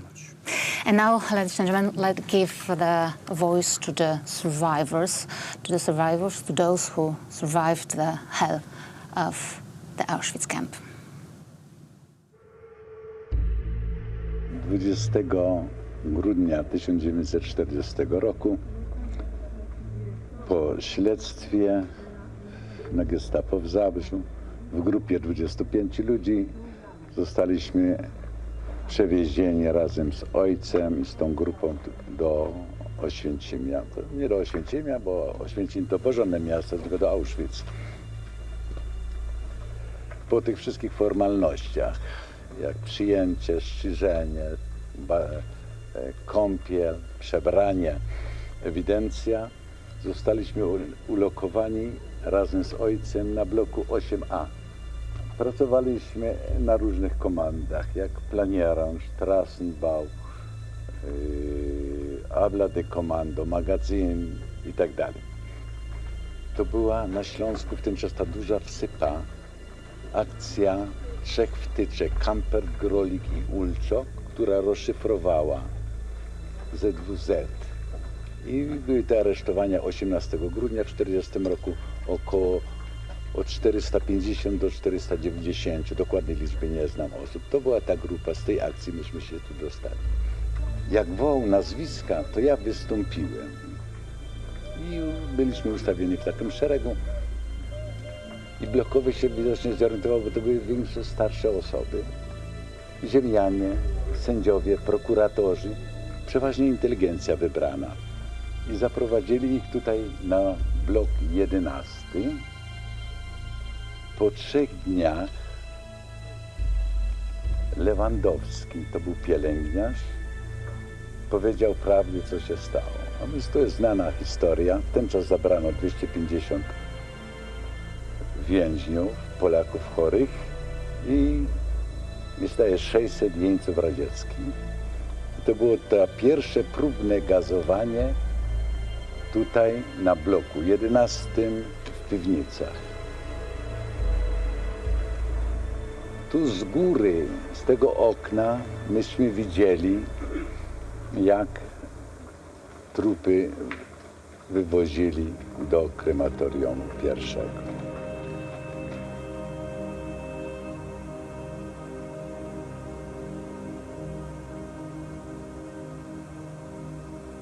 W połowie 1942 roku na teren Brzezinki sprowadzono kobiety z głównego obozu. Kontakt kobiet z mężczyznami na terenie obozu był surowo wzbroniony. W razie wpadki bardzo ostro karany, a więc karną kompanią, nie mówiąc już o biciu, torturach itd. Pracując w Arbeitseinsatzach, często przychodziłem po prostu do uzgadniania kartotek i komand, jakie powinny pracować na terenie obozu kobiecego. Pewnego razu wstąpiłem do Arbeitseinsatzów, do biura i jedna z koleżanek, pani Wanda Maruszani, powiedziała, że słuchaj, pokażę ci, tutaj jest ładna dziewczyna. Nowa, bo dopiero rok siedziałam w obozie. Dziewczyny wypatrzyły taki moment, kiedy najmniej SS-manów na terenie obozu obstawiły obóz czujkami i zorganizowały nam spotkanie na jednym z bloków na Alagrze. A ja miałam się zgłosić do lekarza, że nie mogę iść do pracy, coś mi tam dolegało, już nie pamiętam, czy do dentysty, czy z kręgosłupem, że co. I dostałam taką kartkę, że mogę pójść na rewir. No i z tą kartką szłam na rewir, do którego nie doszłam, bo poszłam na ten blok, na który przyszedł Józek. I rozmawialiśmy ze sobą tam aż 5 minut. Zmiana warunków w obozie równała się przekreśleniem pewnych możliwości przeżycia, bo zupełnie co innego była praca pod dachem, kiedy człowiek wiedział, że mu na głowę deszcz nie leje i śnieg nie da, a praca w polu i to praca w zimie, bo to był koniec marca. Przede wszystkim pracowałyśmy od świtu, wtedy, kiedy cały lager jeszcze spał, a wracałyśmy wtedy z pracy, kiedy cały lager już spał. W polu pracowałyśmy przy najcięższych robotach. Karczowałyśmy korzenie, burzyłyśmy mury domów z tych wysiedlonych wsi tutaj wokoło, brukowałyśmy ulice, kopałyśmy rowy. Pierwsze 3 tygodnie to po prostu nawet mój organizm nie przyjmował jedzenia, bo kiedy coś zjadłam, a dźwigałam potem na brzuchu taki kamień, który przerastał moje siły fizyczne, to dosłownie to jedzenie zwracałam. Ale po 3 tygodniach jakoś się zaadaptowałam i przestałam odczuwać te dolegliwości pracy fizycznej i już mi było trochę lżej. Muszę powiedzieć, że moje doświadczenie mnie nauczyło jednego, że w warunkach ekstremalnych zostaje niewiarygodnie mały margines ludzi, którzy do końca zachowują swoją godność. Ja niezależnie od wszystkiego powiedziałam sobie, że w żadnych warunkach nie będę nieszczęśliwa, bo w każdych warunkach może człowiek coś sensownego zrobić i może się cieszyć życiem. Dzień sobie trzeba po prostu podzielić na część, w której się pracuje i na część, w której się ma rozrywkę i człowiek się regeneruje. Kiedy mnie się zaczyna wymykać spod kontroli, bo choruję tak samo jak inni i mam ten KC syndrom, od tego się ustrzec nie dało, ale kiedy mi się zaczyna wymykać moja kontrola nade mną samą z rąk, to wtedy gdzieś wyjeżdżam, zmieniam otoczenie i wracam i potem wszystko jest znowu w porządku. Ja mówię, człowiek mimo wszystko powinien jakoś starać się zostać człowiekiem, no, w każdych warunkach. I chyba to nam się udało.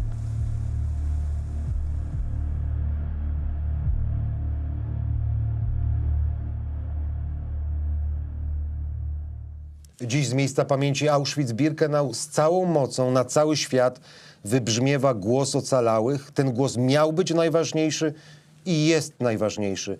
Naszym gościem jest opiekun miejsca pamięci, dyrektor Państwowego Muzeum Auschwitz-Birkenau, dr Piotr Cywiński. Witam serdecznie. Dobry wieczór. Cały świat wsłuchiwał się dziś w słowa ocalałych. Co powinniśmy usłyszeć? Opowiadali swoją historię, ale ostrzegali też. I ostrzegali nas nie przed tym, co było, ale przed tym, co być może i to jest w naszych rękach.